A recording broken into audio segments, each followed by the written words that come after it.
A horrifying scream echoed from the abandoned house. Huang Tudong was suspended above a cage full of zombies. A woman standing below looked at him with a cruel, mocking smile.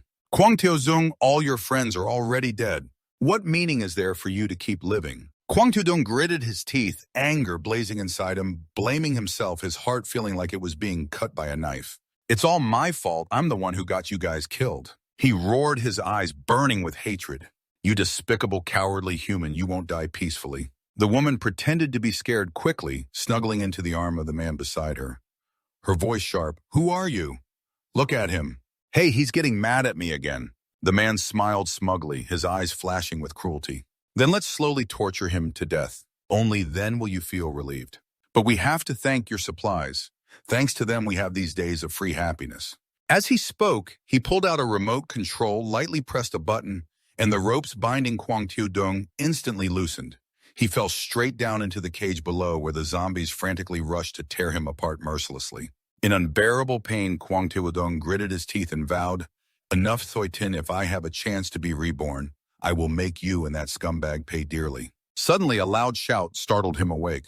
Huang Tudong, what do you mean by that? Why hasn't my name been added to the property ownership certificate yet? Do you even still love me or not? Huang Tiozong was stunned, looking at the woman before him, wondering what was happening. Could it be that I have been reborn before the disaster happened? In his previous life, he was tricked by Thoitin, who stole all the assets his parents left, leaving him homeless and wandering. Then the global disaster struck, turning most of humanity into zombies, and the world descended into chaos. Thanks to friends he made on the streets, he built a safe zone to survive, but unexpectedly, Thoitin, pretending to be a poor person to get close, was bait for the enemy, who destroyed everything he had built. Thoitin kept nagging in a sharp tone, also the wedding expenses must be 400,000, not a penny less, do you understand? Looking at the woman's face, Huang Tiodong was filled with furious hatred for her vile wickedness, but he controlled his anger and told himself not to act rashly. All right, I know. You go ahead first. He pushed her out, slammed the door, and Thoitin stood there stunned, unable to react. Since when did Huang Tiodong become so strong? Wasn't he always begging me before? Huang Tiodong stood silently, his eyes glancing at the digital clock showing 1 month left before the apocalypse. I have to prepare immediately. While deep in thought, an electronic sound suddenly rang out along with a system mission notification. The system has activated the published mission. Please complete it as soon as possible. A disaster preparedness mission. Requires owning 1 plot of land, no more than 1. Prepare supplies sufficient for 1 year, no more than 365. Reward 10 points redeemable at the system shopping center. Huang Tiodong looked at the system board excitedly. Is this system real? And there are reward points too. He explored the shopping center. A physical enhancement drug costs 1 to 20 points. A level 1 farmer supply box costs 2 points. The main character's supply box costs 10 points. 2 manual refreshes cost 2 points. He suddenly remembered that in his previous life, to gather money for Thoitin's wedding expenses, he lived miserly and suffered severe malnutrition. Picking up his phone, he told himself there was only 1 month left before the zombies flooded in, so he had to enjoy eating while he could. He opened an online food ordering app, and soon a sumptuous feast was laid out. Huang Tudong was amazed. This is the legendary 3-star Michelin dish I must try. As soon as he took a bite of this 300 yuan braised pork, he tasted an incredible explosion of flavor in his mouth. Damn, this is so delicious. He devoured the food like a whirlwind. While engrossed in enjoying the meal, his phone suddenly rang. It was Van Thuknya Thoitin's close friend. He cursed silently. What is this green tea bitch trying to snitch about now? Just as he answered, the voice on the other end scolded harshly. Huang Xiaodong, what do you mean by that? Have you ever treated Thoitin like this before? She just wants you to show sincerity, yet you can't even hand over the family assets to Thoitin. Do you dare say you love her? Thoitin only wanted to test you a bit, but you couldn't even manage that. If you bring the house papers and 1 million in cash now to kneel and apologize, I might still help you convince Thoitin. If not, just wait and break up. Huang Xiaodong couldn't hold back and shouted into the phone, Who the hell are you two to test me? Get lost. Without letting them say more, he hung up, leaned back in his chair, and pondered. You need to find a piece of land if you want to build a solid fortress. It has to be easy to defend, hard to attack, close to water and dense forest. After some consideration, he decided to go to a real estate agency. As soon as he walked in, a female employee greeted warmly, Hello, sir. Are you here to rent a room or buy a house? Kwang Xiaodong hadn't replied yet when a man, the company director, cut him off. Ignoring him, the man turned to the female employee. Xiaoning, quickly go to the back and move some boxes. We have a lot of work today. The female employee hurriedly explained, Director Chu, I'm currently attending to a client. But the director pushed her aside, his tone full of disdain. Xiaoning, have you forgotten everything I taught you? You don't pay attention to anyone. Go work in the back now. He glanced at Kwang Xiaodong with contempt.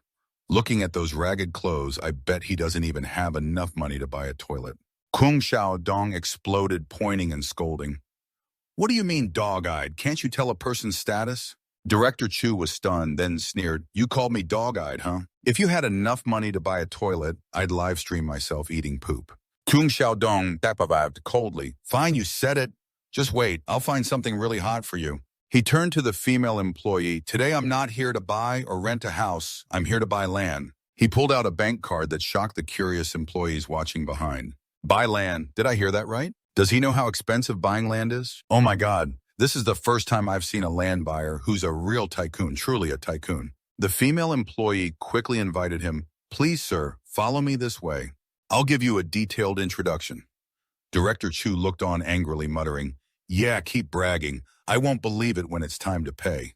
No way. As Kwang Xiaodong sat down, the female employee brought over a file. These are the land plots our company currently owns. Please take a look. I'll explain more. Kwang Xiaodong waved it off. No need to bother, just see if any plot fits my requirements. I need lands surrounded by mountains and rivers with good water sources and convenient transportation. If there are factories or large buildings on it, even better. Director Chu, standing nearby, overheard and interrupted. Isn't the land in Dongtan District exactly what he wants? The female employee was surprised. Dongtan District. Manager Chu, you mean the land in the capital, right? That place is full of abandoned factories that haven't been dealt with yet and can't be sold to clients. Director Chu scowled. Sell what to this poor rag? Making such a ridiculous request clearly just to cause trouble.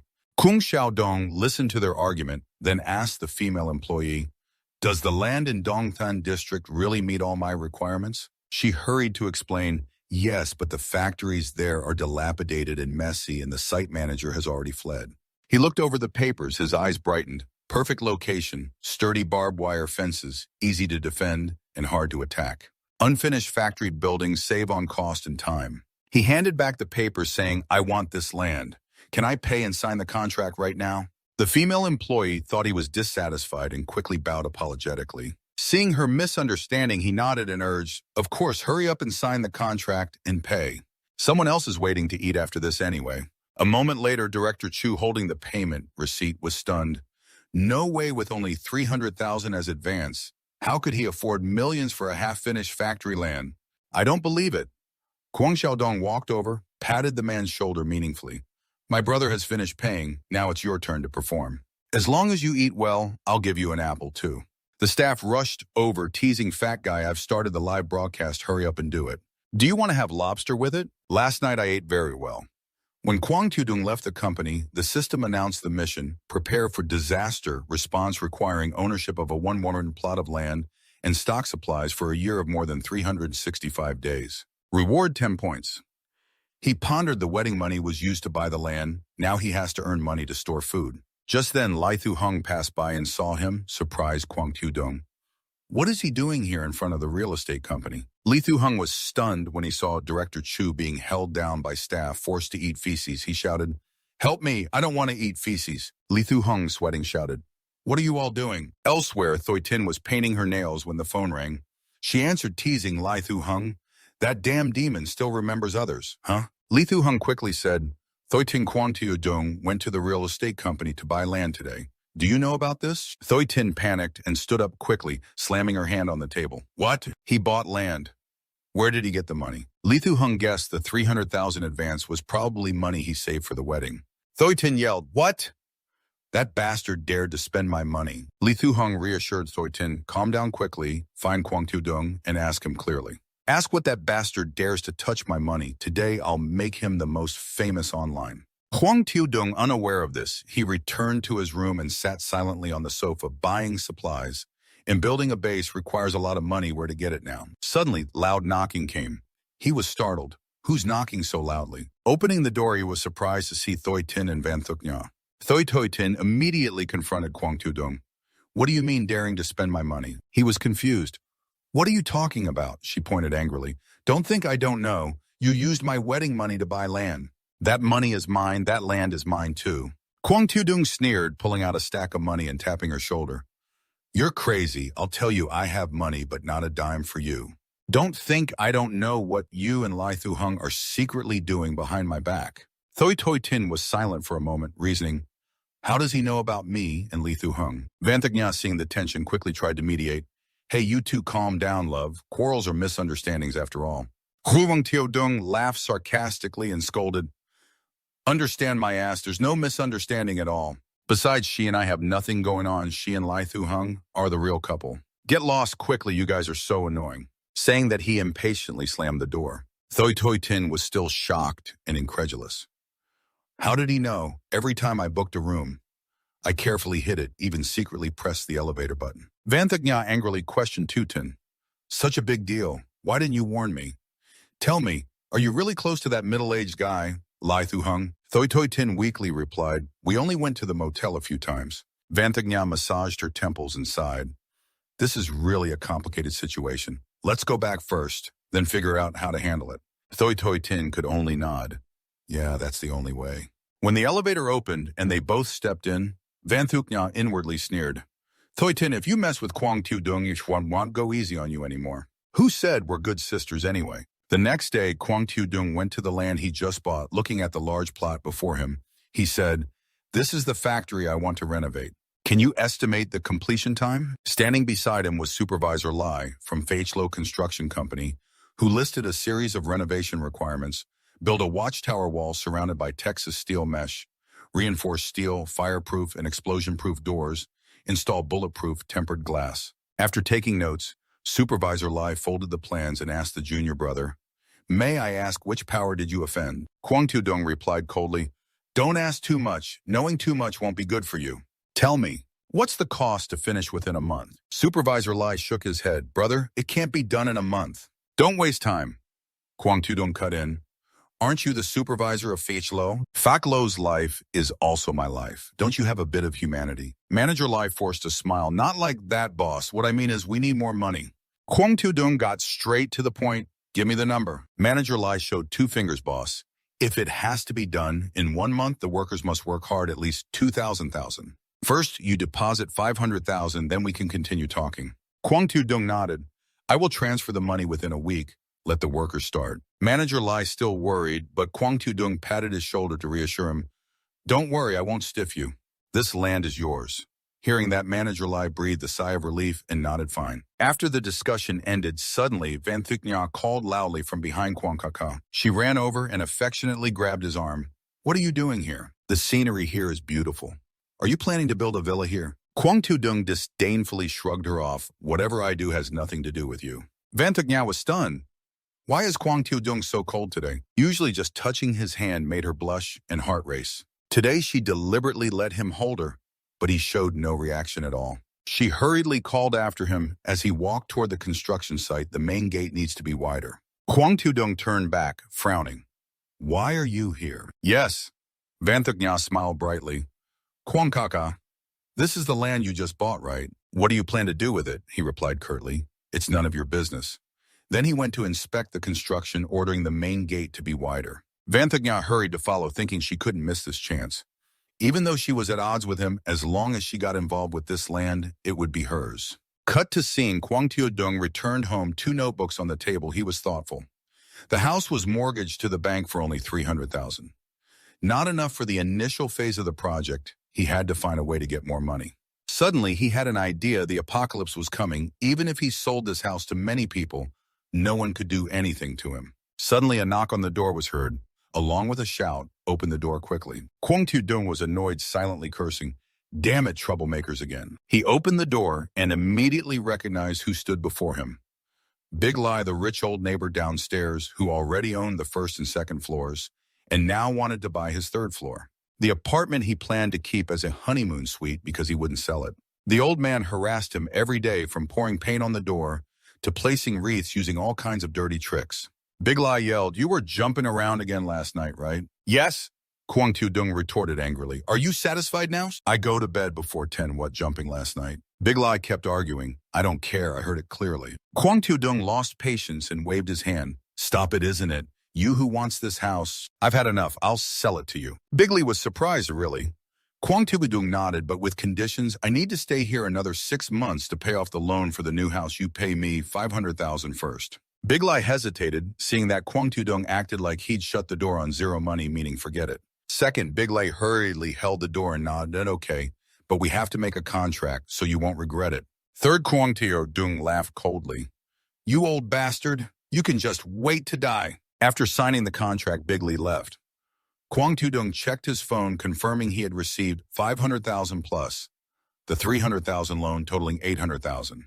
He muttered to himself to complete the system task first and claim the reward. He went to a nearby shopping center. The system info board popped up. Prepare supplies for 1 year, 359 days left out of 365. Kwang Tu-dung pushed a cart full of food to the checkout counter. People around whispered, "Why is he buying so much?" Still believing in the apocalypse rumor. 10 while waiting for him to open the system menu. Mission completed. Prepare for disaster. Plus 10 points. Current score, 10. He smiled, secretly boosting attributes during the apocalypse is extremely important. The main character's supply box needs exactly 10 points.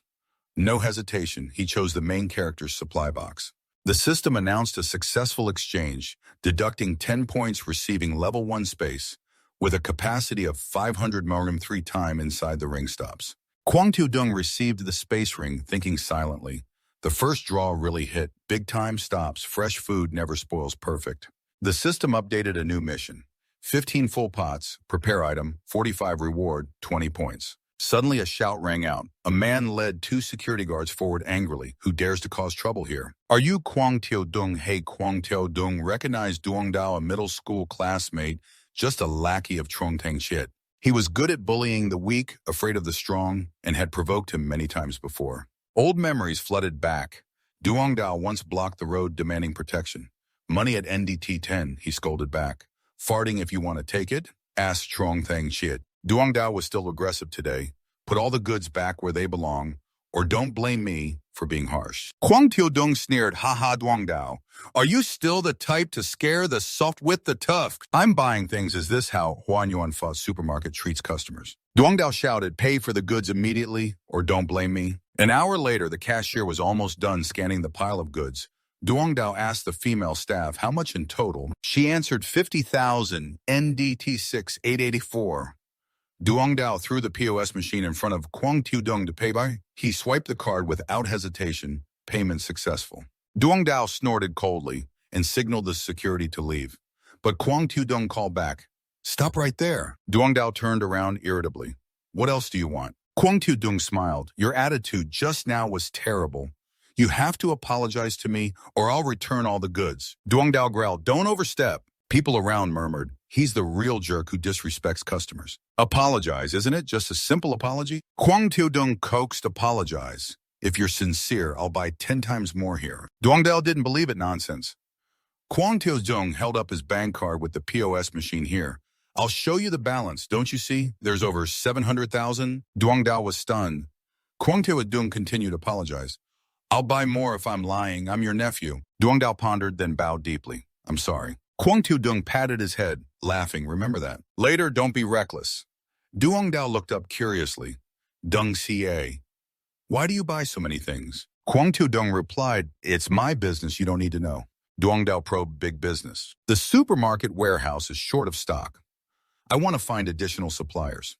Kwang Tu-dung frowned. "Since you've been around the supermarket, you probably know where to get the goods." Duong Dao confidently said, "Of course, remember Trong Tang Chit. He has a large amount of stock."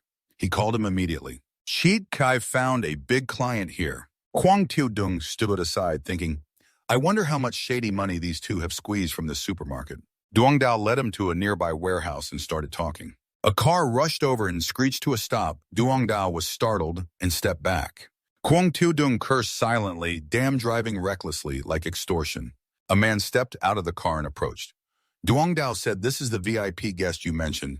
Duong Dao hurriedly introduced Chiet Xie. "This is Kwang Tu-dung, our high school classmate." Trung Tang Chit blew smoke in Kwang Tu-dung's face, sneering, "This stubborn guy, huh?" What? He tugged his collar, mocking knockoffs. Haha, I truly look down on you. Kwang Tiudong calmly said the brand stuff I buy is just randomly from roadside shops. Trung Tang Chiad angrily pushed Duong Dao and scolded you said he's a big client, but he's wasting my time. Duong Dao hurried to explain Chiat Ca he really is a big client. Trung Tang Chi didn't believe it kicked Duong Dao big client my ass. I've been around for years. I know who has money just by looking. Kwang Tiudong sneered, haha, looks like my charisma isn't enough. Even your dog's eye can't intimidate me. Trung Tang Chi flew into a rage, grabbing his collar. What did you say? Kwang Tiudong coolly said you have a dog's eye looking down on others. Duong Dao quickly intervened. Dung Ca don't hit Chiat Ca's sore spot. He hates being called illiterate. Trung Tang Chi was hit right on the weak spot, kicked Duong Dao again. Shut up, then turned to threaten Kwang Tiudong. Big client, huh? If today you don't buy a whole truckload, neither of you will leave here standing straight. Kwang Tiudong took out his phone. Don't grab my collar. Here's the account number. Seeing the account balance, Trung Tang Chi was stunned. You really want to buy this much? Kwang Tiudong urged, don't waste time. Here's the deposit. I'm buying goods worth 500,000. Hurry up and load the goods onto the truck. Deliver them all. I'll pay the remaining 400,000 afterwards. Trung Tang Chi seriously asked, what kind of goods do you want? Firewood rice oil, salt snacks, drinks, all for eating and drinking. No need to choose. Check carefully before delivery. Trung Tang Chi led him into the warehouse, secretly relieved because he had just received a batch of nearly expired food that was about to run out. Now someone was buying. He suggested if you pay in full, I'll give you a 10% discount on the wholesale price. How about that? Kwang Tiudong replied, it depends on the quality of the goods. He held a bag of cookies, checked it, glanced at Trung Tang Chi, except for the outer layer inside were all nearly expired items. Am I wrong by nature? Trung Tang Chi silently cursed. This guy really understands.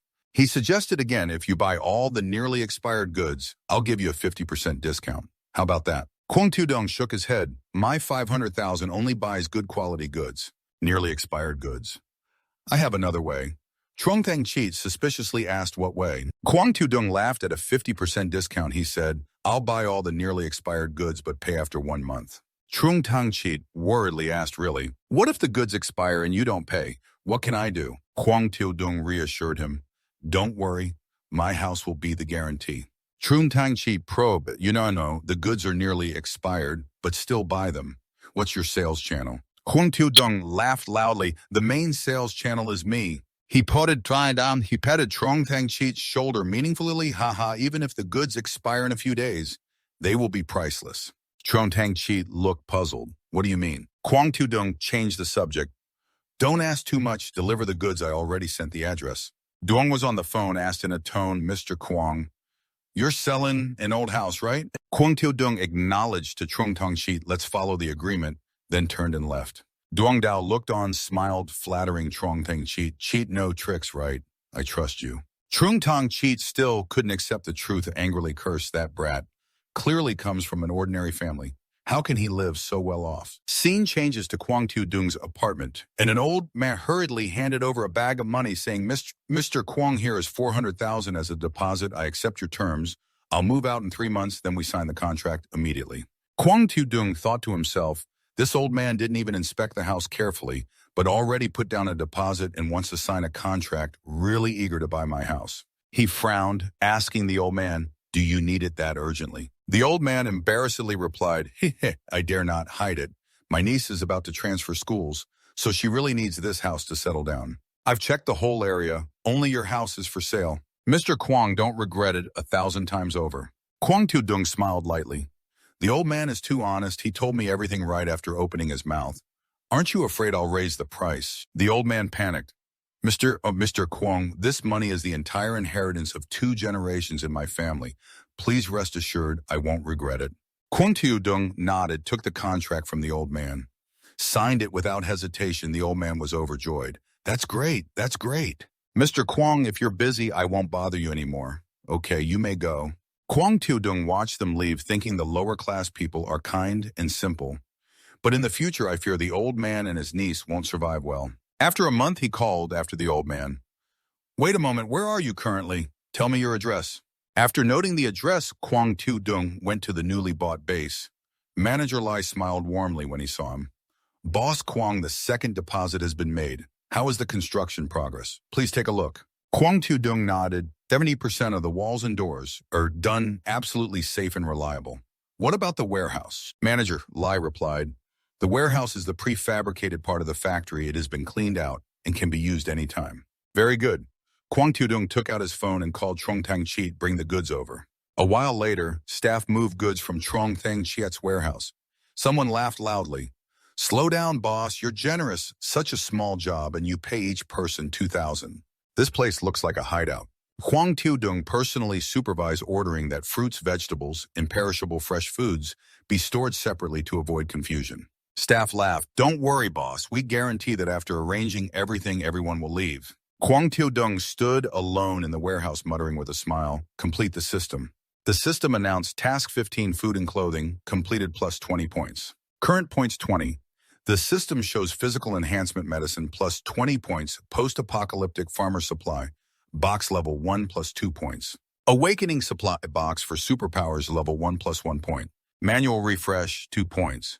Kwang Tu-dung happily feels the energy. He really can harvest superpowers before the apocalypse day. He immediately selects the Awakening Supply Box for Superpowers level 1, successfully redeems and deducts 1 point. Current points 19. Acquiring Spiritual Chi level 1, detecting enemy hostility. He laughs loudly, ha ha. This ability is truly the most useful in the early stage of the apocalypse. The system updates a new mission fully armed equipment. Equip yourself with weapons.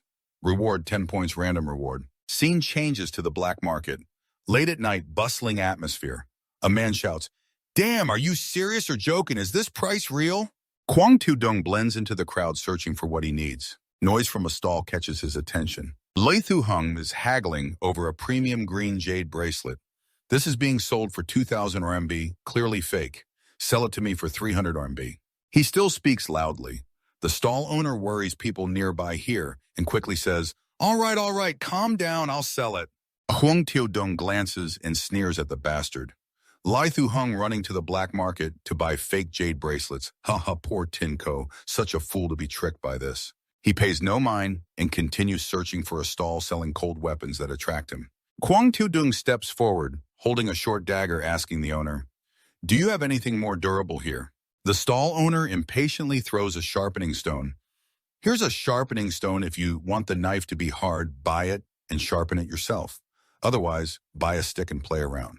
Kwang Tu-dung seriously says, not hard enough, I want something harder. The stall owner frowns. What do you mean breaking it? Kwang Tu-dung's phone rings. He receives 200,000 credits. He raises his phone and smiles. Don't get excited. This is my sincere intention to buy. The stall owner changes his attitude, calls his men. Xiao Tuang watch the stall, then signals Kwang Tu-dung. It's inconvenient to talk here. Please come this way. Both enter a room upstairs. The owner opens a hidden box and introduces, boss, this is a homemade 6-shooter pistol. Killing chickens is no problem. Ammo is cheap. Just need explosives and steel balls. What do you think? Kwang Tu-dung shakes his head. No. The owner ponders, then continues. Fake revolver, similar function to the real gun price, 5,000 RMB. 9mm ammo, 5 RMB per bullet. What do you say? Kwang Tu-dung frowns. I'll pay 200,000 up front. Are you selling this legitimately? The owner is startled. Paying up front, you mean? Kwang Tu-dung cuts him off. I want to use 200,000 to buy weapons. Can you do it or not? The owner forces a smile. Boss, with an order like this, I usually don't care. Small matters are for my men. But recently there are strange things going on. Don't ask too much, just say yes or no. Kwang Tu-dung nods. Write the list, I'll wait for the address. At 12 noon the day after tomorrow, I'll drive here for the cash transaction. After the agreement, Kwang Tu-dung leaves. The stall owner sees him off warmly. Boss, be careful. Suddenly a sarcastic voice rings out. Oh, isn't this Tu-dung? Li Thu-hung carrying a bag approaches. Is it really you at the black market? Lately you've been so generous, ignoring Tintin. What treasures do you have at home? Imitating others by lying flat and selling everything to live comfortably. Kwang Tu-dung. Hey, how about trying out new superpowers? He activates Spiritual Chi, observing the attitude around. Above Li Thu-hung's head appears the red words hostile. He sneers, pointing at the bag lying flat. By the way, who are you? A collaborator with Thoi Tinko. She got tricked by those fake old goods. Well, that's all she's worth. Li Thu-hung angrily shouts, "What did you say?" The stall owner steps forward asking, "Boss, is he an acquaintance?" Huang Tu-dung snorts coldly, "More like a rescue." He turns back and warns, "Don't take his life, I'll take it myself." Seeing the group closing in on Li Thu-hung, he panics. "What are you doing? Does this guy have a boss?" No answer. He grabs an iron rod and steps forward. Li Thu-hung shouts, "Boss, wait, let's talk." After a while, Li Thu-hung is beaten badly, lying on the street like a dead dog. He grits his teeth. "Damn turtle Huang Tu-dung, just wait." 2 days later, as agreed, a shipment arrives at the warehouse. The system notifies mission fully armed equipment, completed plus 10 points.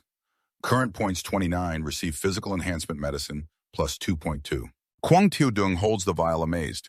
The physical enhancement medicine plus 2 points is more than twice as strong as the city's medicine. Without hesitation, he rolls up his sleeve and injects the medicine. The average adult physical strength is 5.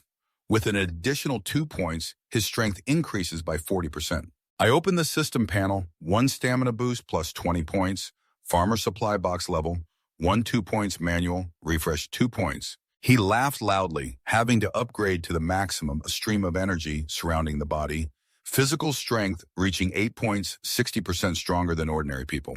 He looked at the pile of building materials, grabbed a large iron bar, shouted, struck the iron bar hard. It deformed and flew to hit the wall, leaving a big crack. He smiled proudly indeed. With this strength, even empty-handed no one could compare. Facing early-stage zombies is nothing to fear. He stored all the weapons into the space ring, thinking that weapons don't take much space. Storing them in the ring is the safest. Starting tomorrow, do I need to prepare anything else? Suddenly, he remembered the old man buying a house. No, I dare not hide it from my niece. She's about to transfer schools and needs this house to settle down. I checked the whole area. Only your house is for sale, Mr. Kwong. Don't regret it. But no matter how many dangers he faced in the apocalypse, Huang Tu-dung still couldn't ignore those in need. He muttered, "Let it be send some supplies to help them survive. Consider it repaying the favor for funding my plan." He drove to the old man's house, according to the address, stepped out, observed thankfully there was GPS, otherwise no one could find this place. This old man is really poor, renting a cheap place on the top floor. He was about to knock on the door but stopped to pull out supplies first, otherwise it would be hard to explain later. He activated the space ring. A flash of light appeared. Countless boxes of supplies appeared in the hallway. The old man heard the knock and hurried out. "Wait a moment, rent for next week."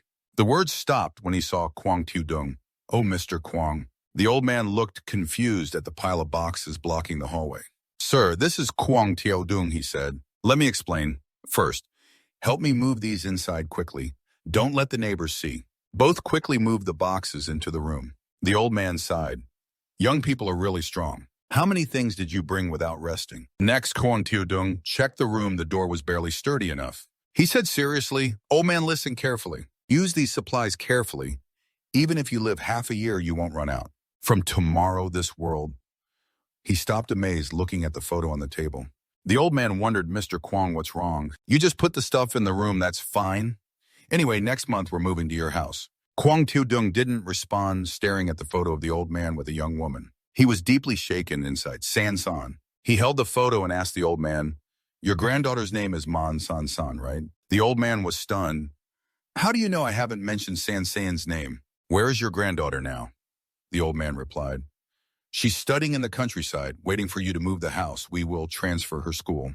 The paperwork is almost done." Huang Tu-dung recalled in his past life, San once sorrowfully told him her grandfather risked entering an occupied high school to save her but died. He silently vowed to make up for his regrets with her this life. He turned back seriously.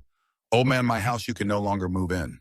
The old man was alarmed. "Mr. Kwong, are you regretting it?" Huang Tu-dung patted his shoulder. "Listen to me, from tomorrow the world will become hell.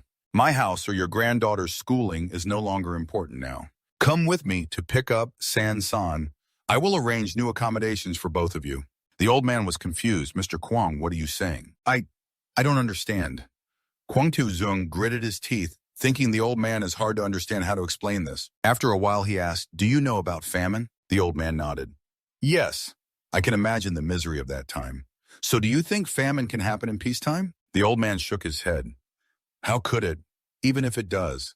Huang Tu-dung spun the space ring, instantly collecting all the supply boxes. The cramped room became empty. The old man exclaimed, "Wow, where did the stuff go?" "There's nothing left, Mr. Kwong. What kind of magic is this?" The old man was amazed, looking at the lightning flickering around Kwong Tu-dung. He seriously explained, "This is superpower. I also have the ability to foresee the future. If you want to live, want Sansan to be safe from now on, follow my instructions." "Where is Sansan's school?" Immediately, Kwong Tu-dung and the old man hurried downstairs. Soon both arrived at the school where San was studying. As soon as he got out of the car, he anxiously asked San, "What grade are you in? Where is the dormitory?" "You know, I said I knew well." "Fine, you have to hurry." Meanwhile, at the school, San was surrounded and beaten by a group of students. The female student leader slapped her hard across the face, yelling, "You bitch. I don't understand what you have that makes Trong Hyo-tun so obsessed with you." San's face bruised and red. She tried to explain, "I already said I have nothing to do with him. He just likes me one-sidedly." The girl opposite, even more furious, kicked her hard in the stomach. "You're still pretending. You mean Trong Hyo-tun is clinging to you and you don't even care." Just as San was grabbed by the hair, struggling in pain, a shout came from behind, "Hey, what are you doing?" The female students were shocked and released San. "Huh, isn't that your useless old man?" San was startled to see her grandfather. "Grandpa, what are you doing here?" The old man, angry to see his granddaughter bullied, pointed and shouted, "What are you doing? Let Sansan go immediately." A male student holding a weapon stepped forward threateningly. "Back off. This is our business, you old fool. Why interfere?" The old man showed no fear and lunged forward, struggling with the beasts. "How dare you bully a classmate like this?" A male student took advantage and swung a baseball bat hard at the old man's neck. "Damn, old man, let go." Suddenly his hand was held back. Kwong Tu-dung frowned, so young but not focused on studying, instead learning to be a gangster. The other two male students laughed mockingly. "Ha ha, where did this poor ghost come from? Bitch, I've never heard you have a brother." Kwong Tu-dung kicked the guy in front, sending him flying. Seeing that the other two were startled and cautious, "Damn, this guy knows martial arts. Let's go together." Then they surrounded Kwong Tu-dung in the middle.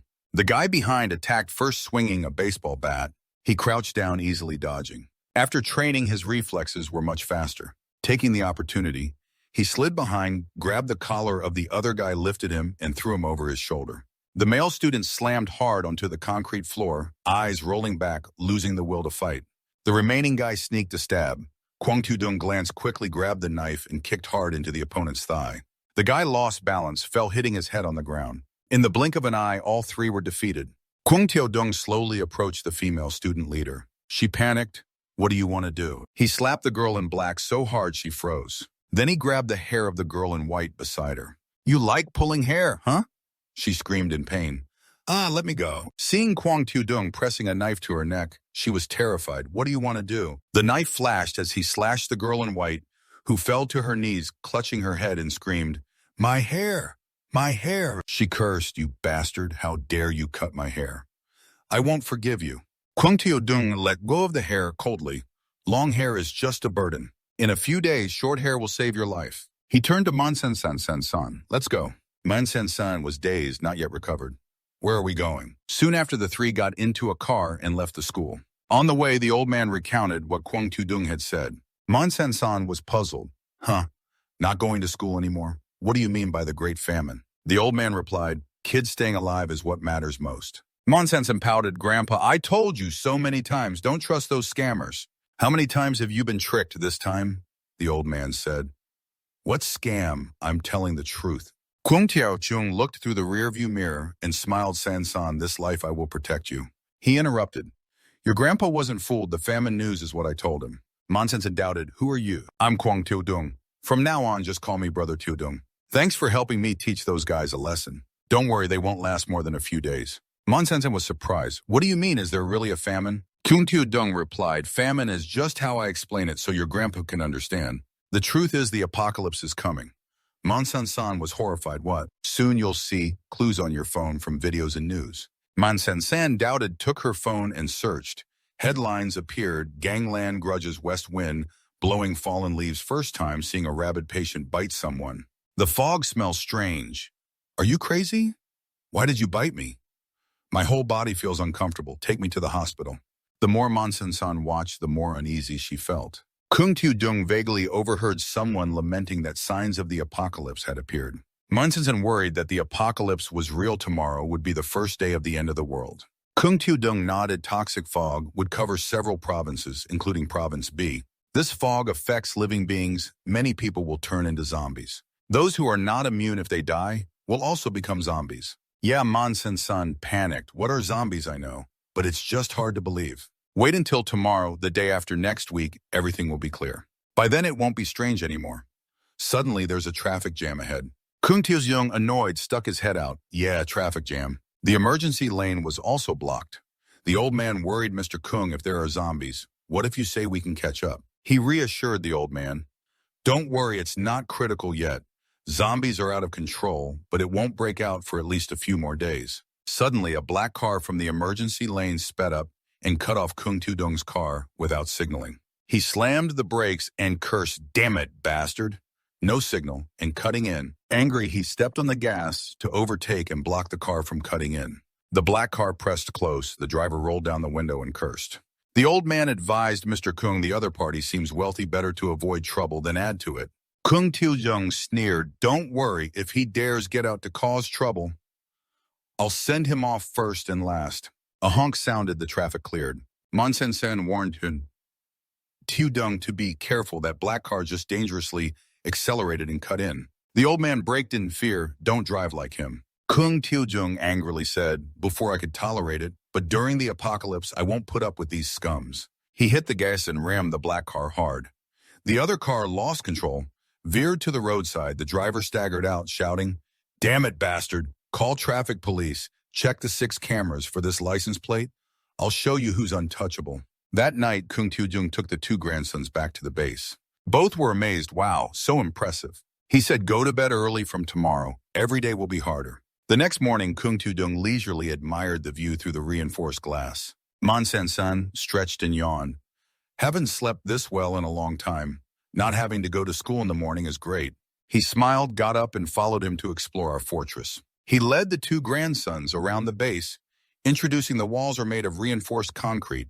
The gate is a solid steel plate, 3 centimeters thick, remotely controlled. Neither people nor zombies can break it unless with heavy weapons. Remember, without my permission, no one except us 3 is allowed into the fortress. Monsen-san hesitated. If survivors come asking for help, are we really going to just watch them die? He gave her a firm answer. Don't respond immediately. In the apocalypse, people's hearts are unpredictable. Evil nature will be magnified. The spirit of the Holy Mother only harms herself. The 2 grandsons stared in amazement at the scene below. He continued, when I'm not here, if survivors come to this area seeking help, it can be a temporary shelter, but they absolutely cannot enter the fortress. Understand? Monsen-san nodded. I understand. Kung Tu-jung led the 2 grandsons to the food storage in the base. He pointed, the food here can be used for relief distribution. I will explain in detail later. But following his directions, the 2 grandsons continued to the warehouse. Finally, he turned back to look at both, activated his spiritual eye. A blue light flashed above their heads. He thought to himself, the sign of trust appeared for the first time, confirming goodwill from both of them. He confidently took items from his space ring. Weapons are the most important thing in the apocalypse. He said seriously, we must ensure control always remains in our hands, absolutely not letting it fall into others' hands. The old man nodded firmly. Absolutely. Just then the system displayed a mission information board meeting with Monsen-san completed the old partner quest chain, activating a new mission to find and rescue a partner from a past life reward 20 points. Kung Tu-dung was slightly startled looking outside. A blue arrow pointed at a direction in the city. He exclaimed, great, I was worried about how to find my old teammate. He reminded, remember exactly what I said, absolutely no violations. Then he hurriedly left. Monsen-san worried, brother Tu-dung, where are you going? He shouted, get in the car, recruit the cavalry, and expand the battle squad. The car rushed off. Scene changes to a karaoke bar in the city, a group of men happily singing. One laughed loudly. What are you 2 doing? Going to the 5-cup reincarnation spot. Eat slowly, don't rush. Hee ha ha, pack it up and take it home for me, okay? Another guy replied, damn, my bladder is full. Kidney failure is coming. Get lost from the stall. After staggering out of the restroom, a man accidentally bumped into a passing girl. He quickly said, sorry, I didn't mean to. Unexpectedly, the man accompanying the girl kicked hard into his stomach. You rotten bastard, are you blind? Chung-Tree fell and hit the wall, crying out in pain. Dongban hurried over. Are you okay, Chungtree? Then turned to question, what did you do hitting someone? The man cracked his knuckles coldly. Damn it, first time someone talks back to me. He grabbed the fat guy by the collar and lifted him up. What do you want? Chungtree quickly tried to mediate. Big brother, we're sorry. Please don't fight. Today I'm going to tear you apart, the man shouted. Just then a male employee walked by muttering, damn bad luck, stomachache, and a cold now fighting too. Can't have a moment of peace. He hurried over, sir, calm down. The man grabbed the employee's collar and shouted, do you even know who I am? Your boss wouldn't dare touch my shirt if he met me. The employee signaled to Chungtree and the two others, go quickly. Truly sorry, the man roared, calling out, boss, come out. You dared to embarrass me. This place is doomed now. The employee quickly soothed, calm down, calm down. Chungtree and the fat guy took the opportunity to run back to the room. Dongban saw their panicked looks and suspected the two were being chased by dogs. The fat guy nervously explained, not dogs just now coming out of the restroom. I accidentally bumped into a drunk gangster. He tried to beat me to death. Luckily, the employee distracted him, or I'd be in serious trouble. The other guy angrily stood up.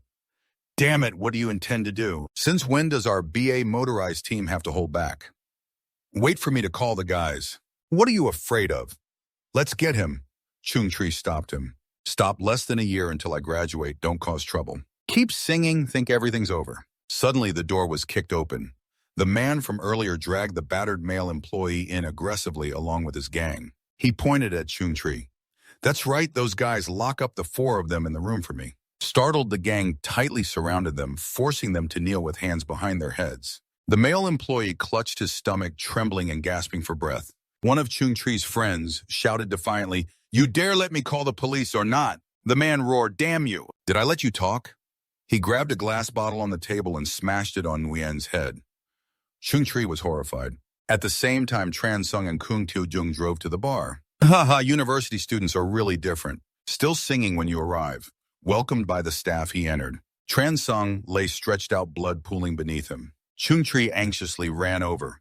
Tran Sung, the man, smiled faintly, slinging an arm around the girl. Feeling less angry now. The girl sulked, less angry or not. It wasn't this guy who bumped into me. He grabbed another bottle and pointed at Chungtree. This guy, right? BA. Tran Sung sprang up, grabbed the ashtray, and charged at the gang, holding him back. You brats still dare to fight back? The man laughed. Big guts for your age, huh? He smashed the bottle on Tran Sung's head. The bottle shattered, Tran Sung collapsed. Chungtree and the fat guy rushed to fight back against the punk. The man shouted, you punks not scared yet. I'll kill whoever I catch. The remaining Dongban crouched in the corner, afraid to speak. Just then the male employee coughed violently, trembling all over. It seemed like no one noticed the change. Suddenly he growled like a wild beast, lunged and bit the shoulder of the gangster named Kia. That guy shouted, mad dog, let go, damn it, help me. The henchman yelled, you go help him. This bastard is too strong. Suddenly Nam, the staff member, turned around and bit another guy's chest. Damn it, biting me too. This guy's really crazy. Kwang Tu Dung appeared, lifting Nam with one hand and slammed him hard against the wall. He couldn't move. He shouted, everyone stop. The gangster leader thought fearfully, this crazy guy is so strong, yet being pinned down with one hand by this kid. The leader questioned, who are you? Not paying attention, Kwang Tu Dung turned to Chungtree. Did you get bitten? Chungtree was stunned. No, I didn't. Why have your friend take your friend outside to wait for me? The leader held Chungtree's shoulder. Wait, the matter's not over. Suddenly, the bitten henchman held his head, trembling. Boss, my head hurts so bad. The leader was surprised. Why? Got worse. Kwang Tu Dung frowned, examining the bite near the neck. Only yesterday he had a runny nose, now bitten near the head. I fear he's about to transform. He dragged Nam into a locked technical room. The zombie wasn't smart enough to open the door. The boss shouted, what are you doing? Kwang Tu Dung brushed his hands and turned to Chungtree. Which one do you want me to deal with, man? Chungtree was surprised. You know me. The boss charged. You little punk, you're cocky. Kwang Tu Dung grabbed his face and slammed him to the floor. Blood spread across the floor. A henchman rushed over. You punk want to die. He threw a hook punch, knocking the guy named Kaya flat unconscious. The other henchman saw his comrade convulsing, panicked. What's wrong with you? One punch and you're having a seizure. Kwang Tu Dung shouted, anyone else want to test my punch? Step up? He reminded Chungtree, take your friend outside to wait for me. Though still confused, Chung-Tree sensed goodwill and hurriedly helped his friend leave. The boss, seeing it was hard to handle, signaled his men to leave. But Kwang Tu-dung blocked the door. They were just raising a few drinks and didn't know who they were messing with. Almost got my friend killed. The boss shouted, "What did you say? Get out!"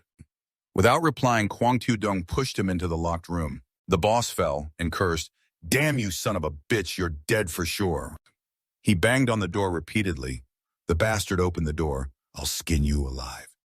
Just then the bitten henchman fully transformed, his eyes blood red and crazed, growling like a wild beast. He lunged at the boss. The two others screamed, "What the hell are you doing?" A desperate scream came from the room. "Your mom's turned into a dog too." "Get him out, Ack, what?" The bathroom door opened. "Help! Help!" A male staff member heard the noise and worriedly asked, "Sir, do you need any help?" Kwang Tu-dung ordered, "Lock this door, no one allowed to open it. Call the police and hospital. Tell them there's a mad dog patient inside." The staff was confused. Mad dog flu. Seeing him shout, he quickly replied, "Yes, yes." He locked the door. Following Kwang Tu-dung's instructions, he signaled the group to leave. The male staff muttered, confused, "No way, yelling like this is a bit much." Another staff ran over. "What's all the noise about?" The guest said, "Someone inside is mad dog." "Really, mad dog? I've only heard rumors. Check the surveillance video." Both ran to the security room. On the screen, the gangsters had turned into zombies, tearing each other apart. Blood everywhere like a horror movie. The staff panicked and called the police quickly. Outside, Kwang Tu-dung was driving, urging, "Hurry up, we can't stay here long." The car sped away. Once settled, Chung-Tree sighed and turned to the boss. "Thank you for helping." "Are you Kwang Tu-dung?" He replied, "I'm Kwang Tu-dung, hired to protect you guys." "Don't ask who hired me." Someone interrupted the boss. "The mad dog flu you mentioned is real. Online it's said to be just a rumor." He asked back, "So what just happened was hallucination?" The other stammered, "Is there a cure?" Kwang Tu-dung shook his head. "This disaster isn't over. It's only getting worse. The world has already fallen into chaos." Then suddenly a desperate scream rang out from the roadside. The group looked out and saw a zombie attacking a passerby. "Help, help!" Crazy dog Kwang Tu-dung calmly drove and explained, "Right now the outbreak is limited to a small area. Most are still incubating. Soon it will spiral out of control over a wide area. If you want to survive, listen to me from now on." The whole group replied in unison, "Yes, brother Dung." The system board popped up. Kwang Tu-dung glanced at it happily. "It's done. Check out the farmer's crate exchange area. But if you still want to trade, you have to buy or refurbish. The remaining crates are all useful. The price isn't expensive. Once back at base, exchange them all. You have to manually operate the system board." Thinking to himself, last life Chung-Tree's group died because of a traitor in the dormitory. Only Chung-Tree survived. Who was the traitor? Scene switches to an apartment in the city. Thoi-tin looked out the window worried and asked, "Honey, when did you say you would arrive?" "It's too chaotic outside. I don't dare go to the supermarket." Lee Tu-hung reassured her, "Soon, baby. Once I finish, I'll send it to you right away." Suddenly, there was rapid knocking at the door. Thoi-tin was startled and shouted, "Who is it?" "What?" On the other end, Lee Tu-hung hurriedly asked, "What's wrong, baby?" Thoi-tin walked toward the door and casually replied, "Someone's knocking. I'm hanging up now." Peeking through the peephole, she saw Vun Tuk Nya and breathed a sigh of relief, saying, "You knocked so hard you scared me to death." Then Vun Tuk Nya quickly closed the door behind her. Lu Dai Dao on the first floor was taken away this morning. Thoi-tin was stunned. Taken away? Taken away by who? Vun Tuk Nya lowered her voice. Police cars and ambulances came to take him away. "Yeah," Thoi-tin frowned. "No wonder it was chaotic downstairs this morning." Vun Tuk Nya hurriedly asked, "Is it the crazy disease?" "Just a horror story, right? Lee Tu-hung promised to send it to you by noon." Thoi-tin looked at her phone gloomily. "Not yet." Vun Tuk Nya angrily pointed her finger. "I told you no man is good. Call him and tell him Kwang Tu-dung has plenty of supplies to make him rich during this epidemic." Thoi-tin doubted, "Really? How do you know?" Vun Tuk Nya patiently explained, "Last time I went to Kwang Tu-dung's house, he chased me away. I told a lackey to monitor him and found that sometimes trucks delivered supplies to an abandoned factory and left goods there." Thoi-tin angrily said, "Could that bastard have known about the epidemic in advance?" Vun Tuk Nya advised to ignore it. Lee Tu-hung also knew beforehand, but called him as soon as he made money, telling Lee Tu-hung to share a lot with us. At 11:23 p.m. that night, Kwang Tu-dung took Chung-Tree's group back to base. Getting off the car, everyone looked around. Chungtree fearfully said, "Wow, this is a bit much like a fortress." Kung Tiu-dung smiled. "Everyone reacts like that the first time they come here." Mansen-san and Lao Tang heard the voices and came to greet them, both concerned about Tu-dung. "Finally, you're back, right? How are you, Brother Dung?" "Don't worry, I signaled Mansan-san over. Let me introduce the new members. This is Chungtree and his classmate. They will be our teammates from now on. And these are Uncle Thang and San-san." Mansen-san smiled warmly. "If Brother Dung chooses to be a teammate, welcome Kung Tu-dung. Told Lao Tang, Uncle Thang, take the guys on a tour and explain our rules clearly." Lao Tang guaranteed, "Leave it to me." The chubby guy sighed. "Feels like being in northern Myanmar, huh?" A member of Chungtree's group spoke up. Can we have some weapons so we can also help defend this place?" Kung Tu-dung frowned and glanced at the chubby guy. Sensing the tension, he quietly reminded Natmin, "No rush. We just arrived, let them trust us first." Kung Tu-dung reassured, "Don't worry, weapons will be distributed tomorrow. Now take him to the medical room to check his injury, it's serious." After a while, Chungtree's group was assigned their own room. The chubby guy wiped his hair and sighed, so comfortable. Nyatmin blamed Lao Tu. "Why did you stop me earlier? If not, maybe he would have given us weapons already." The situation now, to put it nicely, we're protected. To put it bluntly, we're imprisoned. Lao Tu retorted, "You can't say that after all he saved us." Nyatmin doubted his intentions. What's his purpose? Why save us?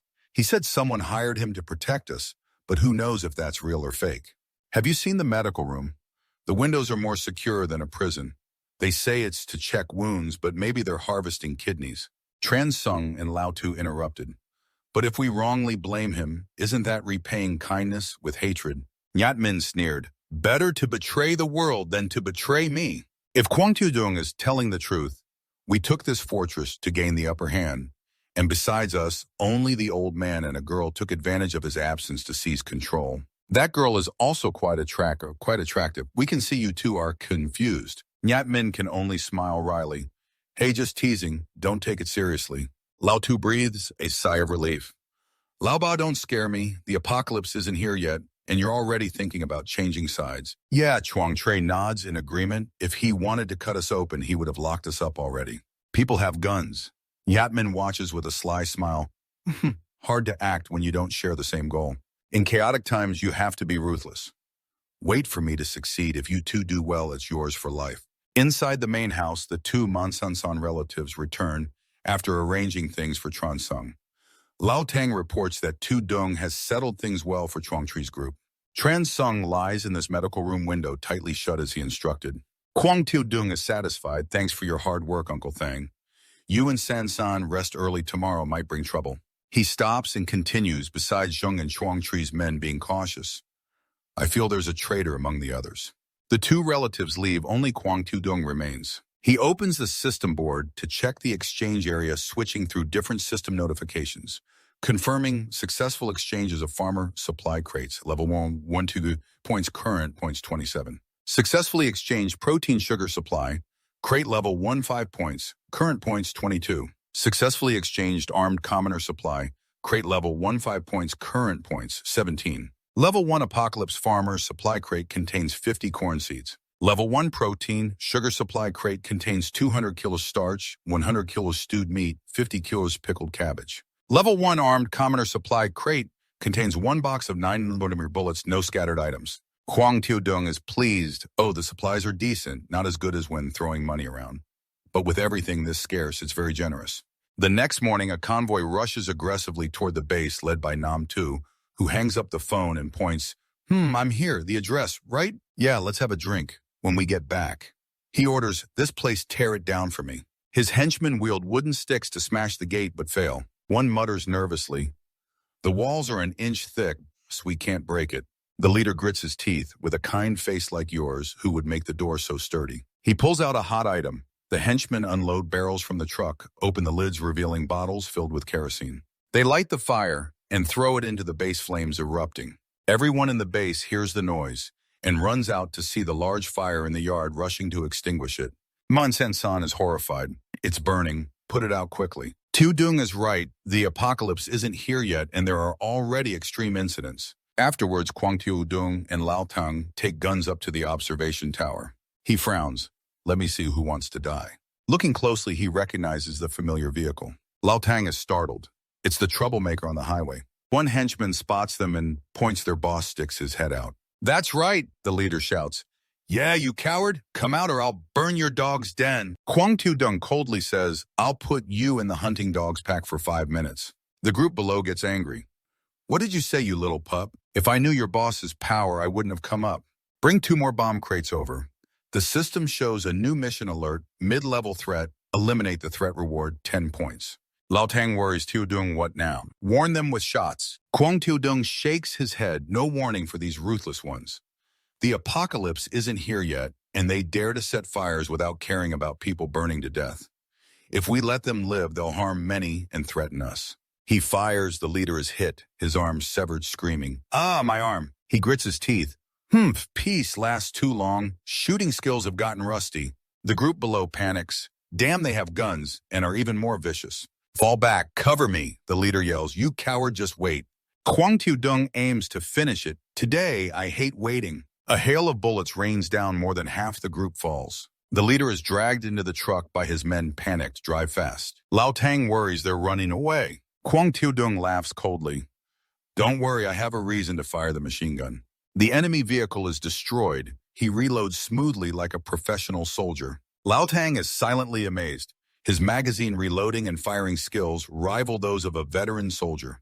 What's the background of these 5 boys? Outside, only a few weak groans remain. Then silence. Observation shows no more danger. Kwang Tu-dung ordered Chu Thang to call the program team out to clean up. Suddenly, he stopped, thinking to himself, the initial stage is like this, just let them turn into zombies. Let San San and Chuang Tri practice. I'll just correct the words. No need. Yet just leave them lying outside. Lao Tang was surprised. "Really, yeah. I have other things to do." Using 2 cars simultaneously, they headed toward the base. Li Thu-hung was anxious as it was nearly noon. Van Thigna scratched her head and laughed weakly. Maybe the next intersection." Tin glanced sideways, silently scolding, "Humph. When you meet Li Thu-hung, you pretend to be obedient, thinking I don't know your schemes." A short distance from the base gate, Li Thu-hung stopped the car and told him to park here. "Baby, go inside and remember to message me." "All right." Tin opened the door and turned to Van Thigna. Little Na, let's go." Van Thigna was stunned. "Huh? I have to go ask around too. If you don't go, I won't know where the workshop is." Van Thigna made an excuse. "Oh, just go straight ahead. I'm wearing walking shoes. 2 intersections is too tiring." "All right." Tin pulled her out. "I still have to wear heels." "Stop babbling." "Oh, my phone bag is still in the car. Just leave it there. I'll carry it." Then Li Thu-hung sat in the car and called the car behind, "Hello, get ready. I'm starting the engine. You follow right away." Inside the Kia, the gangsters received orders via radio. Yes, the leader and the whole crew are ready. Van Thigna was dragged along, continuously pleading, "Oh my God. Tin, why are you pulling me along? Stop. Stop." Tin stopped and glanced sideways. All your tricks won't fool me." Van Thigna laughed to make peace. "Oh, Tin, you're wrong. I'm dressed nicely to catch Kwang Tu-dung easier. Besides, he already knows about you and Li Thu-hung." Suddenly, both were startled by the sight ahead, a pile of bodies scattered everywhere. Van Thigna trembled. "What the hell is this? Did they shoot each other?" "All right." Tin observed the blood stains. "They've been dead for a while. Could it be 2 groups fighting over Kwang Tu-dung's supplies?" Van Thigna hugged her friend in panic. Tin, they're all dead. Let's go back, please." Tin speculated Kwang Tu-dung's life hangs by a thread. "Even if he died, it's okay, but what about the stuff? Or should we go back and let Li Thu-hung see?" Suyet whispered. "Go check the workshop, lock the door or not." Both times we sneaked to the gate, but the door was closed tight, nothing inside. "All right," Tin muttered. "The door's locked tight, so Kwang Tu-dung must be safe." Suddenly, Man San San shouted from above. "Hey, you 2 in the Kia, be alert." "Who are you? How do you know this place?" "All right." Tin introduced himself. "My sister and I are friends of Tu-dung. I'm his girlfriend." Man San San called inside Brother Tu-dung. "There are 2 girls outside. One claims to be your girlfriend." Tin gritted his teeth. No wonder Tu-dung's attitude changed. Turns out he has a new girlfriend. Van Thigna reassured Tin, "Don't be upset. The important thing is the official business. That little Kia girl's holding a crossbow. Can Li Thu-hung handle it?" All right," Tin confidently said. "He's got a few guns. As long as the door opens, he'll catch Kwang Tu-dung." Kwang Tu-dung stepped out, frowned, and looked down suspiciously. "All right," Tin said to Van Thigna. "What are you 2 doing here?" He activated his spiritual mind's eye. Both showed clear hostility. Van Thugna shyly tucked her hair. Oh, Tudung is a friend. The situation is chaotic. We're worried about you. Aren't you worried about us? Kwang Tudung sneered. Worried about me? Ha ha, if I'm not mistaken, that bastard Lai Thu Hung is nearby, right? How many people and what weapons does he have? The two girls gaped in shock. How does he know? Kwang Tudung said, You're crazy. You want to shoot me? Van Thugna stopped him. Stop, Tin. He has a gun. Speak gently. Don't anger him. What's there to fear if he dares to shoot me for sure? Tin laughed loudly. Ha ha. Killing her would be a bargain for you two. Suddenly a strange noise rang out. The troublemakers from before turned into zombies. Hearing the noise, they approached. The two girls were confused. What is this? Some crazy ritual that makes the dead come back to life. Kwang Tudung coldly said, I'll let you die in their mouths. The zombies roared and charged. Because their movements were still stiff, the two girls dodged. They ran toward Lai Thu Hung. Tin shouted, Lai Thu Hung, save me. Then Lai Thu Hung poked his head out and saw the two girls in tears. He ran over. Lai Thu Hung was startled. His heart pounded. Why is there a crazy flu patient here? He hurriedly grabbed the walkie-talkie tightly and urgently ordered, have the car behind quickly turn around. Crazy flu, turn around quickly. The two cars immediately spun around and sped off, leaving behind the two girls trapped in danger. Thoi Tin was left behind. She shouted curses at Lai Thu Hung, you bastard. Bastard! I don't want to die like this. In panic, she threw her handbag with all her strength toward Van Thugna. Van Thugna was running desperately, not paying attention behind her. Suddenly, the bag strap wrapped around her leg. She lost balance and fell face first onto the road. Her body hit hard. Dust flew everywhere. In just a moment, the Tang Thi horde charged forward all at once. Wait! Van Thugna screamed desperately as the Tang Thi crazily bit and tore at her body. Her eyes were bloodshot, full of hatred. She stared straight ahead. Thoi Tin, you bastard. You bitch! You won't die in peace. A cough, cough, cough. Thoi Tin took the chance to run far away. She didn't dare look back. Muttering like she was going crazy, serves you right. Serves you right, huh? Serves you right.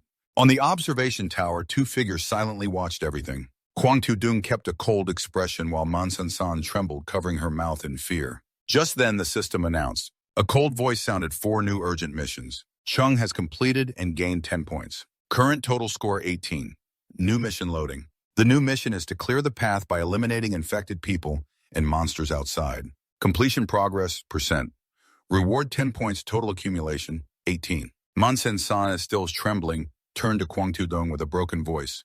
Do those people really just turn into zombies like that? Kwang Tudung calmly explained, the apocalypse is officially starting now. The air is full of pathogens from another dimension. Dead people exposed to the outdoors quickly turn into zombies. Even the living, if injured or weak, have a very high chance of mutation. Monsensa nodded, gradually understanding. So that's how it is. Call everyone we have to have a meeting immediately. After a while, everyone gathered. After a brief explanation of the situation, Huang Tudung emphasized the objective in the next 2 days, if not necessary. Stay inside with windows closed to let the body gradually adapt to the pathogen. This will significantly reduce the risk of mutation. Chuang Tri anxiously asked, what about Tran Trung? He's in the medical room. Tran Trung is still unconscious on the bed. His body has begun to show small signs of change spreading all over. The city is engulfed in chaotic air. Survivors are going crazy, trying every way to escape. Trung Tang Chet stood by the window looking down at the chaotic scene below. He turned and told his wife and child, tonight I have to go to the warehouse to get the rest of the goods. Shala you, and Sai Shui stay home, just the two of you. Don't open the door for anyone, understand? As soon as he finished, rapid knocking sounded. Trung Tang Chis signaled for his wife and child to keep quiet. Gripping his golf club tightly, he cautiously approached the door. Outside, Duong Dao's voice rang out. Hey, is anyone home? Phew, it's Duong Dao. Trung Tang Chit sighed with relief and opened the door. But before the door fully opened, Duong Dao kicked it hard and barged in. Trung Tang Chet was immediately restrained by several men. He struggled and shouted, let me go. Duong Dao, what the hell do you mean? Damn it, I treated you well like that, now this. Duong Dao sneered, say that again. You treated me well, haha. In your eyes, I'm just a hunting dog. Do you have a conscience? No, I make money to pay rent, right? That's right, I make some money to pay rent, but you've bought several houses. He stepped forward and grabbed Trung Thang Chet's wife by the hair. He snarled, stop messing around. Give me the warehouse key and the address. Trung Tang Chet clenched his teeth and stayed silent. Duong Dao snorted coldly and pulled his wife hard. Seeing her mother being grabbed, little Sai Shuai rushed forward and bit Duong Dao's hand hard. He screamed in pain. Damn kid, are you crazy or what? Get lost. He swung his hand, slapping the boy to the side. Seeing his wife and child in danger, Trong Thangchet roared, You dog, if you're so tough, face me. Let my wife and child go. Duong Dao sneered, Don't worry. As long as you cooperate, your wife and child will be safe. Now lead us to your warehouse. Soon the group arrived at Trong Thangchet's warehouse. Looking inside, there were only a few scattered boxes left. Duong Dao turned around frowning. Is that all that's left? Taking the opportunity, Trong Thangchet replied, Didn't you find a big buyer and sell them all? The soon-to-expire and expired goods aren't many either. Duong Dao stroked his chin thoughtfully, then gave a sinister smile. Yeah, if we seize the stockpile in Quang Tudong's factory, we'll live carefree. Trung Tangchet hurriedly warned, I advise you to drop that plan. Last time I delivered goods, I accidentally saw that guy carrying a gun at his side. Surely he's known about this disaster for a long time. Duong Dao sneered fiercely. That's your problem to worry about. Take Quang Tudong's goods in exchange for your wife and child's safety. A fair deal, right? Trong Tangchet was stunned and speechless. Scene shifts to Kung Tudong's base. Continuous growling sounds come from the medical room. Everyone gathers around the hospital bed where Tran Trung has lost his mind, tied up and wildly struggling. Chubby Lao Tu secretly wipes away tears. Nyat Min suddenly breaks the silence. Kill him? Kung Tudong glances at Trung Tree in shock. What did you say? Nyat Min insists he's already dead. If we don't deal with him soon, if he breaks free, he'll harm others. Lao Tu angrily objects. He's our brother. You want to give up on him without even trying to save him. Kung Tudong coldly interrupts. He's right. Once he's sick, it's almost impossible to recover. Lao Tu irritably turns Brother Dung. No response. Kung Tudong pulls a small knife from his side and hands it to Nyat Min. Nyat Min is startled. This? Kung Tudong presses. Haven't you always wanted a weapon? Now take it and put him out of his misery. Suddenly, Trung Tree grabs the knife, lowering his head. Brother Dung, let me. Kung Tudong grips the blade tightly. Have you thought it through? What if what I said earlier was a lie to you guys? Stabbing him with this knife will make you a murderer. Trung Tree grits his teeth. I trust you, Tudong. Fine, do it. With approval, Trung Tree takes the knife and moves toward the hospital bed. He grits his teeth and thrusts with all his strength toward the struggling Tran Trung. The blade is just inches from Tran Trung's neck when it suddenly stops. Kung Tudong has managed to intervene. Trung Tree is stunned. Brother Tudong. Kung Tudong signals, everyone get out. His condition is somewhat special. I still need him. The system suddenly announces rare mutation detected. After everyone leaves, Kung Tudong carefully studies the info panel. The system locks the room door. He looks at Tran Trung on the bed and mutters, Tran Trung, huh? I have an important mission for you. Meanwhile, in the city, a car speeding on the road suddenly loses control. It brakes hard and crashes into the curb. Trung Tangchet shakes his head, escapes the car and curses, so tight. Damn, that's really unlucky. Luckily, we're almost there. While distracted, a zombie sneaks up. Before Trung Tangchet realizes it, it bites his arm. He screams in pain, pushes the zombie away with all his strength, cursing, damn it! He runs to the car and finds a crowbar for self-defense. He wildly smashes the zombie's head. You bastard, damn you! He vents his anger on the zombie until exhausted, then mutters, damn, can't stay here long.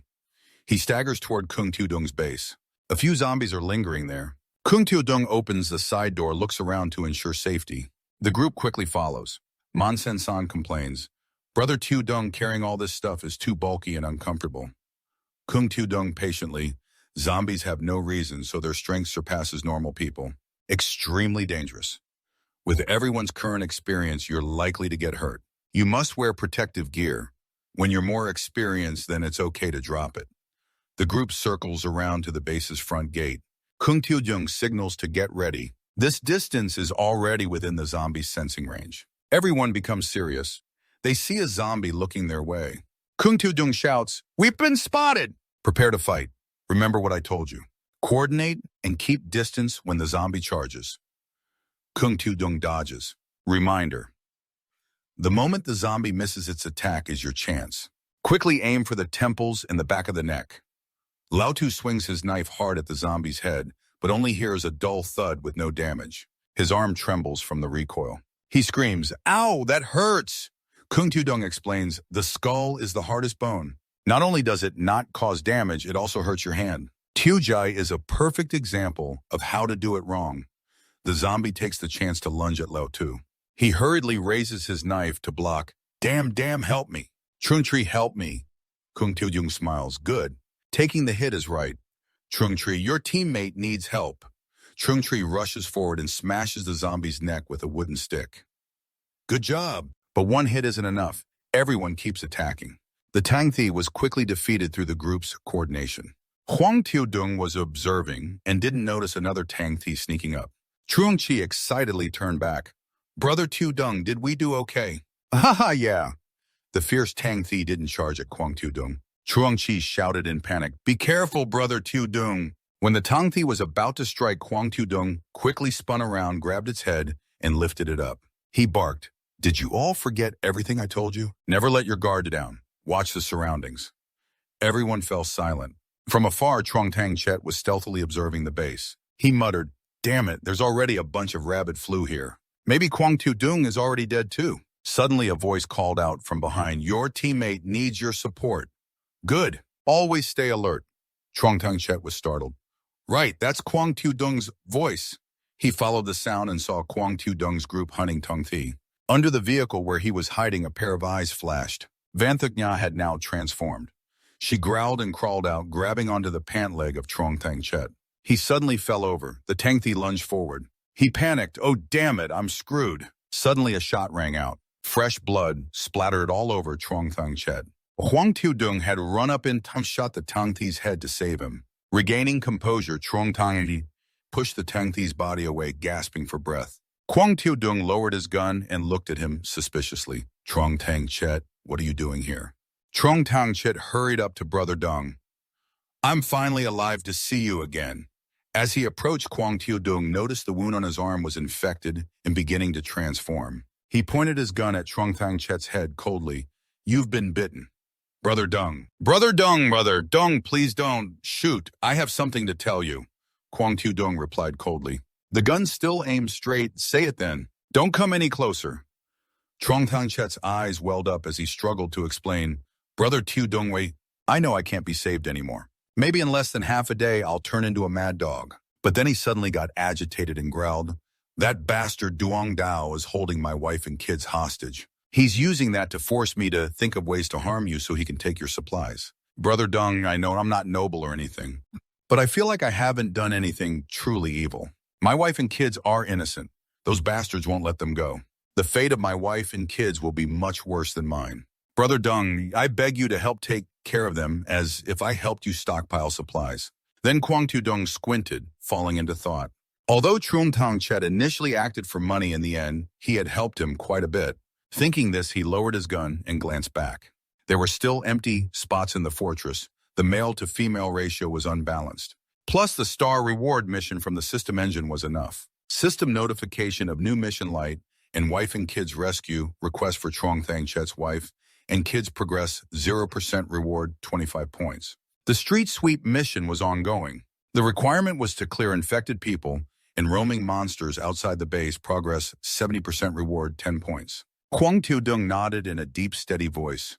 Don't worry, I'll take care of your wife and kids for real. Brother Dung.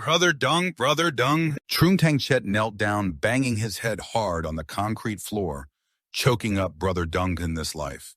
Trong Tang Chet can't repay you anymore. In the next life, I'll be your beast of burden. He looked up with bloodshot eyes. Brother Tu-dung, do it. Kwang Tu-dung frowned. Do what? End me, I think. I don't want to become a mad dog later, threatening my wife and kids' lives. Kwang Tu-dung pondered, then turned and ordered Sansan to get a bicycle from the warehouse to give him. He turned to Trong Tang Chet with instructions. Go far away, avoid crowds, and find a quiet place. Trong Tang Chet was confused and trembling, asking why.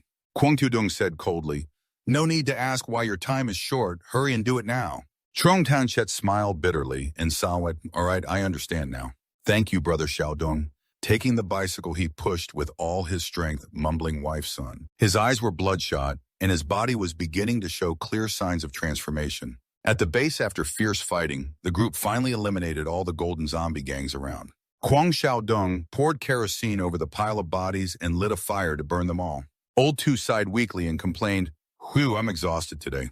The system announced the rewards. Kwang Xiaodong glanced briefly and said with current strength and experience, "The three of you can hunt scattered survivors with ordinary cold weapons without injury, but facing small groups or large packs is absolutely forbidden." He signaled everyone to head toward the warehouse area of the base. Uncle Thang was surprised what's going on Xiaodong. Huang Xiaodong handed over the warehouse key and instructed, "This warehouse contains weapons. Tonight you have to go into the city. The safety of the fortress is in your hands, Uncle Lao Thang. It must be chaotic in the city now. You plan to go alone?"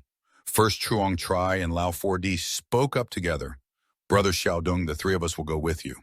Kwang Xiaodong shook his head, refusing. "With the current dangerous situation, you guys aren't strong enough to handle it. Coming along will only slow me down." He turned to Old Thang, "Be careful." "Don't worry, I'll be fine." After arranging everything, Kwang Xiaodong climbed onto the bike alone. Only then did he have time to open the system store panel. The system was empty, making him sigh softly. This store updates way too slowly. This mission's difficulty isn't low. No choice but to refresh. He pressed the refresh button on the info panel. Refresh successful, costing 2 points. Current points 26. The store showed Black Tech Supply Box LV1 for 20 points. Healing Supply Box LV 10 points. Armed Guidance Supply Box LV 10.5 points. Refresh costs 4 points.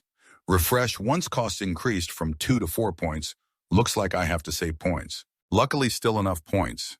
He chose the Black Tech Supply Box LV1. Purchase successful, costing 20 points. Current points are: a white light flashed inside the vehicle.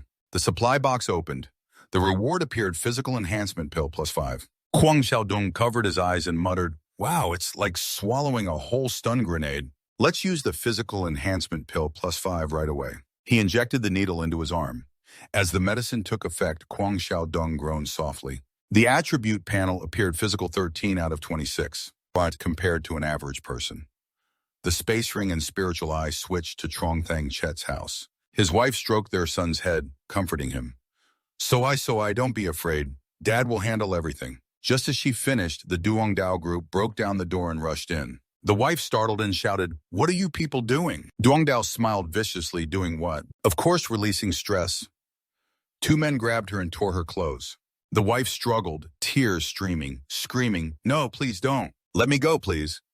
Despite her fierce resistance, the two tall beast-like men kept ripping her clothes. At that moment, another man entered, angrily yelling, "What's all this noise?" One man looked up and laughed. "Li Ka's here. Let's go together." Li Ka cursed, "The matter's not finished yet. Think about work first. Let her go." The other man argued, "Why? This isn't our first time dealing with this." Li Ka patiently explained, "You dare hurt his wife or child now? What if this bastard wants to die? Then he'll have no ties holding him back, and if we all die with broken nets, no one benefits." The other two stood up irritably. "Damn it. Fine, I lose interest." Before leaving, Duong Dao turned back, making a devilish face at the mother and son. "Just wait for me." The door closed, leaving the mother and son trembling in each other's arms. That night, Kwang Xiaodong drove on the highway into the city. The streets were filled with broken cars and a few golden zombies hunting for prey. He leisurely drove, adapting to his body after using the physical enhancement pill to reach 13 points. The power is twice that of a normal person. Reaction and control force increase significantly. This feeling is amazing. Approaching the inner city, obstacles become more frequent. Kwang Xiaodong got out of the car mumbling, "Driving is too risky, have to use my feet." He just closed the car door when a growl sounded behind him. Two zombies rushed forward. Kwang Xiaodong quickly dodged, grabbed one and slammed it hard into the other. He pulled a knife from his spatial ring. The knife flashed. Two zombie heads fell to the ground. His current strength and reactions completely crushed the zombies. Just then a voice sounded, "Damn it, we're surrounded." Kwang Xiaodong located the position about 800 meters away. The system announced activation of a random mission encounter requirement. "Rescue the group inside the convenience store, Dad." A voice echoed from the booth. "Damn it, we're surrounded. Quickly. Bring heavy stuff to block the door." "Dad, we're going to die here." "It's okay, those bastards can't get in. At worst, we'll reunite with your mother." The teenager sobbed while another grumbled, "Damn old Tong, do you even know how to talk?" Really just making things worse. "If I knew how to talk, I'd be the building manager by now." "Are we really going to die here today?" As everyone grew desperate, a loud noise sounded outside the door. Fresh blood splattered the glass, a shadow pressed against it, making the group jump back. The shadow slid down outside. Silence followed. Old Tong scared Tu-Hien. You two move the heavy stuff. Use the elevator. Don't make noise. The group cautiously went outside, shocked by the numerous zombie corpses. Tu-Hien panicked. They're mutants. Definitely mutants. Old Tong doubted. What are mutants? Tu-Hien explained. Compared to regular zombies, they're stronger and much faster. Comics and games have already established this. Old Tong scolded. You read comics and play games every day. No wonder your grades are falling. The male guard urged Old Tong. Enough talk. Follow me quickly. Watch carefully. Don't get ambushed by mutants. Everyone slowly moved toward the Vietnam intersection. The estate guards stopped across the street. Quang Thieu Dung checked the mission system board. Encounter complete accumulated points, +5, now 11. Tu-Hien tense. Mutants, definitely mutants. The male guard doubted. I think he looks more like a survivor. Quang Thieu Dung smiled and turned back. Mutants, haha, imaginative kid. It's not time yet, mutants aren't everywhere. The male guard happily said, sure enough, a survivor. You're too dangerous out here alone. Now is the time to unite to survive. Come with us. Quang Thieu Dung asked cautiously, who are you? Just a few of you, the male guard warned. We're here looking for supplies. There are still many civilians in Dung Huang Yuan. Quang Thieu Dung nodded. Dung Huang Yuan, I remember. Kim Duk Fu isn't far from there, right? Old Tong interjected. Ah, not far, just one street away.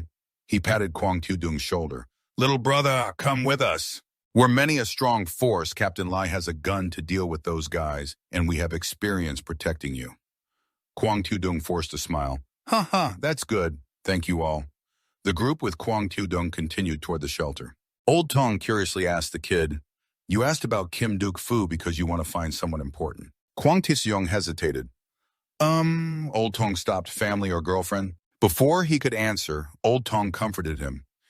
This is the apocalypse. Whoever it is, there's a high chance they're dead. You have to be mentally prepared. The male guard angrily chimed in. Exactly, if not killed by the mad flu, you might meet those bastards. Quang Thieu Dung doubted. Those bastards. The male guard explained.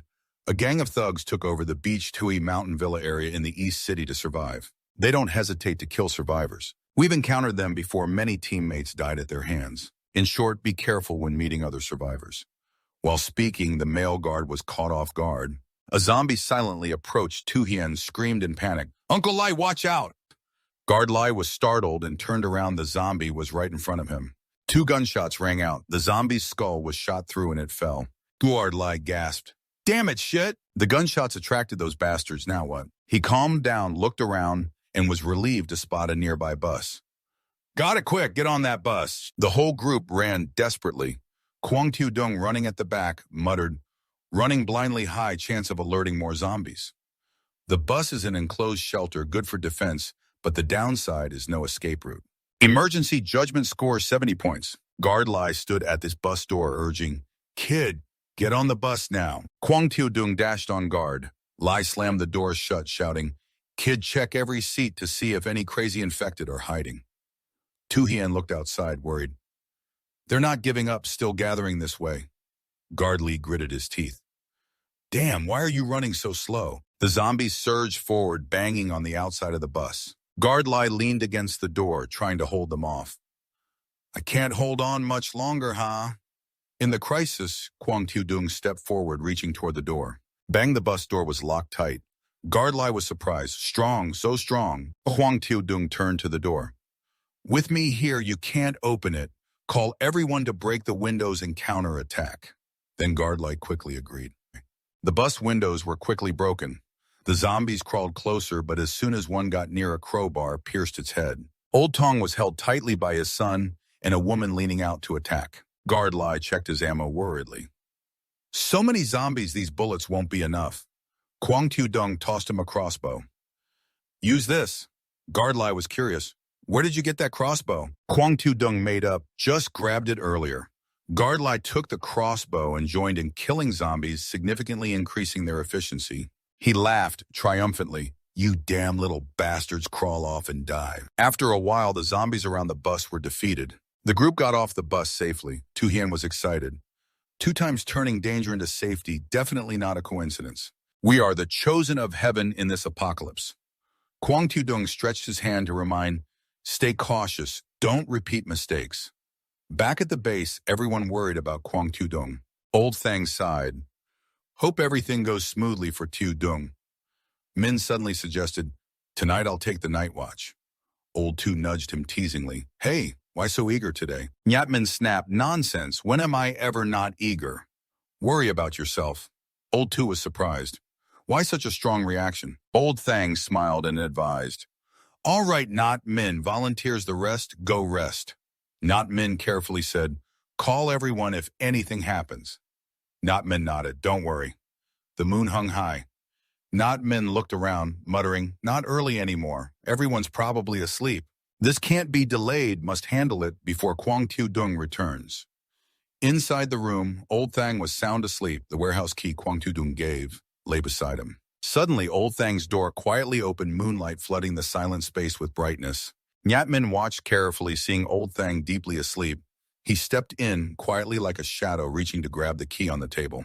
Suddenly, a small noise sounded. Old Thang startled awake. Seeing Nyatmin standing frozen in the room, Old Thang shouted in panic, what are you doing? Nyatmin was also startled, heart-pounding, thinking, oh no! Before Old Thang could react, he threw a strong punch, hitting Old Thang's face. Taking advantage, Nyatmin quickly grabbed the key and dashed out like the wind. Old Thang clutched his face angrily, yelling, Nyatmin, you little bastard! What do you think you're doing? Give me back that key! His shout echoed, waking others in the lodging who hurried out to see what was going on. Old Thang's face flushed with pain. He shouted orders. Nyatmin stole the weapon, warehouse key, stop him now. Hearing this, 3 people immediately chased after Nyatmin. While running, he deliberately knocked over items in the hallway, from chairs to trash cans, to block their pursuit. The fallen mess forced the group to slow down, angrily cursing, that damn rotten kid. Passing the medical room, Nyatmin suddenly stopped, a bold idea flashing in his mind, a sly smile forming as he muttered, if you're going to stab old man, you have to follow him. Nyatmin pushed open the door into the medical room where Tran Sung was tightly tied to the hospital bed. He reached to untie him, but suddenly Tran Sung struggled free one hand and swung the other, almost grabbing Nyatmin. Nyatmin jumped back, exclaiming, holy shit, he muttered. Why is one side of the restraints so loose? Weren't they tied properly before? Glancing outside, his eyes gleamed cunningly. Yeah, just perfect. I don't have to risk untying him. He stood waiting, and just as predicted, when the pursuers arrived, Tran Sung had freed himself and stood blocking the medical room door. Everyone froze in horror, and one person exclaimed, that bastard Nyatmin actually let Tran Sung go. Does he want to drive us all to our deaths? Another gritted his teeth. Damn it, I didn't expect this kid to be such a beast. Lao Thang suppressed his pain and ordered, our weapons are all in the warehouse. No matter what, first we must work together to lock that kid in the medical room. He assigned everyone to split up, applying the tactics Xiao Dong once taught, warning, carefully, don't let him bite you. Everyone tiptoed forward, trying to avoid making noise. When they were very close to Tran Sung, Chuang Tri shouted, now's the time. He lunged forward and clamped his hands tightly around Tran Sung's neck. Lao Tu and Man San each grabbed one of his arms, quickly subduing Tran Sung. Lao Tang had already opened the medical room door and carefully ushered him inside.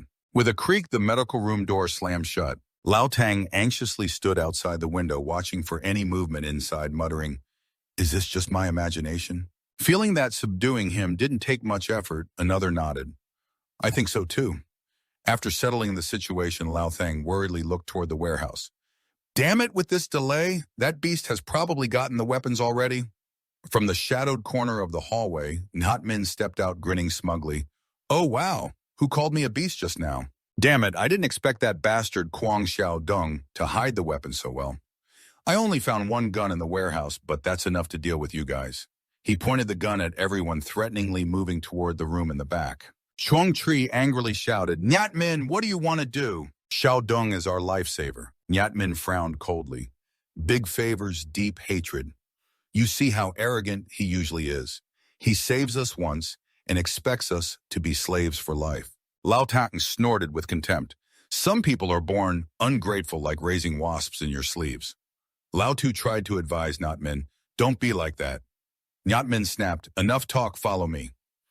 Inside the medical room, Tran Sung looked outside, his eyes gradually glowing red, and somehow he already held the room key in his hand. Nyatmin, unaware, still shouted, move quickly! At the same time, Dong Huangyan and her group arrived. A guard pointed ahead and carefully instructed, "Go one more intersection and you'll reach Kim Duk Mansion." The terrain inside the apartment complex is complicated, and there might be crazies hiding, brother. Be sure to be careful. After finding your people, Dong Huangyan joined us. We're on the 8th floor. Enter through the side door. Avoid the main entrance, remember that. Kwang Xiaodong nodded. Got it, thanks. Watching him leave, Lao Tong couldn't help but ask, aren't we going to help him? After all, he's half of our savior. The guard shook his head. We don't know the situation inside Kim Duk Mansion. If we accidentally run into a bunch of zombies, wouldn't that be a death sentence? It's a pity for his skills over there in Trong Thang's apartment complex. A sigh was heard. Power's out, no phone signal either. I wonder how that damn Trong Thang is handling things. Duong Dao complained, causing a friend to suddenly stand up. Let's go, I don't care. I've held it in too long. Tonight I have to vent my anger or I won't sleep. The others quickly agreed. Exactly, that damn Trong Thang's probably dead somewhere along the way. When you guys untied his wife tightly, you made sure she didn't have a chance to find a way to die, right? She'll probably die happy. Whenever it happens, no regrets left.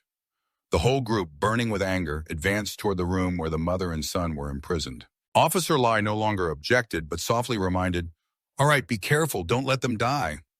Someone sneered, are you gonna do it? If not, you're last in line.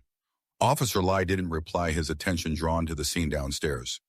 All the zombies on the lower floor are knocked down. He eagerly ran toward the stairs to investigate.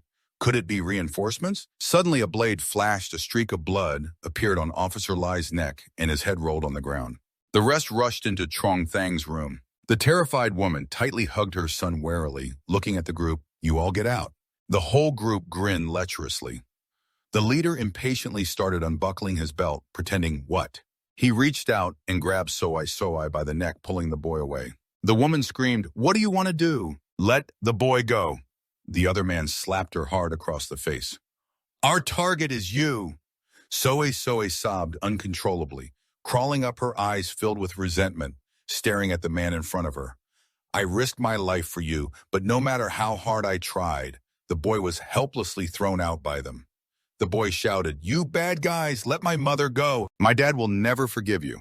Thud, the body fell. Li Kei's head fell from the emergency exit door onto the hallway floor. Soai looked back, her eyes wide open. A shadow stepped out from the darkness.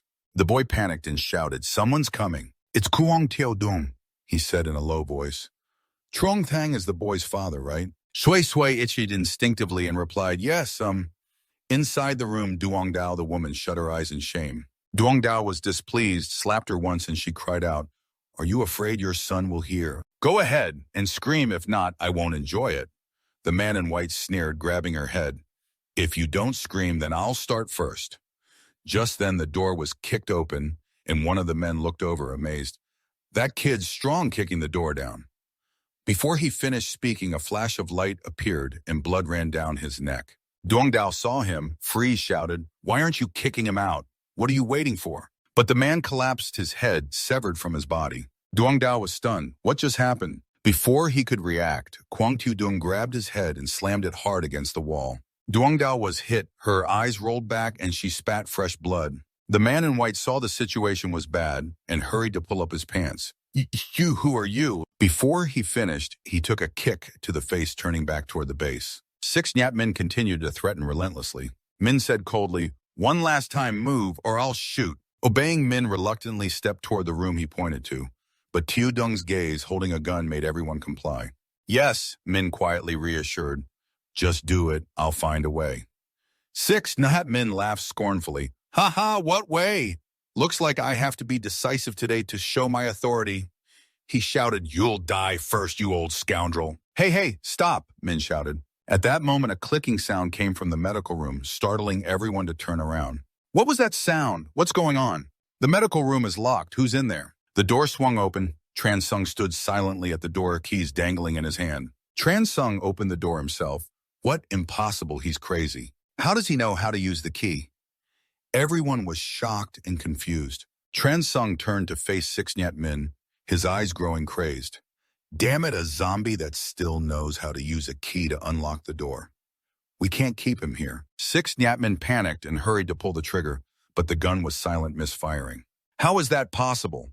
Before he could react, Tran Sung lunged forward, pinning 6 Nyatmen to the ground and biting frantically. Help me, ah! The desperate screams echoed. After a while of screaming, Tran Sung stood up and dragged 6 Nyatmen's body toward the medical room.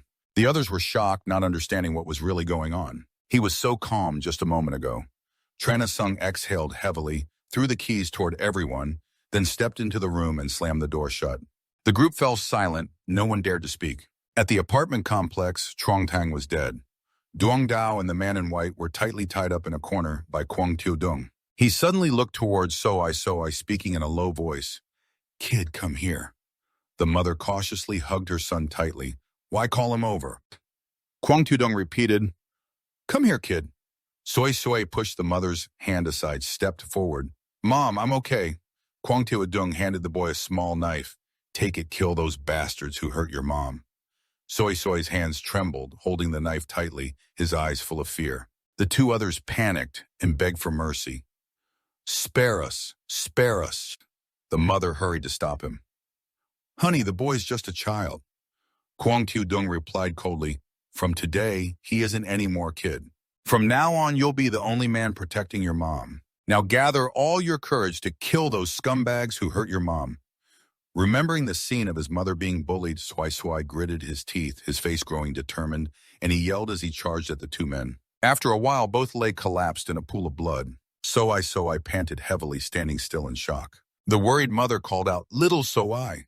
The boy suddenly turned to Kwang Tiu Dung and asked, Uncle, is it true that my father was also killed by them? Kwang Tiu Dung nodded. That's right. Hearing this, Soy threw down his knife and ran into his mother's arms, crying uncontrollably. The mother and son hugged each other for comfort. The mother knelt and begged the benefactor, Please take my son with you. I am willing to trade anything. So I shouted, No, Mom. I don't want to go with him. I want to protect you. Kwang Tiu Dung looked at them and said, You 2 come with me. I promised Trong Thang I would protect you both. Without waiting for the mother to change clothes, Kwang Tiu Dung led them away. Shuai looked in amazement at the zombies lying scattered in front of the apartment. What kind of strength is this? I didn't expect they could kill so many zombies. The boy's eyes shone brightly as he looked at Kwang Tiu Dung. After walking a bit, he signaled to stop and listen carefully. He asked the mother, Sister-in-law, do you know roughly where the 8th floor of Huang Nguyen Cave is? The mother replied, It's probably in the direction you're looking. Why, at Huang Nguyen Cave, a group of thugs surrounded the building shouting, Don't worry, we'll fairly divide the supplies among you. Also, all women under 40 must come with us.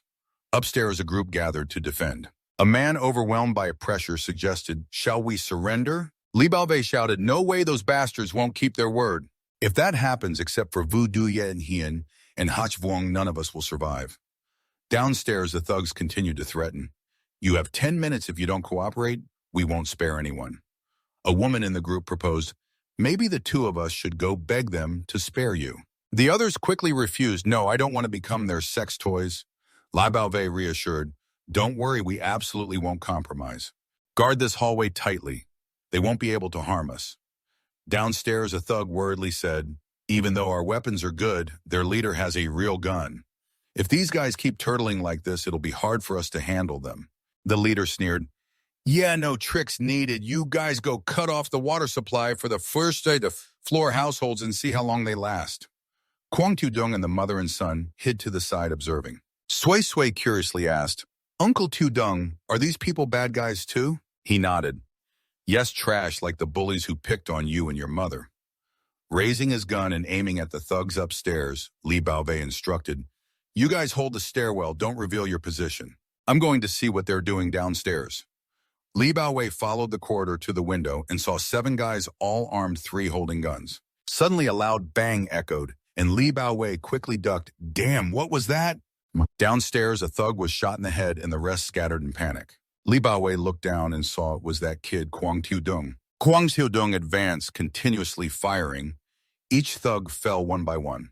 The rest desperately fired back, but all shots missed. He laughed at their amateurishness. The leader hid in a corner panting, wondering where this crazy guy learned that.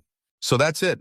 As he finished speaking, Kwang Tiu Dung unleashed a burst of bullets in response. The accomplices stood up to shoot on command, but before they could pull the trigger, two were hit, one in the head, one through the chest, falling dead.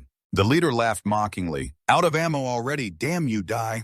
He charged forward to finish it, but Kwang Tu-dung was already in front of him, smiling calmly.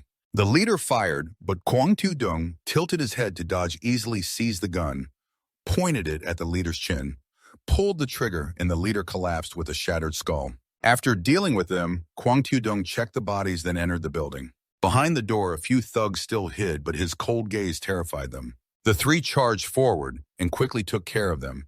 Then he headed upstairs shouting, "Everyone come out!" Soai and his mother followed the boy, revered Uncle Tu-dung, saying he was so cool earlier. Suddenly, the system announced a new mission to recruit and replace people in Huanghuiyan Cave, rewarding 25 accumulation points. Kwang Tu-dung closed the system window and went downstairs. Li Baovei asked who these people were. He replied they were bastards from the Beach Tui Mountain Villa area in the South City. Lu Su and Trankeet ran over and Brother Lai called them. Kwang Tu-dung introduced himself, saying the two came from the South City, and asked them to tell the story about Beach Tui Mountain. They explained that the people from Beach Tui Mountain were a dark force armed and occupying the villa area. Most survivors in the South City were recruited by them. Kwang Tu-dung closed his eyes, recalling his past life. Where Lai Thu-hung and Thoi Tin gathered, wasn't that in the South City? Could it be them? He asked further, is the Beach Tui Mountain Range the only gathering place in Nam City? Trankeet replied, not exactly, but they have weapons. The smaller groups can't resist. Each time they attack, they kill half-capture young women and those who surrender, forcing them to collude in evil. Kwang Tu-dung nodded, just as I thought. He turned to Gardley. Old Lai, take the guns from these three. There should be plenty of ammo left. Keep this rifle. I'll leave 5 magazines. Guard, Lai was astonished, really? He continued, the Beach Tui Mountain Group won't be peaceful with these weapons. A dozen or so men can't do anything. Everyone hold out for 2 days. I'll go reorganize and then eliminate them. Lucio hurriedly objected. No, the Beach Tui Mountain Group has dozens of people, maybe even more. Now you're not a match. Guard Lai nodded in agreement, speaking to persuade. That's right, brother. Our guys aren't worth you risking yourself for. We just need to find a chance to change base anyway. They can't scour the whole city a few kilometers away. Kwang Tu-dung was thoughtful, his eyes cold and sharp. Don't think too much. I have a personal grudge with them. In a few days, I'll drive a big vehicle to pick everyone up to East City, where at Lao Tra Diep land, I have set up a fortress. But it's short on people. Everyone nodded in response. Yeah, everyone must be careful and take care. Kwang Tu-dung turned to Shui and her mother, his voice gentle sister-in-law. Shui, let's go. Then Gardley quickly said, you all take care too. Scene shifts to Beach Tui Mountain. Zombie corpses lay scattered on the ground, black blood-stained. Outside, a group of people armed guarded the gate carefully. Several zombie bodies hung dangling like a gruesome warning. In the meeting room, senior members gathered. A man spoke with suspicion. Still haven't gotten his supplies from Kim Duke, Entertainment City. Li Thu-hung laughed broadly, waving his hand. Brother Van has already sent people. They should be back soon. Another man interrupted with an insinuating tone. Brother Van on Kim Duke's side has many high-class women living there. We can't just focus on supplies, right? A little lie. Li Thu-hung laughed loudly and replied, who, Brother Kai? Don't we think alike? I told my people if anyone is alive, bring them all here. Brother Van glanced at Li Thu-hung coldly. I won't say, little Li, you've never fulfilled the tasks entrusted to you. Then Li Thu-hung hurriedly assured Brother Van, don't worry this time. No matter what, I will handle it properly. After handing over, Li Thu-hung exhaled and left the room. A subordinate waiting saw his expression and anxiously asked, Brother Lai, are you okay? First, Li Thu-hung snapped. Those 7 people returned at noon. The subordinate stammered, Brother Lai, I sent someone to scout the bad news area earlier. Li Thu-hung widened his eyes and shouted, what? All those people shot dead in Dung Huanghuiyan weren't just civilians. How come with 3 guns they still couldn't catch them? He gritted his teeth and ordered Dao Tu to gather all those who know how to use guns. This time I won't allow mistakes. At the base, the sound of vehicles echoed. Sansan cheered. It was Tu-dung's vehicle. The system announced the mission entrusted to wife and child was completed. Score added 25, total score, now 36. Seeing one person missing, Huang Tu-dung smiled, haha, indeed, the strongest is men. Sansan surprised, you've known for a long time. Huang Tu-dung didn't answer, just assigned Trong Tree to lead Shui and her mother to the resting room, then came to the medical room to find me. In front of the medical room, Huang Tu-dung began explaining everything. Lao Tang was astonished, so Tudong, you've known for a long time that Min had an improper agenda. He bent down to pick up a gun and replied, actually, I'm not completely sure, but I'm sure among Trong Tree's friends there's a bastard. He handed the gun to Trong Tree. Trong Tree removed the magazine to check, exclaimed it was rubber bullets. Lao Tang looked toward the medical room and asked, so you're in the medical room? Kwang Tudong stepped to the door and said, what's his name? Tran Sung. He's not an ordinary zombie, but a rare mutated form. Rewinding time after kicking everyone out, Kwang Tudong tried communicating with Tran Sung. Understanding what I said, he blinked 3 times. Yes, Tran Sung blinked continuously 3 times. He continued, very good, what's 2 times 3? Using the number of blinks to answer, Tran Sung blinked 6 times. Kwang Tudong nodded, very good. He explained that after the apocalypse, those infected with the infectious source from the other world have a low probability of becoming rare mutant forms. They have higher intelligence and potential than ordinary zombies. They even retain some memories from when they were alive. Tran Sung is an extremely rare type. He opened the medical room door. Tran Sung was pinning 6 Nyat men down with his foot. Hearing the noise, he turned back and waved to everyone. The whole group was stunned and silent. Kung Tudong ordered, all right, no more stepping on him. Handle this quickly. Tran Sung grabbed 6 Notman's shirt and pulled him outside. Chung Tree couldn't hold back. He pointed at himself and asked, Sung, do you really still remember? Tran Sung stopped and turned back his gaze fierce. Before Chung Tree could react, he lunged forward, reaching for Chung Tree's tea set. Chung Tree was startled and jumped back. Just after the first clash, he breathed a sigh of relief. Looks like he still remembers. Even as a zombie, his hands still work like before. Kung Tudong returned to the resting room lying back on the bed. He opened the info panel. The system notified a hidden achievement unlocked. Possessing 1 mutant form. Accumulated points plus 10. Total points now 46. He was amazed. Didn't expect to unlock a hidden achievement. What a surprising reward. He checked the shopping center supply, boost healing level 1 minus 5 points. Supply boost, armed threat level 1 minus 5 points. Supply boost, black technology level 2 minus 50 points. Manual refresh minus 8 points. Kung Tudong jumped up. Damn, level 2 supply is the first time I've seen, but it's too expensive. A full 50 points. He decided to open 2 level 1 supplies first, to avoid losing them. The system notified successful exchange of supply, boost healing level 1. Received infection prevention medicine from the other world. Has a chance to prevent infection, but cannot cure mutation. Current accumulated points completed 41. Successfully exchanged supply boost, armed threat level 1. Received Berets M82 rifle with 10 large caliber bullets. 50 BMG 12.7 mm. Current accumulated points. Kung Tudong was thrilled. Damn, a level 1 weapon is already this awesome. So level 2 and 3 must be for tanks, right? And preventive medicine too. That means we can save people bitten before they turn into zombies. The system reminded of an ongoing mission, increase recruited members. No more than 5 survivors at Donghungyuan. Reward 25 points. He closed the panel excitedly, eager to open level 2 supplies. Better finish the mission first. Meanwhile, Tran Sung had thrown 6 Natmen's body outside the base. An evening passed quickly. The group gathered. Kung Tudong ordered, from today, spend at least 1 hour daily practicing shooting. Everyone fired at targets in the distance simultaneously. Kung Tudong pulled Lao Tang aside, instructed. Uncle Thang later called Chung Tree to clean a few rooms at Donghung Win where survivors are. Today I'll receive them. Lao Tang nodded. All right. Don't worry. Tran Sung shouted, running after them. Follow me. Kung Tudong quickly led Tran Sung to find a bus on the road. He dealt with the zombies lurking around. Seeing a zombie still alive on the bus, Tran Sung rushed up and dealt with it swiftly. Threw it out. Kung Tudong handed the keys to Tran Sung. It's okay. Open it. When it's just me, you don't need to wear those things. When we reach Donghung Ian, rest and then put them back on. Don't scare people. Tran Sung yelled in agreement. At Beach Tui Mountain, Li Tu Hong gathered a group of people. Roared, why aren't there enough people yet? Once enough, let's go. He sped off, gritting his teeth. Damn it, I don't believe we still can't take Donghung Wien this time. Under the dark road, zombies lurked back and forth. A few gathered in a corner, growling, tearing apart an unlucky prey. In the distance, the bright bus headlights cut through the darkness, shining directly into the face of a zombie biting into a torn stomach of a corpse. It turned abruptly. Its red eyes flashed brightly in the glaring light. That was the bus Kung Tu-jung and Chun Sung had seized yesterday.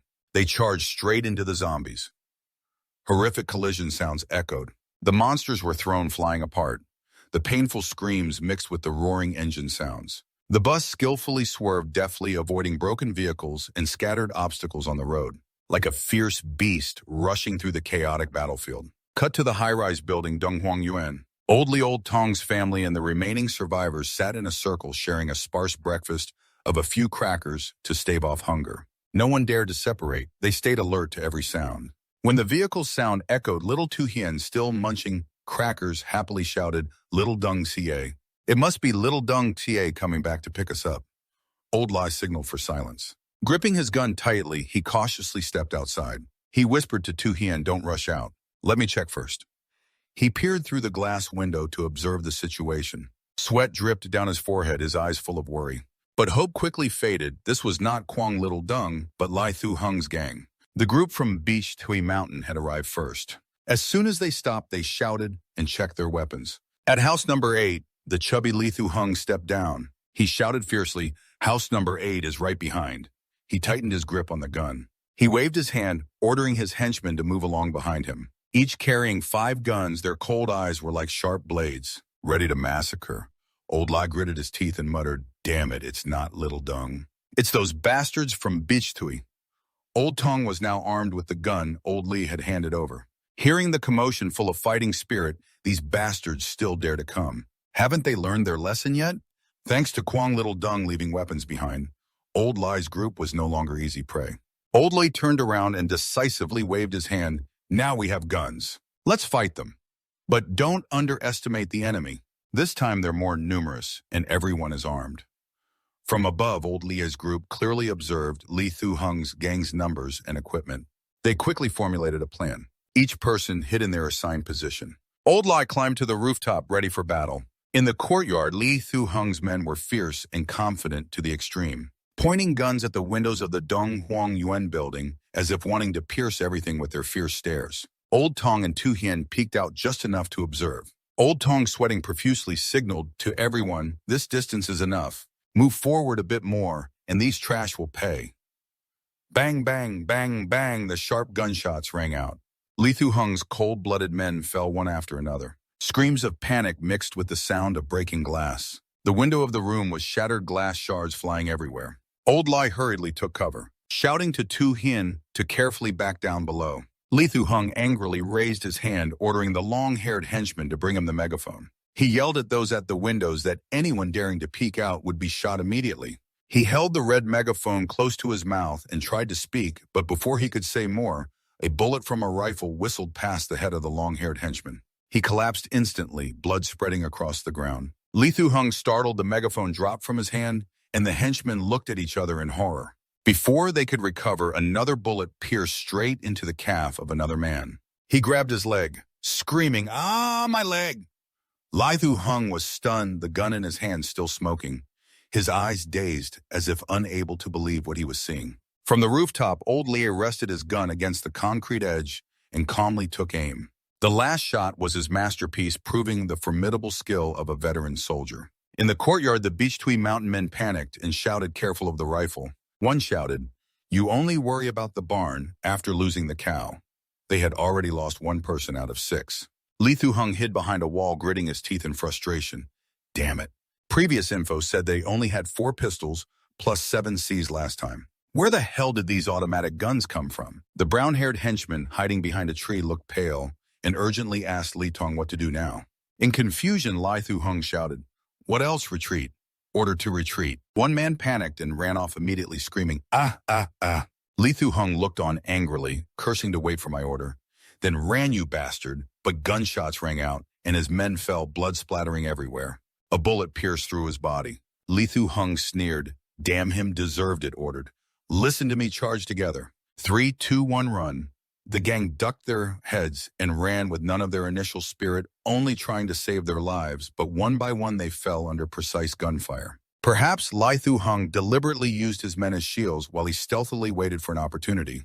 When the group on the roof ran out of ammo, he sneaked away, muttering he'd soon need to reload. Sure enough, Old Li had run out of ammo and couldn't shoot continuously. Li Thu Hung and a few lucky men ran to the car, opened the door, jumped into the driver's seat, and yelled to drive fast. The rest climbed into the bed of the pickup truck and hurriedly fled, ignoring the slow comrade yelling, "Wait, I'm not on yet." The vehicle didn't stop at all. Old Lai reloaded, aimed at the wheels, and fired continuously, sparks flying. The people in the pickup truck could only close their eyes and pray. A bullet struck the slow one, killing him instantly. Meanwhile, Kwang Tu-dung's bus sped along the main road. His driving skills were impressive, like a seasoned racer. Suddenly, he glimpsed a familiar pickup truck speeding past at the intersection. He muttered, "Who's that?" but dismissed it, focusing on his primary target, reaching Donghuang to complete the mission. When the bus stopped at Donghuang, the sharp sound of gunfire still echoed. As he stepped down, Kwang Tu-dung and Tran Sung encountered a bloodied corpse lying on the road. He observed and smiled. "Oh, looks like the rifle I left behind did its job." The vehicle they saw must have been the robbers fleeing after being attacked. Looking at the corpse, Tran Sung drooled and growled, Kwang Tu-dung laughed. "What's wrong, hungry?" Tran Sung growled in agreement, grr, grr, slinging his arm comfortably. "Go ahead and eat, better you than other zombies." Tran Sung, like a mo, off the leash, eyes glowing red, grinning hungrily, rushed toward the corpse at a terrifying speed. Kwang Tu-dung shouted after him, "Eat quickly and wait for me under house number 8. Then Tran Sung howled excitedly in agreement and tore into the fresh meat on the corpse, joyfully enjoying it. He inhaled deeply and exhaled with great satisfaction. A strange red gleam flashed in Tran Sung's eyes, as if the fresh meat was making him evolve stronger. He growled happily. Meanwhile, Kwang Tu-dung entered the Donghuang area, walking calmly among the corpses of Li Thu-hung's men. He muttered, "Wow, brother Lai Huangloi really dealt with a lot of people."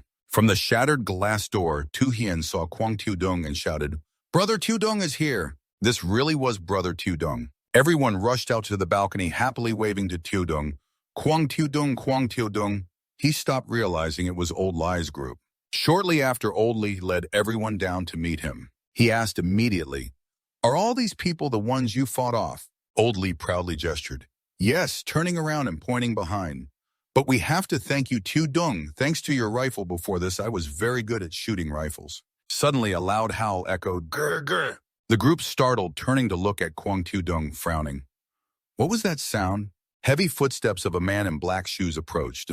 It was Tran Sung, who just enjoyed his premium meal, pale-faced but still friendly. Old Lai saw the zombie, immediately raised his gun and shouted loudly, "Watch out, zombies!" Kwang Tu-dung quickly blocked the muzzle, smiling comfortably. "Don't get excited, he's an acquaintance." Old Li looked at Tran Sung, struggling, face pale, sweating, suspicious. "An acquaintance, really?" Kwang Tu-dung pointed. "Over there's more fresh meat. Go eat." Tran Sung tilted his body and howled, "Grr, grr!" then dashed toward the indicated direction. Old Lai was stunned by Kwang Tu-dung's ability to tame zombies' mouth agape. "What's going on? Tu-dung, can you really talk to zombies?" Kwang Tu-dung didn't explain immediately, but urged him, "He's not a normal zombie. Get on the bus first, I'll explain on the way." He turned and called to Tran Sung. "After eating, come back to the bus and find us." Tran Sung, tearing meat, raised his hand, signaling okay. After finishing, he carefully put on a mask to lock his muzzle, then stepped onto the bus. Everyone on the bus, except Kwang Tu-dung, was a bit scared when they saw Tran Sung. Tu Hien exclaimed in surprise, "Wow, he even knows how to wear a mask himself." After eating, Tran Sung looked truly terrifying, his eyes glowing red with hunger. Kwang Tu-dung laughed and teased little Tu Hien, "You scared kid, be careful or he'll bite if he hears you." Tu Hien quickly changed his tone, whispering with a bit of caution. Kwang Tu-dung laughed loudly. "It's okay if he hears this one." All eyes turned to Tran Sung. He stepped onto the bus and accidentally stomped hard, shaking the whole vehicle as if hit by a wave. Everyone on the bus panicked, becoming even more frightened. Lali gasped, "Oh my God." Tran Sung obediently handed over the keys. Muzzle Tu-dung. He struggled to say the two clumsy words, "Lock, lock," though his voice was still babyish. Everyone heard and roughly understood. Secondly, Kwang Tu-dung was shocked and pointed at Tran Sung. You can talk now." Maybe the fresh meat helped Tran Sung evolve. Becoming smarter, he kept trying to speak. Even if it was just baby-like babbling, that was already a miracle. Looking at the keys in Tran Sung's hand, Kwang Tu-dung pondered, he's eaten 6 corpses. Tran Sung, as a zombie, was definitely evolving strongly. They had to hurry back to convert points into strength, to turn him into the region's top fighter. Without hesitation, He gripped the steering wheel tightly and shouted, "Hold on tight. We're going back." 3 buses sped straight toward the base. Inside, Tudong joy surged. Tran Sung was not just an ordinary zombie. Cut to Beach Thui Mountain, where the bad guys gathered. Lee Thu-hung, after a crushing defeat, ran back to the base. Immediately dragged out and scolded by 2 big CA guys. Kai CA angrily pointed at him and yelled, "Damn it! What did I tell you? You can't do anything, Lee Thu-hung lowered his head, not daring to argue. Sweat poured down as he desperately explained, "Van CA really can't blame me. Those guys had automatic rifles." Van CA narrowed his eyes coldly and replied, "Don't talk nonsense. A bunch of small-time guards don't have automatic rifles. You think I'm stupid?" Lee Thu-hung shouted, trying to explain, "It's true. If you don't believe me, send someone to check." Seeing Van CA's terrifying calmness, Lee Thu-hung trembled. Kai CA lost his temper. He threw a kick, causing Lee Thu-hung's chubby body to tumble onto the ground. Yelling, "Get lost!" Lee Thu-hung clutched his stomach and screamed, "It hurts!" He hated it deeply but dared not resist. He just silently stood up. Wiping blood from his mouth, he glanced sideways at the 2 guys with a look of resentment. After Lee Thu-hung quietly left, Kai CA gritted his teeth in anger. "I've been sick of this useless guy for a long time." He dragged his finger across his neck, hinting at wanting to eliminate Lee Thu-hung, then continued, "While his limbs are badly injured, or maybe one of the big shots in the group," he sneered, "you still crave the girl next to him." "Right." Kai CA was excited but pretended to avoid Lao Su. "What are you saying?" Between Van CA and Lao Su, Kai CA finally comfortably revealed, "Of course we share." Although Van CA looked suave, a perverted expression appeared when talking about women. He warned, "Don't rush, Kai, wait for me to find the opportunity." Thinking Lee Thu-hung was already far away, but he was hiding outside the door, eavesdropping on the entire conversation. So angry he felt like vomiting blood. He clenched his fists tightly. Veins bulged all over his face, glanced inside with eyes as if wanting to devour all 3. Later, in a private room at Beach Thui Mountain, Lee Thu-hung frantically smashed the furniture. Shouted, "Damn it, my woman." Thoi Tin stepped forward gently and asked, "What's wrong, husband?" She leaned in close. She comforted him, but Lee Thu-hung snapped, "Hurry up, pack your things. We're leaving." Thoi Tin was surprised. "Leaving now? Where to?" Lee Thu-hung grabbed her hand tightly, gritting his teeth, and said, "We can't stay here long. We have to prepare in advance." He thought to himself, in the apocalypse, women like Thoi Tin are a danger to anyone who has a girlfriend nearby. He called for one of his men. A young man in a white shirt ran in and said to Lee Thu, "What do you need?" Lee Thu-hung gave a hurried order. "Call the brothers. Tomorrow, early morning, we leave." Thoi Tin showed disinterest. No, silently watching as he turned his back. She had known for a long time Lee Thu-hung was untrustworthy, especially after the failure when trying to lure Kwang Teo-dung. A shift scene to Tudong's base. The bus had stopped in front of about the gate. Old Han San, Trung Tri and Tu Kai suspected strangers had infiltrated and took up arms to guard. Everyone got off the bus after a long journey. Tu Hien stepped out, amazed, exclaiming, "Oh my God, truly a fortress after the apocalypse." Kwang Teo-dung was still on the bus opening the system panel. The announcement appeared. Personnel increased, mission completed. Recruited 8 out of 5 survivors at Dung Huang Nguyen. Exceeded completion, rewarded 25 points. Additional 5 points bonus. Current total points 66. He muttered, "Oh, exceeding the target gets extra rewards." Checking points. He stepped off the bus, saw Tran Sung waiting and said, "Tran Sung, tomorrow evening come with me to the south side of the city." Tran Sung, wearing a muzzle mask, replied with difficulty, "Bite." Old Lee asked curiously, "Going to the south side of the city, what do you plan to do?" "What do you plan to do?" Kwang Teo-dung smiled. "I have a grudge. To settle with those at the Beach Thui Mountain Villa." That night, after arranging everything smoothly, Kwang Teo-dung went to his room and opened the system panel. Information appeared. Black technology, supply box level 250 points refresh. Handmade 8 points. Under the system light, he decisively chose to manually refresh. Touch the mysterious box icon, muttering, "First level 2 box." 16 systems notified successfully that the level 2 black tech supply box was exchanged. Minus 50 points. Current points 16.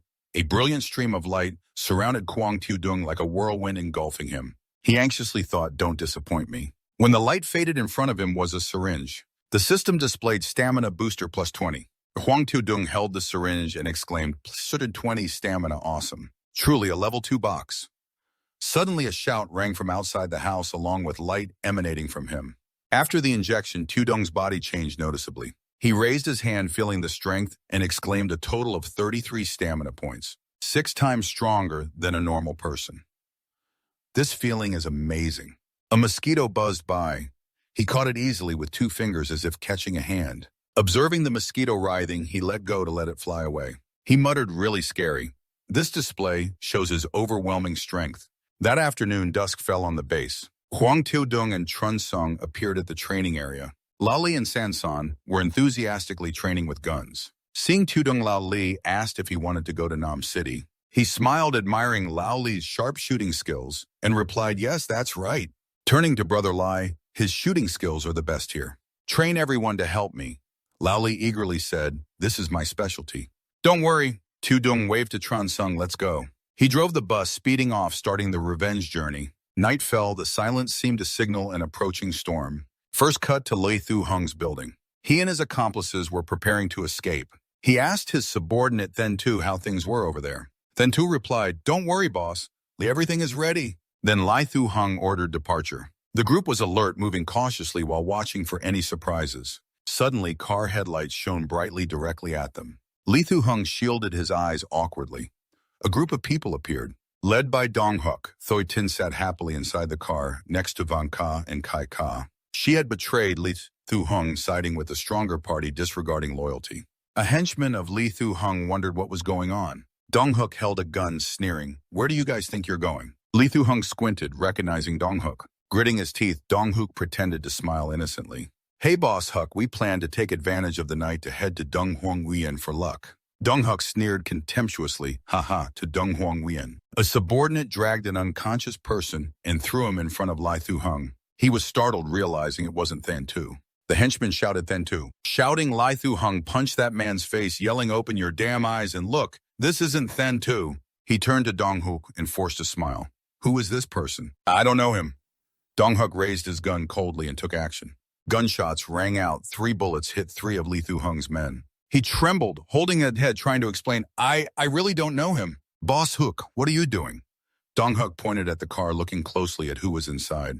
The lights went out, revealing Thoi Tin's face. Lei Thu Hung gritted his teeth, unable to believe the woman beside him betrayed him. He shouted, Thoi Tin Kai Ka. Sneering, don't deny it. Thoi Tin has told all about your betrayal plan. Lei Thu Hung was furious, wanting to rush in for a final fight, but was held back tightly by Dong Huk's men. He shouted, you bitch, how dare you betray me? Kai Ka turned to Van Ka, boss. How should we handle this? Van Ka coldly swung a rope tightly around Lei Thu Hung's neck. The big guy pulled the rope, hanging him suspended. He struggled, tears streaming, groaning in pain. His death was no different from Tu Dong's fate in his past life. After a while, he stopped breathing, his body motionless. At the gate, soon after Kwang Tu Dong's bus appeared, he and Tran Sung silently moved along the wall to enter. Suddenly, Lei Thu Hung's corpse twitched. Tu Dong realizes something is wrong, signals Tran Sung to stop. It turns out Lei Thu Hung has turned into a zombie, thrashing on the rope. Tu Dong snorts, coldly serves him right, but regrets not dealing with him personally. He throws a stone, cutting the rope. Zombie Lei Thu Hung falls, smashing his face onto the ground. Tu Dong approaches, grabs his head, smirks coldly, respecting the tragic end of this guy avenging you. Scene shifts to another building. A sinister laugh echoes in the night. In the faint light coming through the window, 2 men surround Thoi Tin, handcuffed on the bed with limbs spread wide. She sneers teasingly, are you so upset? Someone just made a big contribution and you treat her like this? Hurry and untie her. Thoi Tin falls into a dazed state, mumbling unclearly. Suddenly, strange noises outside the window make Kai Ka, who was about to act, stop. He frowns and goes to the window, asking what the noise is. Looking out, he is horrified. His underling lies sprawled with his head bleeding dark red. At the same time, the door is slammed hard, pounding loudly as if trying to break in. Van Ke and Kai Ka panic and shout, what's going on? Kung Teo Zung sneaks in through the window, his face cold, his murderous aura like ice. He holds a knife to Kai Ka's throat. The man turns pale, stammers as blood spills from his mouth, unable to speak from pain. The blade slices across Kai Ka, collapses, blood spreading on the floor. Kai Van Ke panics, shouting loudly, damn you, Kai. He demands, who are you? Thoi Tin, handcuffed on the bed, struggles up terrified. Kung Teo Dong, emotionless, thrusts the dagger straight into Van Ke's throat. He coughs, blood struggles to breathe, but powerless falls to the ground, blood all over him. Thoi Tin panics, screams, seeing Teo Dong approach. Kung Teo Dong, what do you want? He sneers, ha ha, you guys are having too much fun, huh? He turns, touches the door handle, coldly says, I wonder how that bastard Lee Tu-hung would react seeing this. Hearing the name Lee Tu-hung, Toy-tin turns pale, sweating voice trembling. Lee Tu-hung. Before she can react, Tu-dung pushes the door open and dodges aside. A shadow lunges in like a wild beast, a zombie. Lee Tu-hung loses control, screams, and charges straight at Toy-tin. She is terrified, tears streaming, struggling desperately. Kung Tu-dung. Was wrong, please forgive me, it's all too late. The lover Toy-tin once chose has now become a demon. Lee Tu-hung with blazing red eyes sinks his teeth into her neck. Bright red blood flows out, staining the floor mercilessly. Kung Tu-dung slams the door shut, leaving Toy-tin's dreadful screams echoing throughout the room. Outside, he walks slowly to Tran-sung, his gaze calm as it passes over the scattered corpses. He says, go eat Tran-sung. Tran-sung has now evolved, looking at the nearby bodies, stammering, eat one person the most.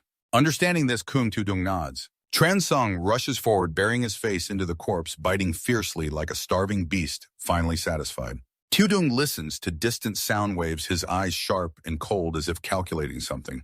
First, in a locked room with all doors sealed, a family. A man, a woman, and a little girl huddled in the corner, trembling eyes full of fear. Suddenly, a chubby man in a chef's outfit appears, pulling the iron door with a screeching sound. He looms forward, holding a sharp butcher knife, his fierce face marked by a long scar beside his eye. A white-shirted underling rushes in, grabbing the little girl's hand excitedly. This girl is tender and soft, so good. The little girl is scared, tears streaming as she cries out loud. The chubby chef frowns, glaring. The girl's too skinny, then points to another chubby boy hugging his mother, quietly crying, choose him. The mother bites her lip in pain, helplessly watching her son being dragged away. The chef shouts, Fatty, come with me. The boy cries and struggles, reaching out to his mother. Mommy, please. The mother screams, let him go. Let my child go. The chef swings his knife, knocking her back. He growls, get the hell out of here. The boy witnesses his mother being hit, screams, Mommy. The mother slammed her hand on the floor, tears streaming down, screaming, please don't spare my child, I'm begging you. No one in the room dared to act rashly, their eyes avoiding the heartbreaking scene. The mother cried hoarsely, save my son, please have mercy. Suddenly, a loud crashing noise echoed, drawing the attention of both the victims and the thugs. The door was pierced with 3 round holes. The fat chef angrily shouted, what's going on? The henchmen guarding the room rushed forward, aiming guns and knives at the door. The chef pressed a knife against his body, growling, who owns this gun? A clueless henchman replied, only the boss has one. Amid the chaos, the boy ran back, hugging his mother, sobbing, Mom! The mother held her child tightly, comforting him. It's okay, sweetheart. Inside the room, 5 thugs pointed their weapons at the door, tense and waiting. The fat chef stepped back, ordering the tall, skinny man, go check it out. The other man trembled, I'm scared. The chef barked, stop whining and go.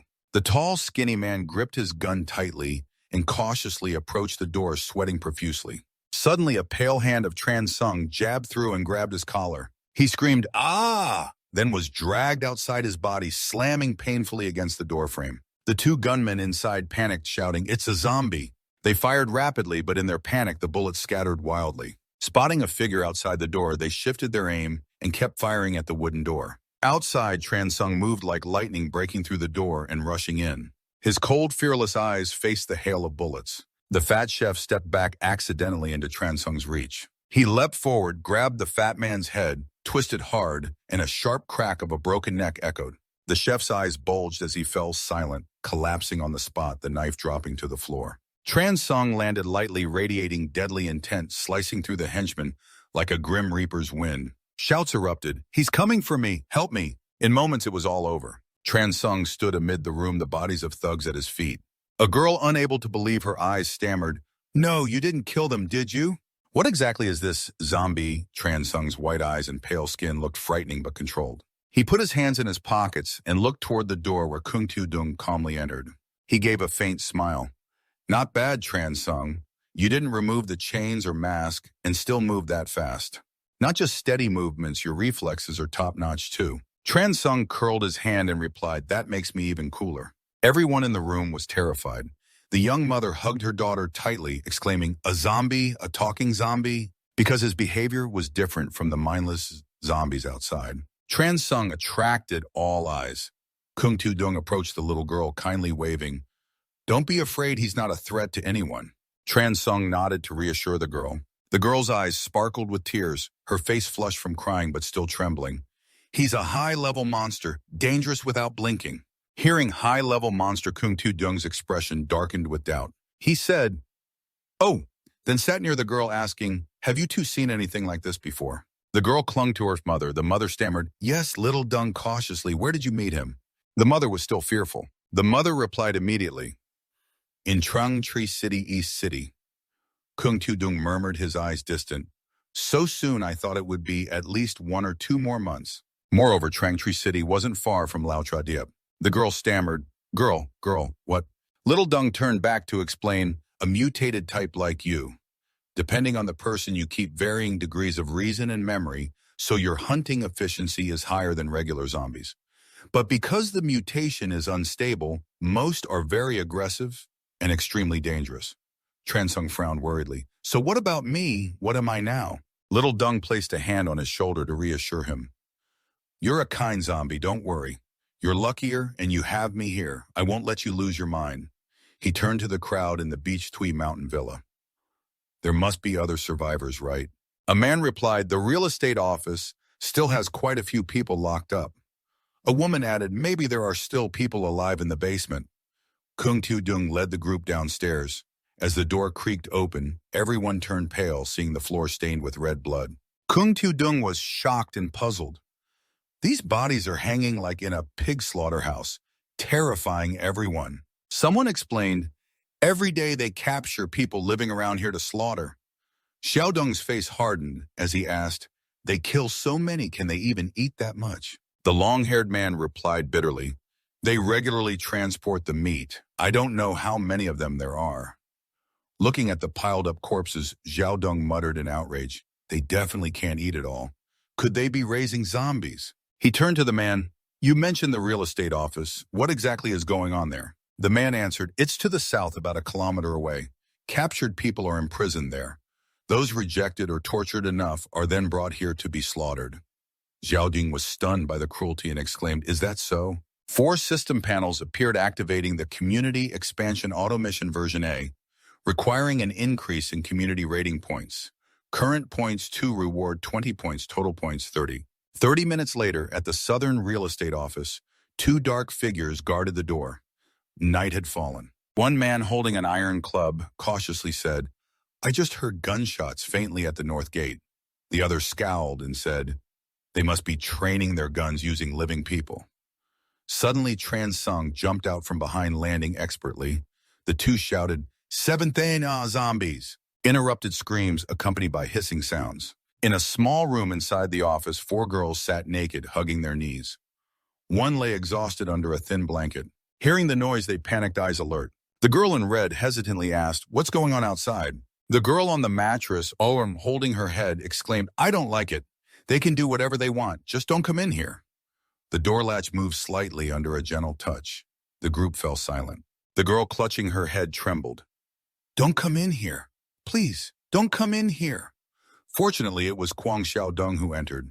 Seeing the 4 girls, he hesitated briefly but kept a determined expression. The victims frightenedly tried to cover their bodies. Xiaodong decisively said, "Everyone get out."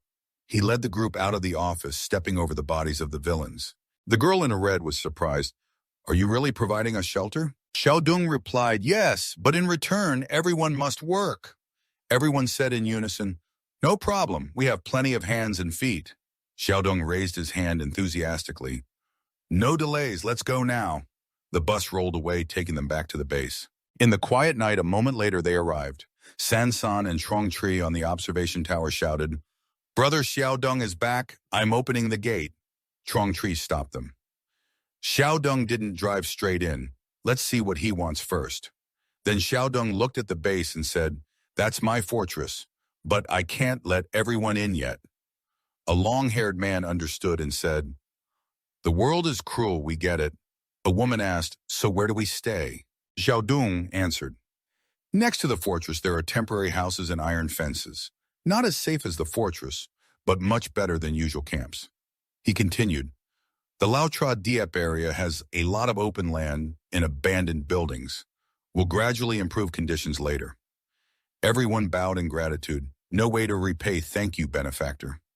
The next day at the Beach Twee mountain base, two large vehicles entered the gate, a small car and a truck loaded with tons of black plastic bags. A woman with dark greenish-black hair wearing fashionable fishnet stockings sat in the small car, clicking her tongue in frustration. Why is no one answering the phone? What mysterious trick is Trong Con Van up to now? She frowned angrily. Not right. She and a tall man walked straight into a room. As Trung Kun Van opened the door, she scowled and said nothing. In the room, three zombies, Lai Thu Hung, and two gang leaders sniffed the scent of human meat and lunged forward. The woman showed no fear and knocked once, causing Li Thu Hung to fall over. She struck swiftly, only hearing the zombies' cries of Seven Thane. She wiped the blood off her weapon and looked coldly. The man behind spoke up. Sis, Trong Kan Van is dead. What about this meat? She replied, there's no way now, we'll have to set an example ourselves. Her face became dangerously angry over the loss of her men. She gritted her teeth, determined to eliminate whoever violates our rules. Outside the villa courtyard, she held a weapon and looked at the scattered bodies of Trong Kan Van's men. The man asked, not a single survivor. Coldly, she said, is the meat intact? He answered, the meat is still whole. She ordered the truck to be loaded again, her men carrying the black bags onto the truck to prepare for the new deal. She crossed her arms and scanned around. Suddenly, she bent down and saw tire tracks, exclaiming, "Ew." A subordinate curiously asked, did the boss discover something? She squatted and replied firmly, I want to see who has this skill. Scene shifts back to Xiaodong's base. He sat on the balcony, enjoying the breeze, looking at the system panel for the community expansion mission to increase community rating points. Current points 2. Xiaodong wondered, how do I increase it? The population number is definitely an important factor. Looking down at the vast base, he exclaimed, there's plenty of land, haha, thanks to that damn guy from before. Suddenly his eyes widened. Ah, that rare breed. He, Sansan, and Trung Tree entered the area for survivors. Everyone cheered, Savior, you have arrived. A woman ran over, palms pressed together, crying as she said, thank you, Savior. Tudong helped her up with a smile. No need to be so formal. He turned to the mother and daughter and asked, where exactly did you and the little girl see that super-level monster? The honest mother said, at the Hoan Yuan Fat supermarket in Trongtree City. She recounted that back then we went into the supermarket looking for supplies and encountered that monster. It killed many people. Amid the chaos, my daughter and I fled and met a group at the Beach Twee Villa, thinking we were saved. But unexpectedly, they were beasts disguised as humans. Everyone was outraged. Teodong clenched his teeth, his face hardening. Huan Yuan Fat San San worriedly said, Teodong, do we still have plenty of supplies? No need to provoke that monster. Chungtree also wanted to speak, but remained silent. Teodong seriously said, Trangtree City is less than 2 kilometers away. We cannot let a monster threaten people's safety. The mother trembled, dropping a basket of clothes, panicking, Savior, please don't go. That monster kills without blinking. Tudong reassured her, don't worry, we know what to do. He turned to Trung Tree and called, Tren Sung, let's meet that guy somewhere else. A group of people entered a large building. Everyone wore backpacks and carried protective gear. Leading was a beautiful girl beside her, a man wearing a shirt and vest. He glanced at her and said, I already told you there's a big supermarket around here. A young man behind warned, don't be careless, it might have already been cleared out inside. The girl nodded but remained optimistic. Don't be pessimistic. We've been through many supermarkets. There are still many things left. The group cautiously entered the supermarket, alert to the gloomy atmosphere. Silence was almost maddening. The food aisles were empty, with only a few scattered items left behind. Someone sighed. Even though it was controlled, they still didn't take everything. Suddenly, a woman in the group banged a frying pan against the wall, creating a loud echo that startled everyone. In the supermarket's empty space, the group instantly tensed, gripping their weapons. The beautiful girl at the front spoke firmly, is anyone here? Her actions clearly showed she was experienced in fighting zombies moving without haste. She crouched down to observe, her sharp eyes scanning the surroundings. Within minutes, intense noises erupted from the exits and doors within the shopping center. A swarm of zombies burst out screaming wildly. Their torn, pale faces lunged toward the group. Roars and snarls tore through the air. People panicked, shouting, they're here, zombies! The screams mixed with the sounds of fierce fighting. Clashes, thuds, and anguished groans echoed everywhere. After the fierce battle, zombie corpses lay scattered on the floor, but the group was lucky no one was hurt. The beautiful girl laughed confidently. Haha, easy as pie. The young man with the backpack looked down at the corpses and observed, there are zombies, but not many. Looks like the big pack was led away by another group. Another person slapped a teammate on the shoulder excitedly. Today is like hitting the jackpot. However, the man in the vest remained cautious, reminding everyone, don't be careless. Let's keep going deeper inside. No one noticed that from the shadows a mutated zombie silently approached. Its eyes flashed with crackling sparks, its sharp teeth bared as it growled hoarsely, full of menace. Prey, fresh prey. The group was still celebrating over the leftover supplies on the shelves. They excitedly pointed at this and that. Oh, it's like New Year's. Someone shouted, enough for us to eat and drink for years. The beautiful girl excitedly pointed to a corner, shouting, look. Everyone's eyes followed what made her excited, not food, but a high-end bed. Her eyes lit up as she jumped on the bed, enjoying the soft feeling, exclaiming, I don't care, I want to stay here. The atmosphere became lively as the group laughed and chatted cheerfully. Someone suggested, how about we settle down here for good? Others agree, that's a good idea. While the group is immersed in joy, the man in the vest invites the young man with the backpack to step outside for a smoke. The young man nods, let's go. Outside, the man lights his Zippo lighter, the flame flickers in the darkness. He takes a long drag, tilts his head back, savoring a rare moment of relaxation. The young man holding a cigarette asks, so what now? Are we really staying here? The man hesitates. This mall has too many entrances, hard to defend. Plenty of supplies easy to attract unwanted attention. He continues, but when I got here, I saw a 2-story building over there that's still in good shape. Before he finishes, a bloodied blade is pressed against his neck. The sound of the knife-cutting skin echoes, blood spurts out. The young man witnesses his teammate's sacrifice right before his eyes, speechless, legs about to give out. The mutated zombie lifts the dying man, laughing eerily. Smooth flesh, must be tasty, haha. The young man panics and runs desperately, shouting for help. There's a monster. Those inside gathering supplies hear the scream, then turns around and asks what's going on.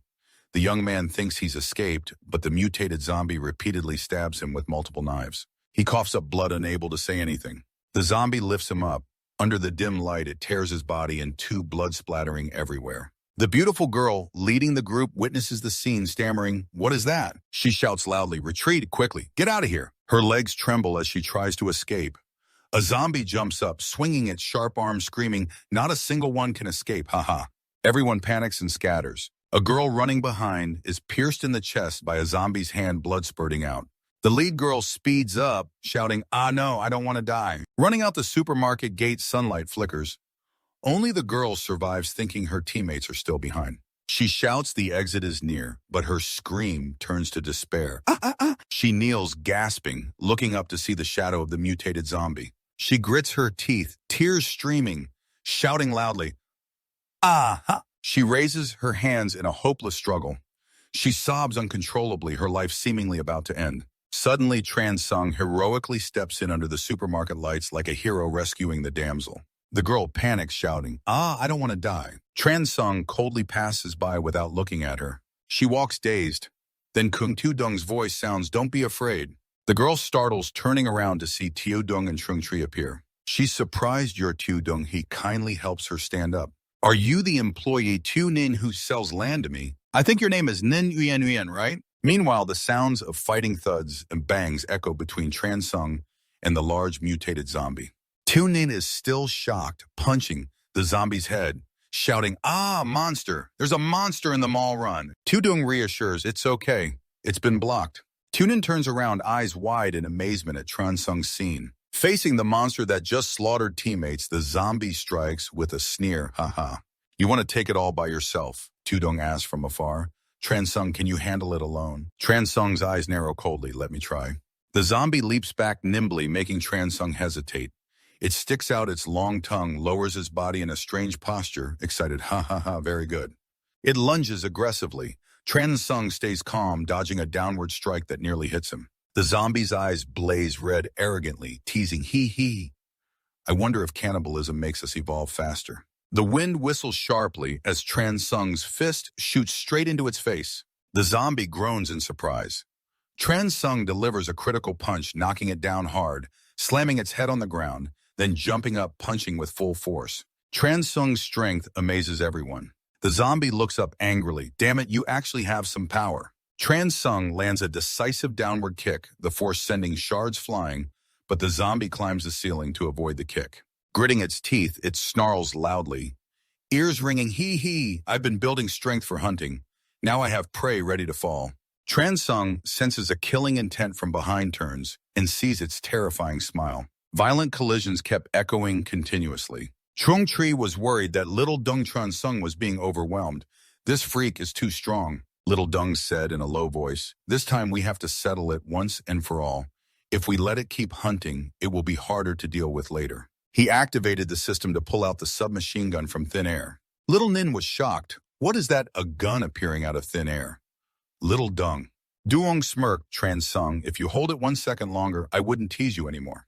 Tran Sung grabbed the zombie's hand, locking it tight, yelling, damn it, let go exactly 1 second. The gunshot was deafening. The bullet struck the zombie's temple, making it wince in pain. It staggered, dragging its heavy steps, growling, ah ah ha hee hee. It hurts so much, bastard. You actually hurt me. Ha ha, I'll tear you apart. Trung Tri was confused. A bullet and it's not dead. Little Dung kept shooting. The gunshots echoed loudly, the zombie's body full of bullet holes screaming like a ghost. Ha ha ha. Finally, it collapsed.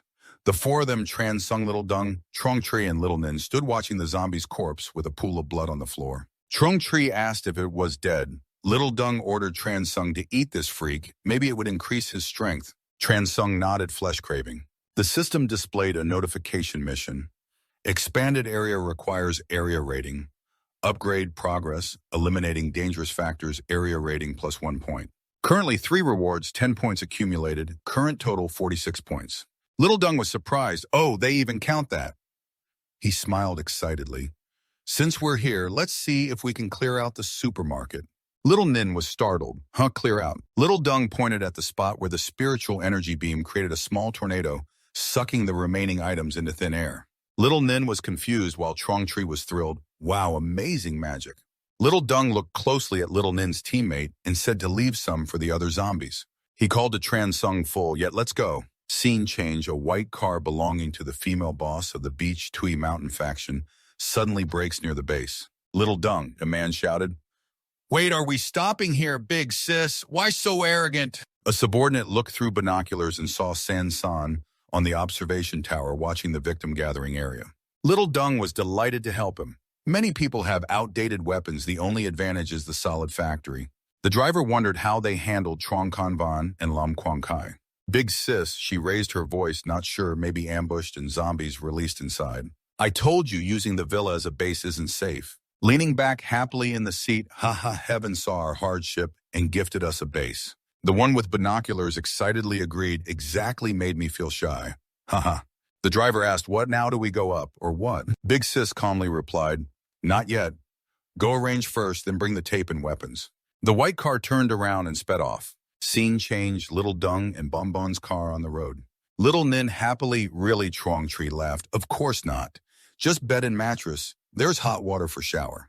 Little Nin was ecstatic. Oh man, bring it on. Little Dung narrowed his eyes, noticing something strange. Careful, there are people ahead, weapons ready. Little Nin and Trung Tri switched to defensive postures, cautiously watching the white car of the Beach Tui Mountain Group speed by. In the opposite direction for a moment, Little Dung glanced through the car window and accidentally met the suspicious gaze of the big sis. Two rivals faced off in the blink of an eye. The system displayed a new mission. Punisher requires resisting the invaders, reward 50 points. Little Dung muttered, resist the invaders. Thinking of the woman he just met, he pondered, could it be them? 2 cars arrived at the base. Little Dung looked up at the observation tower and asked San San if there were strangers nearby. San San pointed far away. Looks like a car passed by but didn't come toward us. At first, I thought it was you guys. Little Dung's expression turned serious. He ordered Trung Tri and Lao Li to call everyone out. I have something important to assign. 30 minutes later, at the coal factory on the south outskirts, a man holding a radio squawked, survivors, please come to the coal factory on the south outskirts. We've set up a gathering area and need more manpower. A young man in a yellow shirt scratched his head. Must be recent. From afar, a luxury car approached. The young man in yellow excitedly waved. The car belongs to survivors. Awesome. 2 cars braked sharply, kicking up a cloud of dust. The boss lady and her 2 subordinates stepped down leisurely. Ah, you guys came because of the radio signal, right? That's right. The guy in the yellow shirt quickly replies, yes, yes, yes. In the apocalypse, women are rare. Her hot figure and confident demeanor captivate the men. The guy in the yellow shirt flushes, imagining all sorts of things. She reads his mind, pretending to be gentle, then says, come with us. Oh, the guy is mesmerized. Oh, thank you so much. Ah, Sly, but no worries, the car doesn't have enough space. We'll walk a bit to get there. The leader agrees, all right, all right. The guy in yellow and his crew exchange meaningful looks, scheming something, not realizing they are just prey. Ah, the boss lady leads them to the big warehouse gate and enthusiastically pulls up the rolling door. The guy in yellow is amazed. Wow, this place is spacious. He's excited. Awesome, finally we have a place to take refuge. He awkwardly scratches his head. Oh, I want to use the restroom. Let me take care of it outside first, then come in. Ah, the boss lady smiles knowingly. No need, there's a bathroom inside, go ahead. The guy overthinks and blushes. Oh, okay.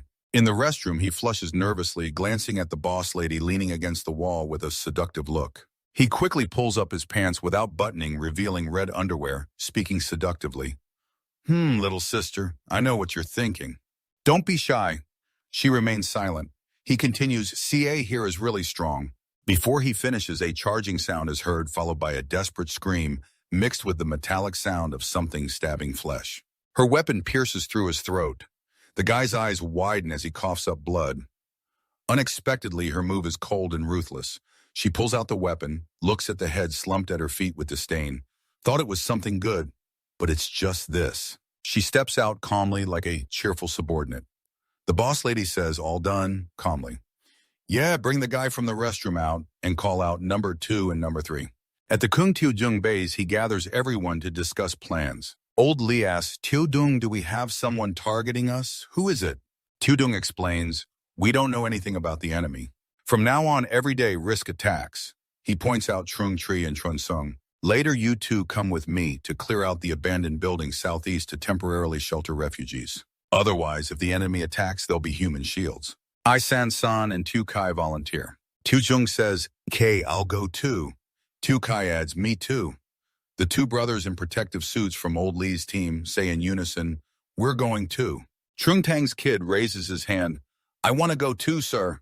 Trung Tang's wife pushes the child down. Don't crowd in. Tunin, though scared, raises her hand. The atmosphere is tense. Maybe I should go too.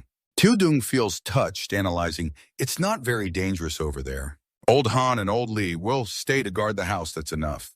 The rest can join in. After discussion, Tudung leads a team of many people he saved to the tall building in front, each armed as numerous as a squad. Tudung leads, firing a shot into a zombie's throat to start the fight. The group works together using knives and guns. Tran Sung fights off zombies barehanded one by one. After the battle, zombies lie scattered. Everyone pants heavily. Tudung asks, is anyone hurt? Checking again, everyone replies no. Approaching the window, they see the enemy base with chimneys still working. Tudung reminds everyone that attacks will come in the coming days, so they should stay here temporarily. A woman and a boy rescued by Tudung say, then we can fight. The boy adds, we'll contribute too. I Tudung stroke my chin thoughtfully. All right then. He entrusts the boy to clean up this area first. Later I'll bring guns and ammo. When the enemy attacks, communicate via walkie-talkie. Listen to my command. The boy clenches his fist, no problem. Scene switches to the boss lady's group. She crosses her arms calmly, watching her subordinates work hard. One asks, how's it going, boss lady? She glances at a skinny guy. How's it going? Smooth. First, the tall guy with long hair mutters as if hypnotized, cannibalism. She yells, smooth bitch Tui Sun was destroyed. From now on, food is on you. The skinny guy grumbles, who's gonna do it? The tall guy shouts, no cannibalism, no fun for me, inciting hatred against the Tudung group. The group from the east is quite large in number. Tomorrow morning, Old Tu and I will lead people to clean them all out. Cut to Kung Tudung's base in his private room with the light on. Tudung's voice sounds 46 points accumulated to check if the system has a new box. The system panel appears before him. System store awakening supply box level 2 up to 25 points. Apocalypse farming supply box level 2 up to 15 points. Oil and protein supply box level 1 up to 5 points. Manual refresh costs 8 points. Then Tudung leans on the bed, happily selecting and exclaims, finally, there's new stock. He clicks on the system panel excitedly. Oh, this time? There are 2 level 2 boxes totaling 40 points. Let's see what's good. He opens the system panel again. Level 1 stamina, overflow attribute, self-boost by 25%. After it ends, falls into a weakened state.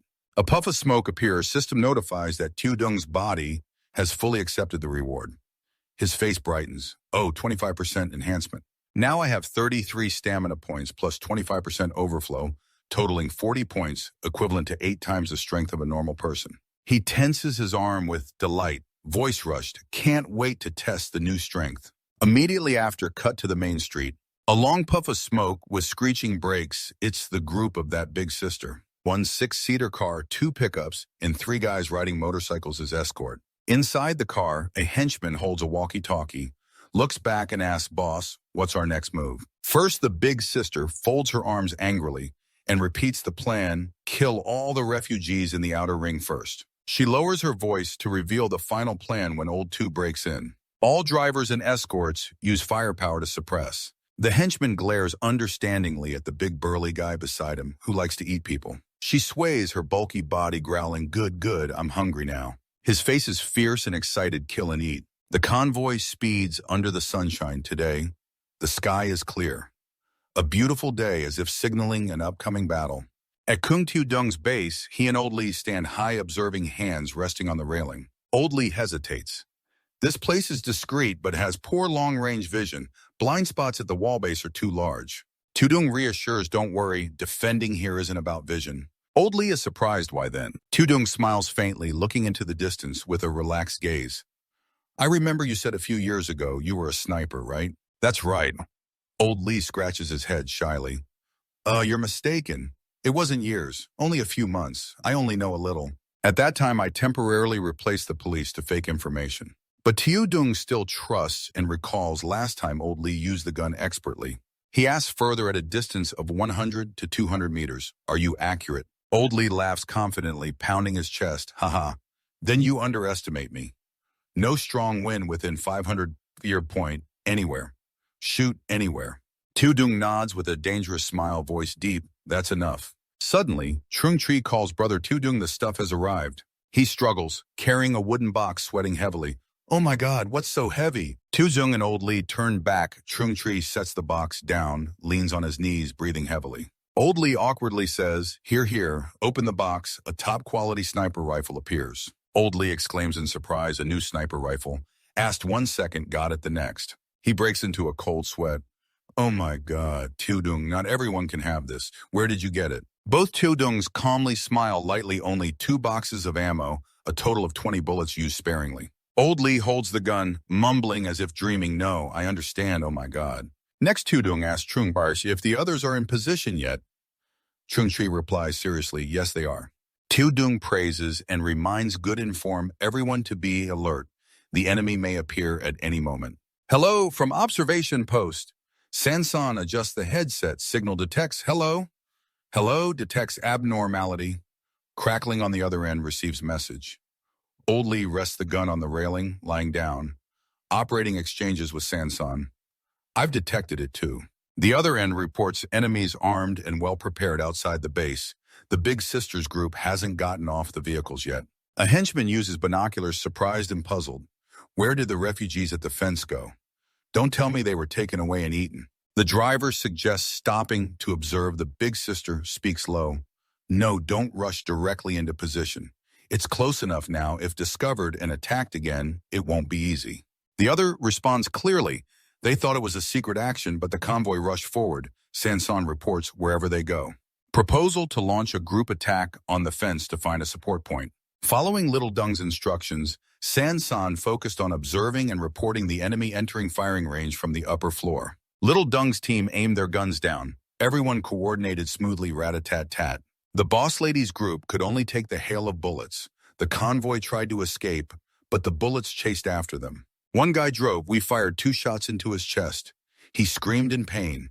The car lost control, swerved to block the car behind, veered off. The road crashed into trees and the wheel shattered. Little Dung's team destroyed 1 target. The big boss lady in another car was furious. "Damn it, how could this happen? What now?" The convoy slowed down. The bullets got thicker. They swerved chaotically, but it was useless. One guy reported charging straight under the fence where there was cover. Finally, they crawled to the base gate and stopped. A huge foot stomped hard on the ground. The bloodthirsty maniac holding a large saw flipped the switch. Sparks flew, screaming loudly. Kill, kill, kill, kill him. The saw fan cut deep into the door, creating a deep slash. From the observation tower, Sansan spotted it, screamed, "Oh my God, there's a pervert breaking in." She mobilized snipers. Snipers don't stop, everyone. Switch your gun barrels, aiming at the big boss lady and the gang hiding under the truck, waiting to shoot back. The gunfire was deafening with a strong smell of gunpowder. She shouted, firing back, suppressing and supporting Old 2. Sansan and the team above nearly got hit, trembling. A high school student like her fighting a gang was a huge disadvantage. Zhangji's team was also affected. Little Kai got shot in the shoulder. Zhangji worried about Little Kai. Pull your friend back. Remind them we have submachine guns with firepower, not inferior to theirs. Everyone keep targets reloading in time. Tushan's father in the upper corner dodged bullets. Don't be afraid. Stay persistent. We have enough ammo. With experience, Old Han realized the enemy's intent. They're cutting through the door. If the guy next to the door gets broken, we'll be at a disadvantage. Little Dung said through the earpiece. Don't worry, I've got it all figured out. Turns out he wasn't appearing because he already had a plan when no one was paying attention. Little Dung took the side door and ran full speed to the observation tower, footsteps rapid but stealthy. After the barrage, one of the big boss lady's guys reported ammo was down to half. She shouted, Old 2 still struggling to break the armored door, not done yet. He grumbled, yeah, almost done. There was a loud explosion, flames burst out, smoke and dust thick, the door shook. Sansan yelled, the door's broken. Reinforce the other door, don't let them through. The big boss lady gleefully with a crazy face laughed wide. Ha ha, you guys, who haven't seen the world like us, watch the terror of the evolved fake 2 using evolved zombies as shields. Family brand minions run. After Old 2 smashed the base door wide open, he lunged forward, pushing down the door, dust flying everywhere. Little Dung climbed the observation tower, said through the earpiece, Old Lee, get ready to hear the signal. Old Lee was on standby, focused. See the tallest guy yet? Little Dung replied. Yes, I see him. Old 2, bloodthirsty, roared with a mouthful of teeth, growling crazily out of his mind. Old Han and the team behind sweat and shock. That stammering person, is that even human? Old 2 blocked bullets for the big boss lady's group hiding behind Old Han, firing wildly. But the bullets hit flesh, only causing minor injuries like ant bites. Old 2 squinted, growled, hissed long. Everyone horrified, realizing his thick skin couldn't be penetrated and his wounds healed on their own. Old Han shouted loudly, that guy's wounds heal on their own. The big boss lady stood beside Old 2 proudly. Ha ha! You're dazzled now, huh? You guys are seeing an evolved fake for the first time. From above, Old Lee aimed through the scope. Old Han reported through the earpiece, that big dumb guy has the ability to self-heal.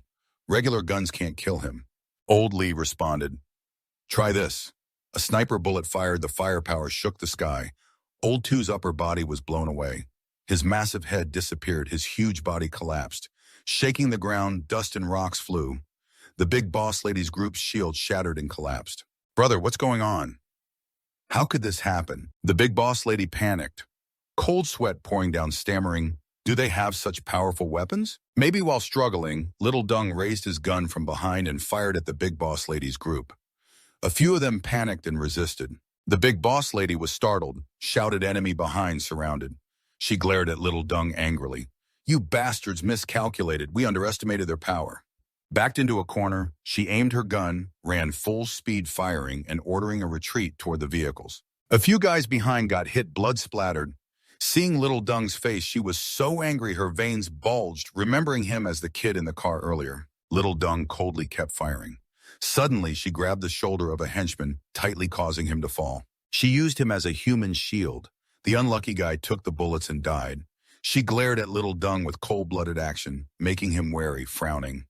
Reacting quickly, could she also be an evolved person? She immediately threw the dead henchman's body toward Little Dung. A petite but strong woman threw the body with one hand, flying straight like a deadly wind. Huang Xiaodong quickly dodged to the side as the body crashed heavily to the ground. A henchman lay motionless as he guarded, glancing at the body. But after only a few seconds of distraction, the boss lady changed direction and ran away. Xiaodong shouted angrily, damn it, she got away! But the enemy still had their trump card. Old Louis on the upper floor focused on the scope and calmly spoke into the radio.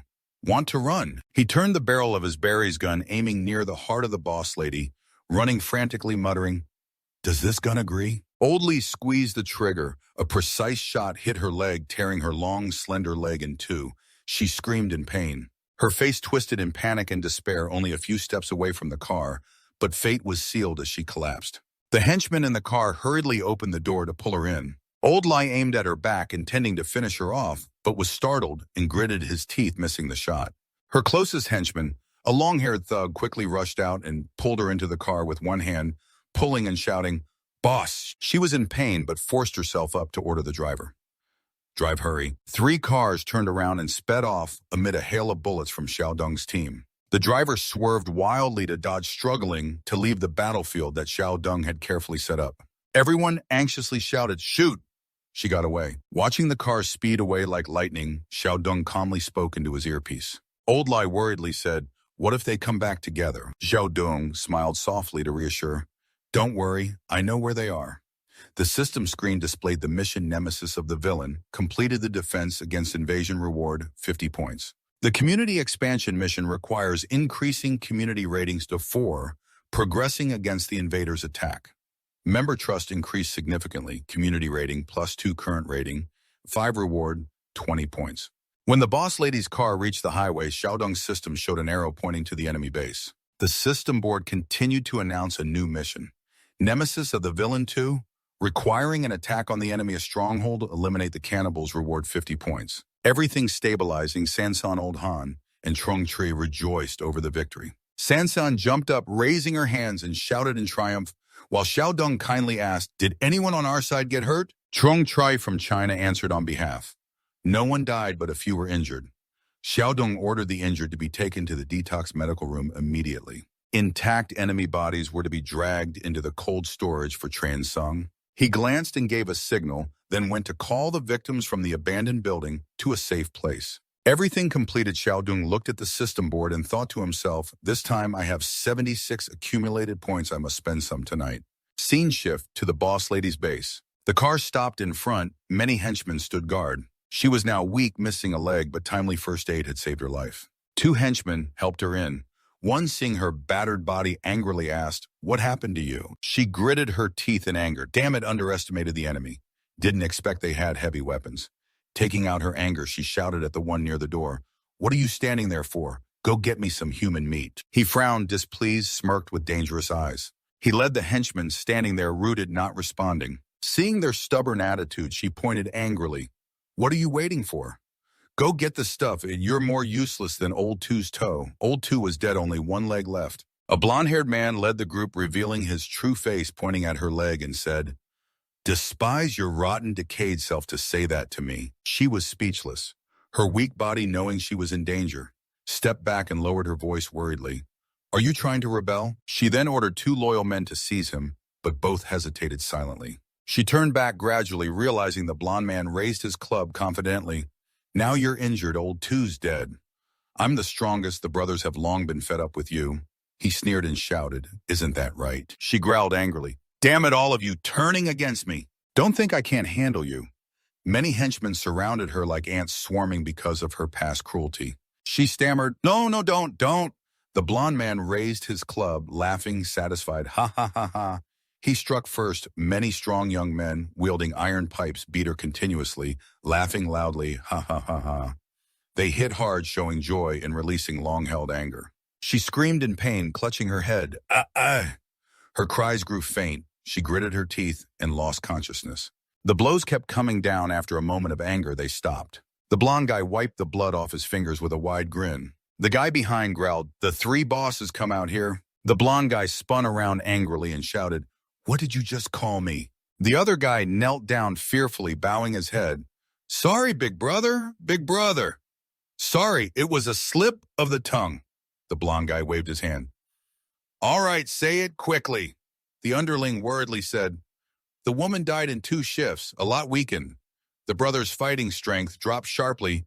If we meet that guy, then..." The blonde guy, now one of the 3 bosses, scratched his cheek, thinking about the huge evolved zombie with many dangerous tentacles. He muttered, then confidently waved his hand. No problem, we serve the Taekwon group. He stepped in, leaving the drenched big sister's corpse outside in the yard. A few hours later, Kung Tu-dung's car arrived at the female stronghold base following system directions. He got out with Trung Tree and Lao Li following behind.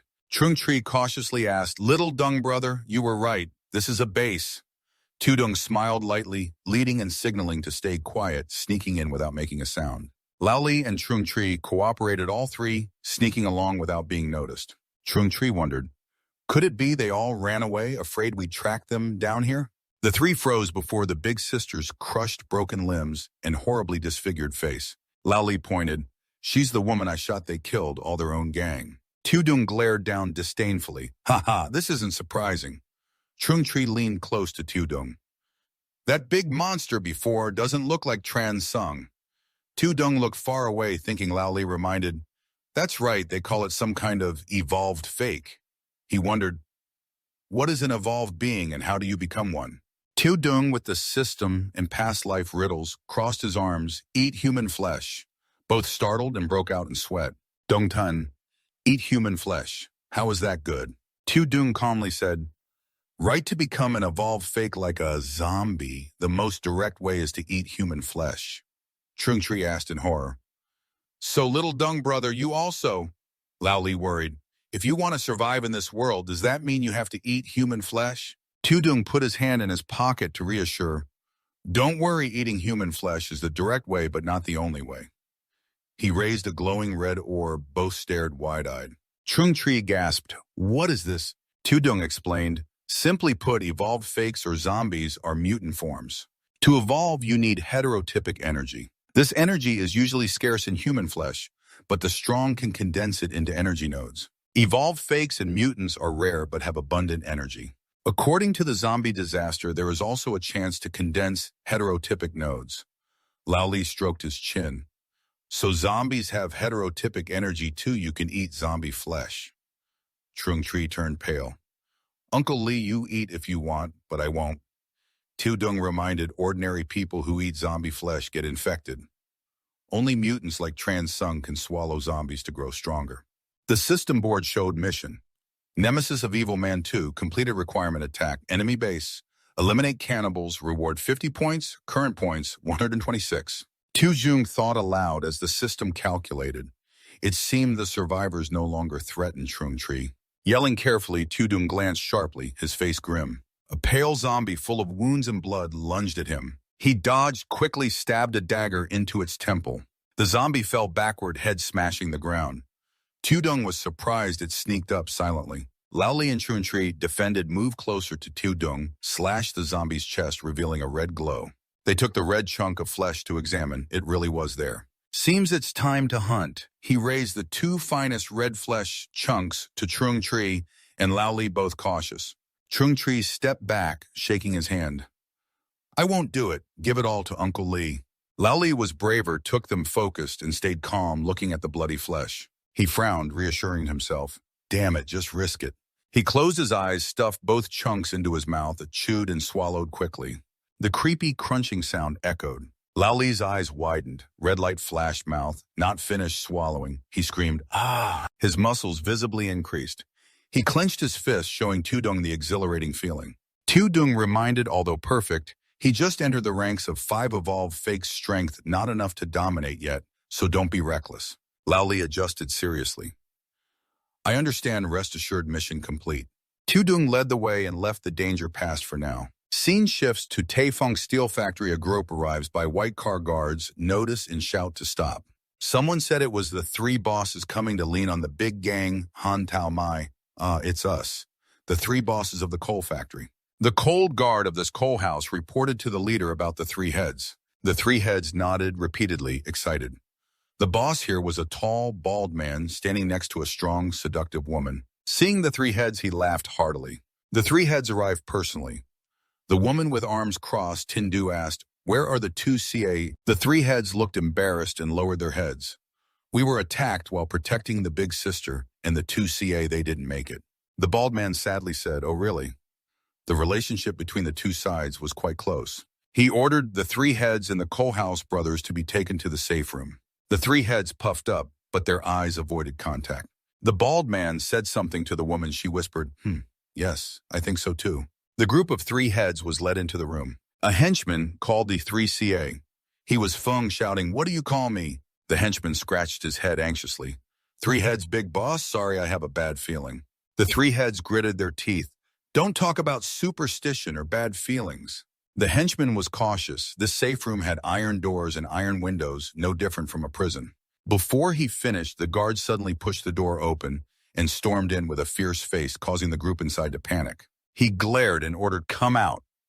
A few minutes later, he led the group of three heads to the bald man. Many henchmen surrounded the bald man and the waiting woman. The three heads forced a smile. "Boss, what's going on?" The woman with arms crossed and shock in her eyes shouted, "You dare act against the boss. What outcome do you think this will have?" The three heads were startled, knowing they had been found out, but pretended otherwise. "What do you mean, Madam Eagle C.A. Lin? There must be some misunderstanding." Lin laughed loudly, narrowing her eyes. "Misunderstanding." She waved her hand, signaling the tall man to expose the truth. "I came to the coal factory and saw La Tindu dead in the yard. The three heads survived, but no bodies were found. The coal factory showed no signs of a fight." The three heads were speechless, gritting their teeth. A tall man pointed and gave the most reasonable explanation. "They exploited the disadvantage of the battle and internal conflict to kill Li Tindu." The three heads broke into a sweat, arguing, "You don't have enough evidence, it's just speculation." The bald man laughed. "Evidence? What era needs evidence now?" Lin sneered. "Honestly, if we didn't value the abilities of Li Tindu and the 2CA, we would have finished off your brat pack a long time ago." The bald man gritted his teeth, voice chilling, "Kill them all." One in the group of three heads was terrified, clasping his hands, begging, "Please spare us. I have intelligence." The three heads turned, pale mouths agape. Lin was curious. "What intelligence?" A henchman pointed to the eastern district. "There's a place with a large gathering, plenty of supplies. Big Sister and the 2CA were defeated by them. To avoid disaster in this chaotic time, supplies can't compare to the value of human lives." Lin glanced sharply at the henchman. Her looked like she wanted to rip his heart out. He seemed to be infatuated with her, but at that moment she was drawn to a new idea. She asked, "How does the scale and strength of Kwang Tu Dung's group compare to this place?" The henchman hesitated, unsure how to satisfy her, finally responding, "About equal in strength." Hearing this, Lin glanced at her lover Bao and muttered, "What a disaster." Bao listened quietly, deep in thought, with distant eyes. He silently considered, then suddenly spotted a weakness in Kwang Tu Dung's group. The henchman hurriedly added to make amends, "But they still don't know how to become evolved people. I haven't seen any evolved people in the gatherings." Li Trin, who was watching the conversation, looked at the henchman named Dan standing in front of him, puzzled by this information. Becoming an evolved person, he frowned thoughtfully, evaluating the situation.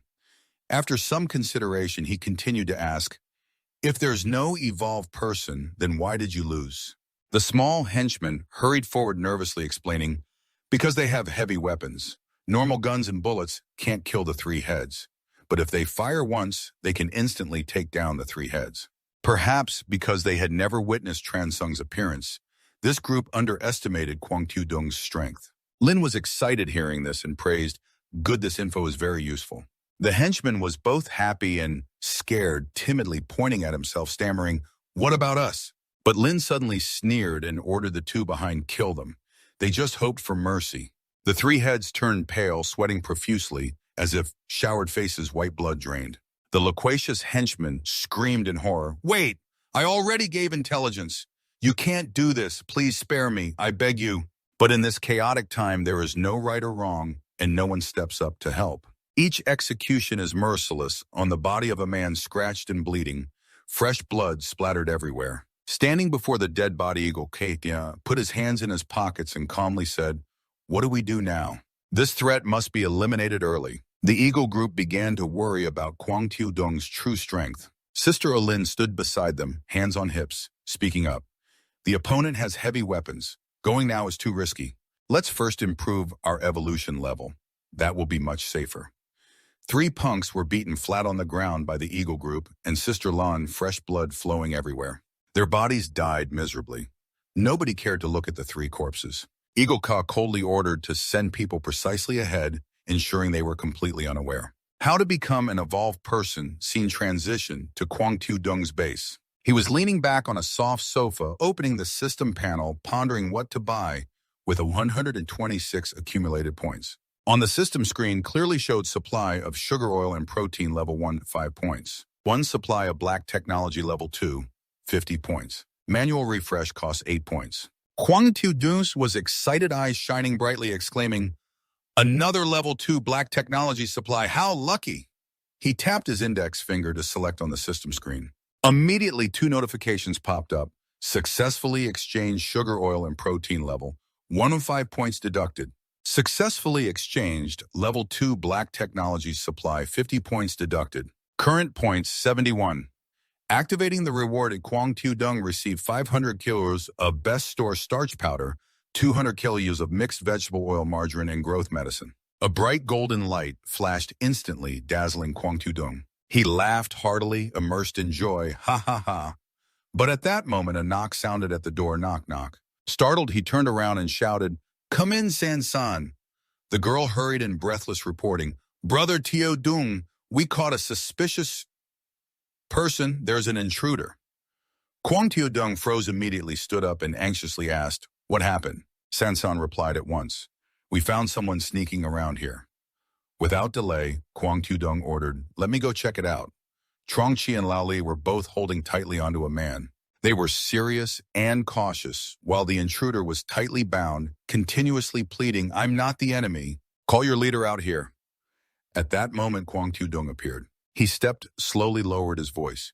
"You looking for me?" San-san stood behind, glaring at the captured man with a hostile look. The man brightened upon seeing Kwang Tu-dung and immediately asked, "Are you the leader?" Kwang Tu-dung kept a cautious attitude and replied, "Yes, if you have anything, just tell me." The man didn't get to the point and asked, "May I ask how I should address you?" Coldly, Tu-dung heard the man burst into loud laughter. "Ha ha, Brother Dung." Then he softened his tone and introduced himself. "I'm a hung from the Taefong Steel Factory." Hearing this, Lao Lai and Trong-chi relaxed a bit. Su-hyun's father was also there, stepped forward curiously and asked, "From Taefong?" The man nodded repeatedly. "Yes, yes, yes." Kwang Tu-dung tilted his head and asked Lao Tong, "Uncle Tong, do you know this person?" Lao Tong explained, "Taefong is located southwest of the outskirts, the largest steel factory in the area, similar to the coal factory in the southern outskirts. Looks like it's also become a gathering place." Tu-dung asked further, "How far is that place from us?" Lao Tong answered, "About 3 kilometers farther than the southern coal factory." Hearing this, Kwang Tu-dung stepped closer to a hung, eyes sharp and cold. "That far, why did you come here?" The man, worried, sweat pouring down, stepped back a pace, stammering, "The times are chaotic. Those lucky enough to survive like us have to look out for each other. Don't you agree, Brother Dung?" "Right," Tu-dung remained cold. "Okay, continue." A hung cautiously told, "Our leader sent us to find survivors in gathering places. If we can bring them back, we will," but his words were unconvincing. Fat Boy Teo Kai suddenly interrupted, holding out a piece of paper in front of Tu-dung bluntly. "Brother Tu-dung, don't trust him. He sneaked around here several times and even drew a map." Kwang Tu-dung took the paper, examined it carefully, eyes fixed on a hung. The man stood behind, nervously watching Tu-dung. Suddenly, Tu-dung activated the third Ling Chi ability. One of his eyes blazed with a blue flame, staring straight at the man. Xiao Dung saw an unfriendly expression appear on his face, a forced smile trying to look innocent. Without hesitation, Xiao Dung raised his gun and pointed it straight at a hung's temple, acting decisively without a word. He panicked, raising both hands in alarm. "Brother Dung, we did this to leave a way out. We have to be cautious." Xiao Dung leaned close to Trong-chi's ear and whispered, "Does he know about Trans Sung's existence?" Trong-chi covered her mouth and replied quietly, "No, he doesn't know. Trans Sung has never appeared in front of him." Hearing this, Xiao Dung suddenly changed his mind. He lowered his gun and ordered to release him. Old Tong was shocked. Just let him go like that." A hung was overjoyed, internally stammering, "Really, really?" Then Xiao Dung took a hung's map and pointed it at him. "Give this map to him and then let him go."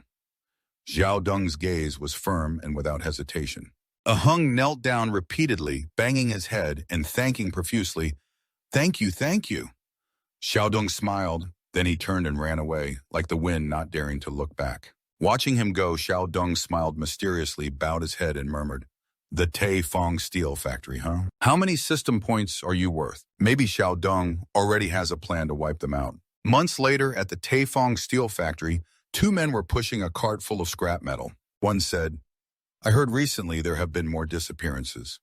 The other shivered, recalling the tentacle monster that eats people fearful. That monster is stirring up trouble again. Suddenly, a strange noise came from the scrap pile. Both focused their attention. "What's that sound?" One curiously pushed the cart closer to investigate. The other shouted fearfully, "Don't go there, call the guards." But before he could react, a dagger suddenly flew through the air. Small but sharp, it aimed straight at one man's neck. A deep wound opened, and fresh blood sprayed out. He fell immediately, not even understanding what had happened, before descending into hell. In another corner, Lai Trin casually smoked, leaning against the wall, enjoying a peaceful moment. Suddenly, a cry for help rang out. "Help, save me!" Li Trin glanced over curiously. Immediately, a subordinate rushed over, shouting loudly, "Monster!" The monster killed Tran already. Lai Trin frowned. "That tentacle monster." The subordinate nodded firmly, panting. "It's definitely that tentacle." Lai Trin asked urgently where. The man replied, "By the garbage pit." Lai Trin gritted his teeth in irritation, muttering, "Humph," attacking without warning. He immediately turned and ordered all his men to flee. "Those evolved with the ability to escape, follow me." Then Lai Trin led 3 loyal soldiers, all evolved humans, carefully armed, as they approached the garbage pit. The group cautiously took careful steps, Lai Trin in front, one hand resting on the trash pile, the other gripping a knife as he scanned ahead. He signaled to his men that if they encountered the tentacle, don't be aggressive, run immediately. 2 men behind held weapons ready for combat. Ahead was a huge pile of trash, beside it the victim's abandoned cart. Li Trin observed carefully, his sharp eyes scanning every detail. After a while, with no unusual findings, he frowned in frustration. "It's not here," the disappointment clear. Li Trin was disappointed, and only after a moment did he dare approach the unfortunate victim's spot. Then Lai Trin and his men discovered human footprints imprinted on the ground. One subordinate spoke up, "The tentacle has left." Another asked curiously, "Maybe it hunted prey and ran away." Li Trin crouched like a seasoned detective, carefully observing and deducing. He reached out to touch near the footprints and said in a low voice, "Since the Beach Twee Mountain and the southern suburban coal factory were destroyed, our people have been disappearing more frequently." Lai Trin's face darkened, his eyes filled with bitterness and hatred. He looked up, noticing something, muttering, "No, it's not the tentacle." Scene shifts to the base of Xiaodong this afternoon. The weather was bright and sunny, blue skies dotted with clouds. The Namchin base was peaceful and secure. Standing on a high corridor far above the ground, Xiaodong scanned the million-dollar scene, his heart full of thoughts. Survival time was longer than before. At this rate, rebuilding civilization was not impossible. The system board displayed a notification, Utopia version. A community expansion mission requires fully focusing on improving the community rating. Current rating is 38. After reading, Xiaodong placed his hands on the railing, briefly worried. Several months have passed, yet the system mission for the Tai Fong Steel Factory has not been released. Lost in thought, suddenly Sansan called out loudly from below, "Xiaodong!" The little girl cheerfully waved as she stepped out of the car, excitedly announcing, "We're back." Xiaodong looked down from above, smiling with satisfaction. He gently landed on the ground like eating candy, appearing in front of Sansan and Chongqi. The male lead's skills and strength have improved remarkably over time. He immediately asked if the hunting action could avoid AI detection. Chongqi confidently replied, "Don't worry, Xiaodong. With our current abilities, if anyone follows us in the nearby area, we definitely won't miss it." Shifting his attention to the kids, Xiaodong bent down and asked the boy Chongthang how Xiao Shui was doing, if he was still adapting well. Xiao Shui nodded confidently and said loudly, then waved his hands proudly, "Don't worry, Uncle Xiaodong. I performed really well today." Xiaoning stood beside, happily ruffling the mischievous boy's hair, adding, "That's right, today, Xiao Shui single-handedly took down a zombie." Hearing this, Xiaodong felt relieved and ordered, "Well done, put the mutant core into storage immediately." At that moment, a system notification popped up announcing a new mission. Nemesis Villain BA requests elimination of the threat, enhanced support for potential teammates. Reward 80 accumulation points. After reading it, Xiaodong wondered if the potential teammates meant the people at the Tai Fong Steel Factory. A while later, in a sealed room of the base, Xiaodong chaired a meeting, listening intently to old Li. He was shocked by my decision, clenching his hand, saying, "What, you're going to infiltrate the steel factory alone? That's too dangerous." Trung Chi and Old Tong were also present to hear the plan. Old Tong worriedly agreed with Old Lee. "That's right, they keep sending people to scout AI, so they know what we're up to. Xiao Dong, if something happens to you, we won't be able to coordinate." But Xiao Dong understood everyone's worries, yet he had calculated carefully. He looked into the distance, calmly replying, "Don't worry, with my current abilities, even Transung can't hurt me, let alone them. Besides, this time I'm going to identify whether the opponent is friend or foe." First, he turned to Old Han and resolutely said goodbye, asking Old Han, Old Lee, and everyone to try their best to protect the fortress and Lam Chan. Everyone respected Xiao Dong's decision and nodded seriously. Old Han replied, "Yes, you don't have to worry about things here, but you must be careful. Our gathering place cannot be without you." I switched scenes to the Taifong steel factory. Outside, black smoke billowed from the chimney. A henchman shouted loudly, "Let me in, I have urgent business to report." Inside, two men stood in front of the main door of a room. A man in a black suit spread his arms to block me. "I told you, without orders from the two leaders, no AI is allowed in." The man insisted on meeting the leader, suddenly went mad. His eyes bloodshot, veins, prominent eyebrows furrowed fiercely. It was Lai Trin. He suddenly grabbed the collar of the man in the black suit and squeezed hard. The other winced in pain, gritting his teeth, struggling to breathe. His comrades shouted, "Lai Trin, are you crazy?" Hearing the shout, Li Trin snapped out of his frenzy, his eyes wide open, hurriedly letting go and awkwardly apologizing. Sorry. The man in the black suit panted heavily, gradually calming down. Li Trin mumbled thoughtfully to himself, "What's going on? Why have I lost control like this? It's happening more frequently these past few months." The other two were shocked at Lai Trin's behavior.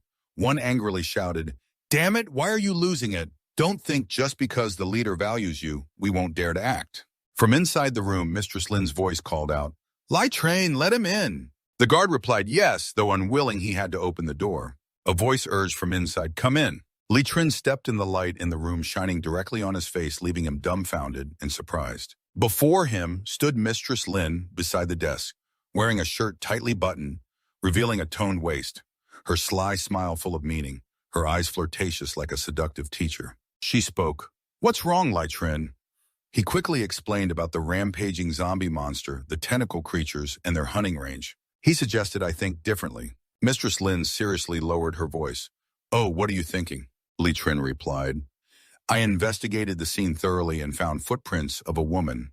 The victim this time is a man." Hearing the clue, Mistress Lin frowned, her lips showing displeasure, clearly unhappy, looking away and probing.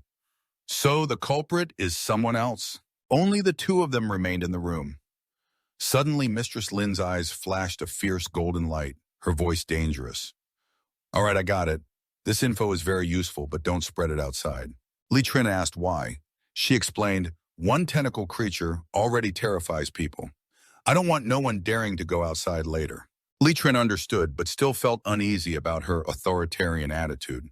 He replied reluctantly, "But Mistress Lin, it's not like that at all. I assure you the situation will be better than before." First, Li Trin remained silent, bowing his head with many unresolved feelings. Suddenly, Sister Lin excitedly approached me. Trin whispered softly close to his small lips, "What's wrong? Still want to do something else?" Li Trin blushed, sweat pouring down, embarrassed, and didn't dare to respond, even though she had given the green light. He hurried out the door, raised his hand in greeting. Sorry, Sister Lin," then slammed the door decisively like a fool, leaving Sister Lin with a meaningful smile. Outside the room, Lai's face was bright red, both shy and self-blaming for forgetting to ask about that matter due to his poor memory. In the next room, a man's loud laugh was heard hiding a woman's footsteps. "Ha ha, you were careless." Sister Lin scolded him. "Be more careful, I'll have you do this from now on." The man in the room was a CA eagle with a shaved head, wearing an apron, calmly cutting human flesh, as if devoid of humanity. His hands chopped briskly and threw pieces into a basket while assigning tasks. "All right, I'll kill you, handle it." It turned out recent disappearances were due to two leaders colluding to kill henchmen for meat to help them evolve. The victim's head lay in the trash basket, surrounded by the strong smell of blood and gore. Elsewhere, a zombie collapsed at the feet of Kwang Tudong, face distorted, hitting the ground. He had arrived at Taefong's steel factory holding a sharp iron rod with piles of zombies' bodies and black-stained blood at his feet. Tudung's calm face murmured, "Almost there, still need to hold back a bit." Then Tudung used his summoning ability to call out a small pair of scissors from the system with a quick flick. He cut his hair skillfully like a professional barber. Then he rubbed his hands on the ground to smear black mud on his face, drawing a few lines on his forehead and cheeks to camouflage himself and avoid trouble. He put on glasses, changing his appearance into a grimy, worn-out person, yet his cool aura and handsome looks remained intact. After camouflaging, Tudung approached the factory gate. A guy rushed out from inside, pointed and shouted, "Stop right there! I see a stranger." The gatekeeper aggressively asked, "Who are you?" Tudung activated his actor mode, smiling with eyes squinted to ease the tension. "I see signs of living people around, so there really are people here." "Great, you're..." He appeared glad, causing the gatekeeper to relax and respond disappointedly. "Ah, so you're a wandering survivor." He pointed at Tudung and asked, "Kid, how have you survived until now?" Tudung acted innocent, lowering his head and making up a story. "My group was originally more than 10 people attacked by a horde of zombies. Everyone died, only I escaped." His face showed sorrow. The gatekeeper asked again, "So you have no abilities?" Tudung pretended to be surprised. "What abilities?" Then awkwardly raised his hand. I do have some abilities after many zombie attacks. I've gained some experience to cope. I'll try to be useful." The gatekeeper sneered, underestimating him, stepped closer with a dangerous tone. "Who asked you that?" He thought he had tamed his new prey and got excited. "You don't understand me, but it's okay. Follow me. If you want to join, you have to pass a test." Tudung followed, hands secretly touching the gun hidden on his hip. The gatekeeper thought he was an amateur, happy because he was about to set a trap. Inside, Tudung silently judged, "Haha, Taefong's steel factory really isn't a good place." Suddenly a loud shout, "What's going on?" Both startled and turned around. The gatekeeper was scared. Tudung was curious. Li Trin, with a tense face, stepped forward and asked, "Who is this stranger?" The gatekeeper nervously and awkwardly reported, "Lie, he's a wandering survivor. I'm taking him to be searched in a secluded place." Tudung smiled inwardly. "Haha, searched." Li Trin frowned in annoyance. "Why search in a secluded place? Can't you do it right here?" The disagreement between the two in the same base made Tudung convinced. This guy clearly intends to lead me to a secluded spot to kill me. Li Trin confronted Tudung directly.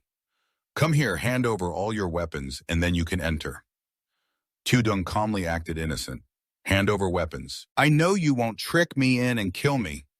Li Trin was different from many others. He handled things humanely and clearly. In these times, it's normal not to trust easily. "If you don't hand over weapons, I won't force you, then go." Li Trin's firm attitude forced Tudung to hand over the dagger. He looked reluctant, like a refugee losing his last weapon. "All right, I'll give it." Then Li Trin thoroughly checked to ensure Tudung had no more weapons. After a while, he raised the dagger curiously.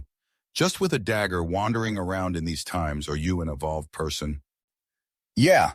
Little Dung acted innocent. "An evolved person? Yeah, I really feel much stronger." His simple expression made Li Trin less suspicious. He waved his hand. "Follow me. Here evolved people have to report to the leader first." A few minutes later, Li Trin led Little Dung to a dark room, telling him to go inside while he stood outside guarding the door. "Wait in the living room for a bit." Little Dung smirked, glancing at the chair in the corner. Above was a closed window. Thought silently, living room. Haha, the door is still locked tight, definitely a prison. He knew the overall plan but wasn't worried. Eagle CA entered, acting polite. "Sorry to keep you waiting. May I ask your name?" But his fake eyes revealed a hunger for human flesh. Kung Tiuzung pretended to stammer, "Kung no kung da." This act made Eagle CA think he was a weak prey. He asked again, "You told me you're an evolved person, right?" "Yes." Little Dung lowered his head weakly. According to him, maybe so. Before he could say more, an iron axe flew past Little Dung's face. He looked up wide-eyed but gently tilted his head to dodge cleanly. The axe embedded into the wall. If it was an ordinary person, they'd be dead. Little Dung cautiously glanced at Eagle CA, thinking, "Fighting right away. No, probably testing me."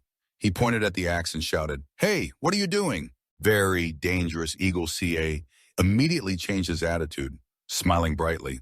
"Haha, looks like I wasn't wrong. You really are a strong, evolved person. I've underestimated you." Little Dung was annoyed but kept up the act, pointing at himself confrontationally. So if I wasn't an evolved person, wouldn't you have killed me already? Eagle CA calmly spread his arms with an inhuman tone. If so, your death wouldn't be regrettable. His eyes reddened and voice lowered. Since we're both evolved people, you probably know how to become one, right? Little Dung replied shortly. Yeah, I know. He warned with a threatening tone. Only a few people know this secret. I don't want it to spread. If I find out others know, I'll deal with you. With that, Eagle CA lunged like a fierce wind intending to choke Little Dung, but he swiftly dodged. Still, Little Dung didn't counterattack. Just as Eagle CA was about to grab him, he was surprised by Little Dung's calmness. Little Dung quickly summoned the dagger from his system and pulled it out smoothly. His sharp eyes looked at Eagle CA, thinking, luckily he only threatened with his hands. If it was a knife, I would have counterattacked already. Though being choked, Little Dung pretended to be scared but was calculating whether killing him now would still complete the 80-point mission. Seeing the dagger, Eagle CA squinted and stopped at the small weapon. Little Dung pretended to panic, pulling his hand back. Oh! Eagle CA no longer looked down on him. Placing a hand on Little Dung's shoulder, acting like a senior, you've got some skill. But my real power isn't something you can imagine. Don't challenge me. Got it. Little Dung bowed his head. Got it. Eagle CA softened his tone. Bringing weapons in here won't be pursued. Outside, he ordered his subordinates to take Kung Da to wash up and change clothes, then bring him to the meeting room to see me. Yes. Little Dung quietly followed, closing the door. Gradually gaining the leader's trust, his plan was progressing smoothly. The subordinates said in unison, yes, Eagle CA. The person being led was already present to introduce a little. He's a new member who joined Kung Da Huang Keo 1 among the leaders here like me. The other two are officers of the concentration area, Li Trin and Huang Bun. Huang Bun, can you arrange for the newcomer to work under you? Well, definitely no problem. You're really lucky to find the strongest concentration area in this region. No more worries about survival. But to live well here, you have to prove your usefulness. He acted obediently. I will follow the arrangement. Today it's our turn to patrol. New soldiers come with me. Akung, Ahung, get ready to patrol. When going out, the guard said, hey, is this kid arranged to work under you? What can you do? He knows everything. He can only work on our team. Ahung kept glancing at him, mumbling, why does this guy look so familiar? Yeah, Eagle CA's kid hasn't fully explained the situation of the concentration area, right? Not yet. He just warned me to keep the secret about being an evolved person. That's right. You know, the secret of cannibalism in this concentration area. Besides Eagle CA and my sister only, the four of us know about it. Ahung is Eagle CA's cousin. Kwong is my grandson, and Huang Lin and I are from the same family, so this secret can only be leaked from your mouth. Do you understand your situation? Yes, I absolutely won't say a word. You also realize that Ahung isn't the same Ahung who was captured by the leader before, right? Then you asked, what about the other officer? He is Li Trin. No, haha, he is an outsider, but with excellent qualities, outstanding ability. Especially, he must not know the secret. Understand, if not, neither of us will survive today. He thought to himself, it seems Li Trin is truly talented. We have to rely on resources to hold him back. Otherwise, the abilities of the other two leaders will soon be surpassed by him. All right, we have arrived. We have arrived. Why does this concentration area have 7 members? We have been tracking them for 3 or 4 days. Surely none of them are evolved people. What do we do now? Hunt them, hunt? Haha. It's not as brutal as you think. We just need to keep them captive. Your kid is also an evolved person. You have to change your mindset quickly. Don't be as rigid as Li Trin. We are evolved people. To be blunt, we are no longer the same species as ordinary people. We are a higher species in the chain of life. So are you guys planning to take them to the concentration camp to keep them captive for eating later? No need to take all of them. Just 5 or 6 people are enough. The rest will be dealt with on the spot. Deal with on the spot how Haha learned carefully. Over there, everyone is still working hard to build walls to set up bunkers. Exhausting, but finally almost done. Suddenly, someone points far away. A horde of zombies is rushing in. They crazily charge toward the hated group. Why is there a zombie horde attacking with no warning signs? Prepare to fight head-on. The number of zombies is increasing, starting to close in. Firearms drawn. Don't come close. This is bad, too many of them. Then the zombies began to slaughter the group madly. At that moment, he realized it was a zombie trap attack. This is the clever method you guys talked about. Suddenly, he sensed something sneaking and watching from the building. What is it? Looking closely, he saw mirrors reflecting light. Yeah, an illusion. Seeing him freeze, a guy shouted, "Hey, Kwangda, what are you standing there for? Come help me handle this." "Yeah, I'm coming right away." Outside the building, a mutated monster is hiding. People whisper inside the warehouse that there are some supplies left. "Yeah, Kwangda, you stay to gather all the supplies at the gate. Later, I will arrange people to protect during transportation." Huang Ben whispered to him, "Pile up the bodies of the killed. We'll move them later." "Yeah, the rest come with us." The group left, leaving him with the pile of corpses. Just as he wished. "Hey, pull out the dagger." Over there, the rescued people joyfully said, "Thanks to you guys, we survived."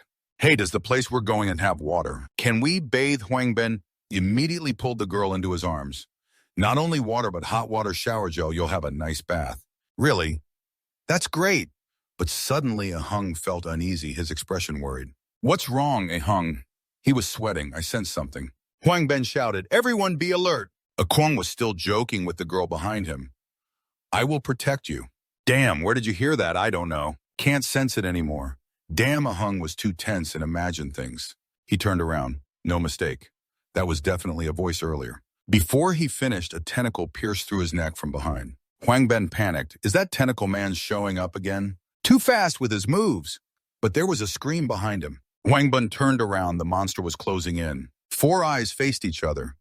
At this moment, he found 2 mutant cores among the zombies. Lucky indeed. Just then, a cry for help echoed from afar. He was tightly wrapped and lifted by the tentacle man. The monster squeezed tightly with his tentacles. The sound of bones breaking cracked loudly. The scene terrified everyone. Even Akung was trembling. After killing the monster, he turned to Akung. No way.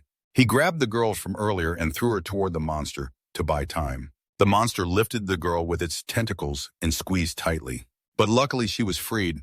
The tentacle fell to the ground. The one who cut off the tentacle was Kung Da. He explained, "This guy isn't the tentacle man everyone talks about." "No, he's not.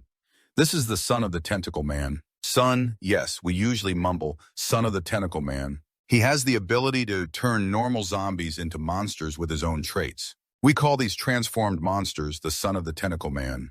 These monsters are extremely strong. Even CA Eagle and my sister struggled to fight them.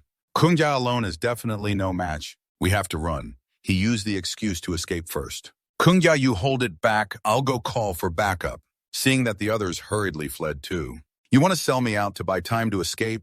What the monster started swinging its tentacle to wrap around you. You stayed calm. "Look at it, the son of the tentacle man. This setup is interesting." You put all your strength into pulling the tentacle wrapped around your arm. The monster was stunned as you pulled it back. "You've sparked my interest." Instinctively scared, it tried to back away. You had never tried this power before. Today you'll use it as an experiment. You stomped hard on the ground, shattering the rocks. You activated overload instinct. Your body exploded with power. This time it couldn't escape. You pulled it down to the ground. He pressed his foot firmly on its head and tore off each tentacle one by one, causing its body to quickly shatter into pieces. He approached the girl and asked, "Are you okay?" But the girl panicked and screamed, looking at him like he was a monster. He wiped the dirt off his face and said, "Don't be scared. I'm a human, not a monster." On the other side, the frightened group ran back to the base. They've arrived finally. Where are Tuban and Ahung? Tuban and Ahung were killed by the son of the tentacle man. Kung Ya is probably done for too. The 3 of them are no match for it. Hearing this, CA Eagle's expression darkened as he looked at the people in front of him. He was furious and angrily stabbed one enemy to vent a little anger. Okay, Eagle, calm down. Suddenly, a handful of tentacles were thrown in front of everyone. You and the girl stepped forward. Li Trin was relieved. "Kung Da, you're not dead." Huang Lin looked at the pile of tentacles, stammering, "That's the son of the tentacle man I killed. I've avenged my family's grudge." The 2 leaders fell silent. Is this kid's power really that strong? You continued, "All right." The 2 leaders quickly arranged the vehicles and people. "Follow me to collect the spoils. After we finish, everyone will discuss. Is the son of the tentacle man stronger than Li Trin? He nearly killed you and Ahung in the blink of an eye. Can Li Trin handle it? I'm afraid even the 2 leaders would struggle." CA Eagle recounted how earlier when I threatened him despite reacting quickly, he only managed to raise his weapon but hadn't gotten into fighting stance. How could he be that strong? The son of the tentacle man achieved his goal by ambush. Maybe he's not as scary as we thought. Makes sense, but anyway, we can't keep this guy. What if he teams up with Li Tring? While talking, a noise came from afar. Huang Lin signaled for silence. Li Tring opened the door and entered. Leader Suktu Li, Huin Big Brother Eagle, and Sister Lin. Please bear the pain. The apocalypse has lasted so long, this scene is nothing new. Let's get to the main point. Kung Da's ability is probably on par with mine. In my opinion, Dai Bang should appoint him as an officer. Can't do that because of his background. Let Dai Bang finish. Huang Lin raised her hand to stop him, saying Kung Da's ability qualifies him to be an officer, but he needs to achieve more to earn everyone's respect. Isn't killing Suktu's son enough? Huang Lin hinted that if he can kill Suktu himself, it would prove he's not just hitting 2 targets with 1 arrow. Something neither of the 2 leaders could do, but he is tasked with it. Is that fair? Don't worry, we're not sending him to his death. We will gather the entire concentrated force to thoroughly eliminate the threat of Suktu. Then everyone told me, oh, so this operation centers on you. I just arrived not long ago and I'm already taking credit. Is that okay? What's wrong with that? Your ability is no less than mine or Dai Bang's. If the operation succeeds, the 3rd seat of the concentrated force will be yours. Ali, you don't mind. Kung Da surpassing you, right? I don't mind. Then it's decided. 2 days later, we move. After hearing this, I chuckled to myself. Such a straightforward proposal almost moved me. Without a spiritual eye, I would have been fooled by you guys. Hello, your radio keeps crackling on the other end. This is Tudong's radio. Li Huang is holding it. Hello, Tudong. How's it going over there? Over here, loud and clear. Tomorrow morning at the Southern Suburban Park, call Sung and our strongest people. Mr. Thang, it's time to deal decisively with the threat in Thun Nam. After receiving instructions, Li Huang relayed the message to Mr. Thang. You're getting older. Don't take part in dangerous tasks like this. Besides, they need you to stabilize things over there. Then the Li group must be careful. This operation isn't like before. Yeah, I understand. Chung Tri, Teo Kai San San San Tu Hien Lucio Trunkit and Trunsung, all 7 of you. In my opinion, Spin. Spin shouted that he also wants to join the war. That's an adult matter. What's a kid like him doing interfering? I'm not a kid anymore, I'm a man. Yeah, don't worry, Mom. With his current ability, even zombies in our core team aren't weak. Li Huang will protect him. Yeah, after going through all this early on, I'll keep an eye on the boy. He turned to the others. The teams got into the cars and started moving. Dai Bang stepped down. This is the spot. He asked, how do we lure it out? No rush, we have our way. He quickly sensed something unusual while observing around. From afar, a streak of light flashed on the rooftop. Li Huang was using binoculars to watch. The others prepared their gear. Chuli, do you see clearly? Need to get closer, Tudong warned, before acting not to get too close to the suburban park. Set up the ropes. We'll break in from the lower side later. Huang Lin looked at a little kid nearby. Leader, do you have any instructions? Her smile was obvious. Go into the park. Didn't you say I'm here to haul the spoils? Li Ching turned to Huang Lin. Sister Lin, what's going on? Suktu keeps muttering about his son all day. Then we'll give him a son. But don't worry, when Suktu shows up, we'll capture him. This kid won't be in danger. The boy shook his hand fearfully. Leader, I'm not going. I don't want to be bait. But Dai Bang stepped forward, grabbed the boy's collar and said, stop whining and dawdling. I'll kill you first. Before the boy could react, Dai Bang threw him inside. From above, Li Huang watched through binoculars. Something's happening. Everyone get ready. The ropes were quickly dropped. The group slid down. The boy, thrown in as bait, screamed for help. Help me from afar. At that moment, a voice came from the park. My son, it was Suktu. He jumped down from above, right behind the boy. I don't want to die. His eyes looked extremely terrifying. Li Ching was anxious. Suktu took the bait, hurry and save the boy. But he was immediately stopped. It was agreed not to take credit away from Kung Da. But he only smiled in response to their scheming. Ah ha ha, I get it. Lai Trin rushed inside, reaching out toward the boy to save him before Suktu could grab him, quickly grabbing the boy's shirt and throwing him toward the crowd. Li Trin held the boy. His glasses fell to the ground. The monster growled as it pulled him with its tentacles. Give me back my son. Li Trin shouted worriedly, Kwang Da, hang in there. But suddenly the eagle and Huang Lin locked his arms tightly. Hey, what are you doing? If you don't act, Kwang Da will definitely die. Yeah, death is certain. We thought he was fighting Suktu, both severely wounded, but in the end they were just pawns to be tortured and killed. So it turns out you never had good intentions from the start. Why? An English voice spoke up. Let me explain why. Because I know your secret, you eat people. Uncle Dung eats people, he shouted loudly, firing his gun. Gunshots rang out continuously from afar. The crowd hurriedly fell back, attacking someone stealthily. Li Huang and his men used sniper rifles from a distance. Sui Soai and another group charged at the monster's tentacles with gasoline bottles. Little Monk Dung were here to help. They threw Molotov cocktails from afar. The monster reflexively smashed the bottles with its tentacles. Flames spread, clinging to its body. It looked at Soi Soai and roared, "My son, my son." Soi Soai angrily cursed, not expecting the beast to be this strong. But the tentacle, like a father scolding his son, warned him not to curse. "Watch out, this guy isn't an ordinary zombie." Tran Sung rushed into the fight. Sung carefully dodged the tentacle's repeated attacks with agility. On the other side, the crowd was continuously shot at by his gun. What? Another mutated being teaming up with the living. Suddenly, the tentacles quickly wrapped tightly around Tran Sung. But with his muscular strength, he tore them into pieces. However, new tentacles grew and charged again. Sung was cautious thanks to the warning. He blocked the blow with both hands but was pushed back several meters. He laughed, "Ha ha, Sung, you've met your match." The eagle was furious, but Kwangda was still in a joking mood. At this moment, Sung tore apart the tentacle that was the true form of the creature. What he tore apart the tentacle's true form. Wait, earlier it called Kwangda, Little Monk Dung. It seems A Hung once said the leader of the concentration zone in Tradiep City is named Kwang Tiu Dung. That's right, we were tricked by that kid. So these guys are the main force of that concentration zone. The strongest among them is almost equal to Lai Trin. But their weapons are very powerful and cruel, especially Kwangda. No Kwang Tiu Dung and his mutated form are as strong as the tentacle monster. The chances of winning aren't high. Even if we win, both sides will suffer heavy losses. What should we do? Got it, Eagle, hold them off and cover me. Eagle swung his leg and kicked forcefully toward the crowd. A warning came from afar. Watch out. Stones flew at high speed, forcing everyone to take cover behind trees. What kind of harassment is this from the other team? Huang Lin charged toward Soi Soi. Careful. A young man from his team blocked her. Don't target the kid. Aim at me. But Huang Lin kicked him, sending him flying backward. So strong, an evolved person. Huang Lin grabbed Soi Soi's collar and lifted him up. Oh, choose your fate, Soi Soi.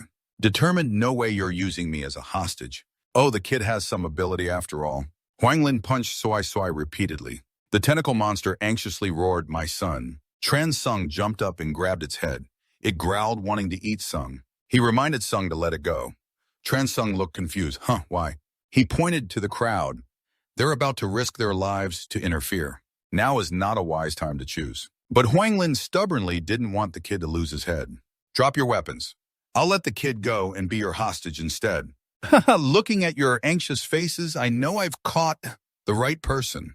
Damn it, if anything happens to Shui Shui, how will I explain it to his mother? Huang Lin ordered, drop your weapons and step back 100 meters. Li Huang agreed. Everyone followed her instructions. Huang Lin keeps telling the monster to go with you guys. But at that moment, a tentacle lunged in from afar. Sister Lin, be careful.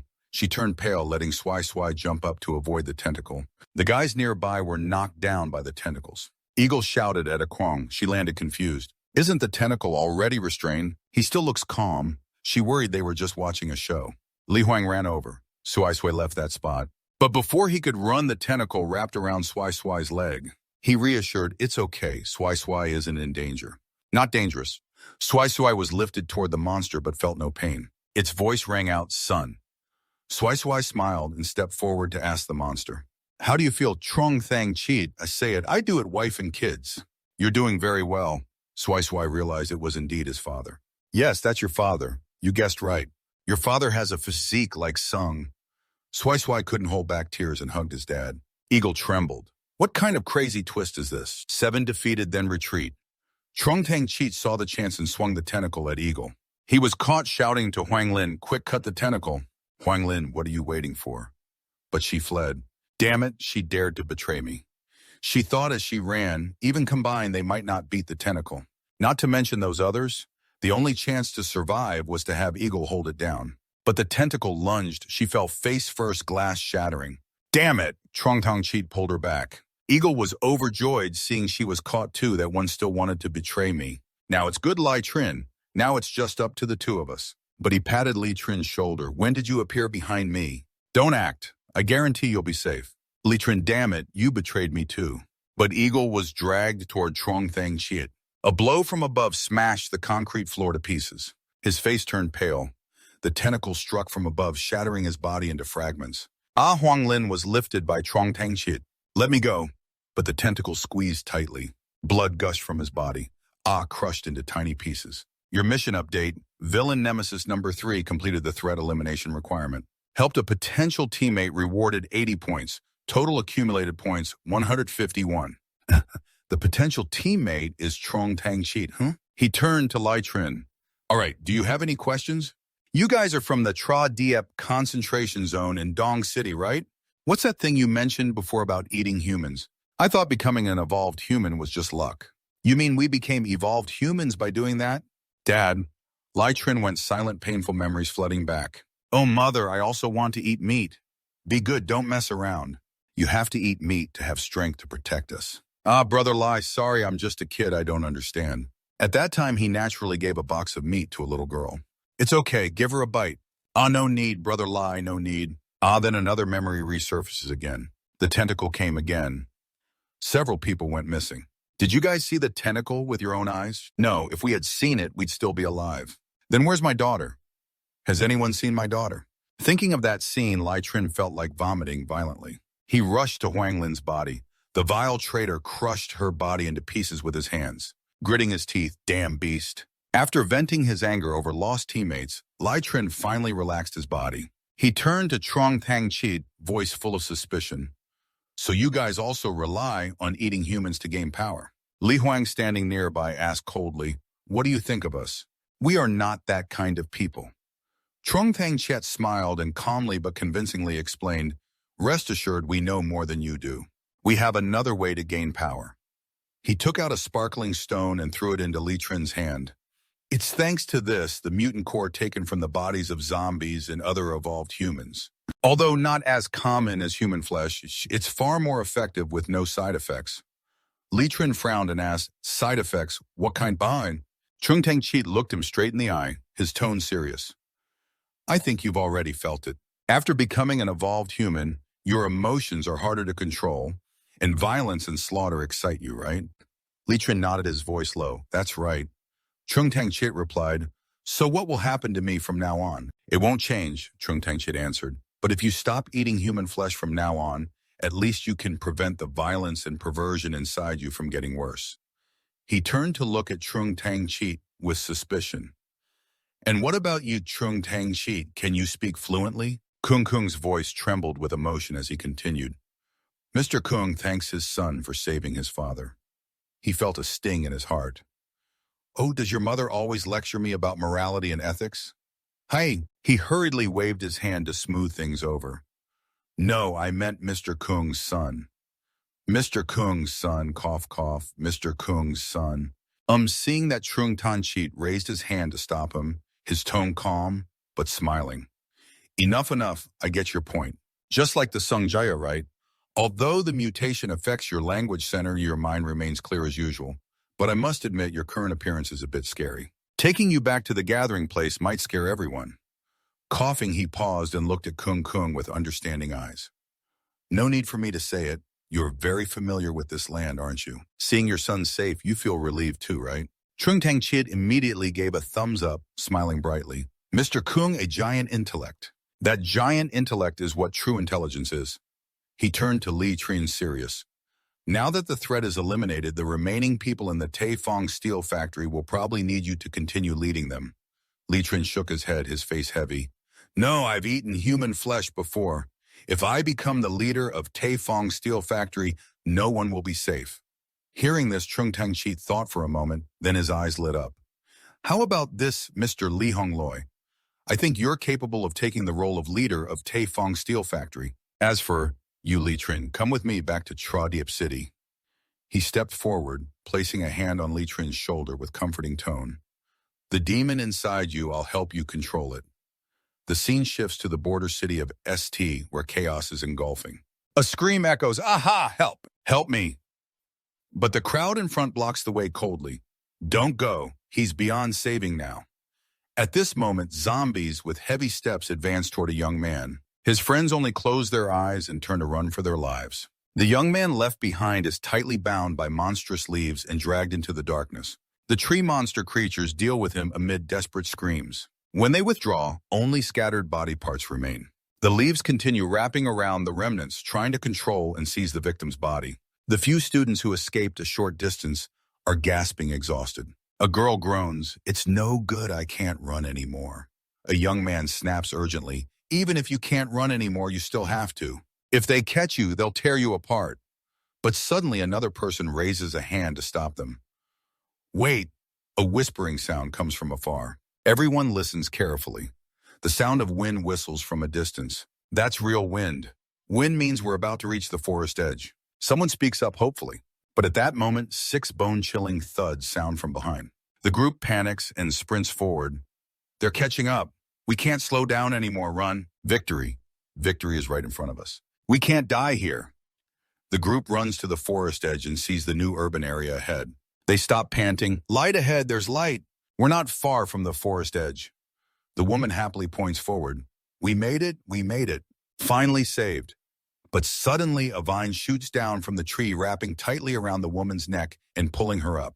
A man-eating plant appears and devours the victim. Half her body falls right in front of her friends. The tragic fate ends. "Little Tong, my little Tong, please wake up."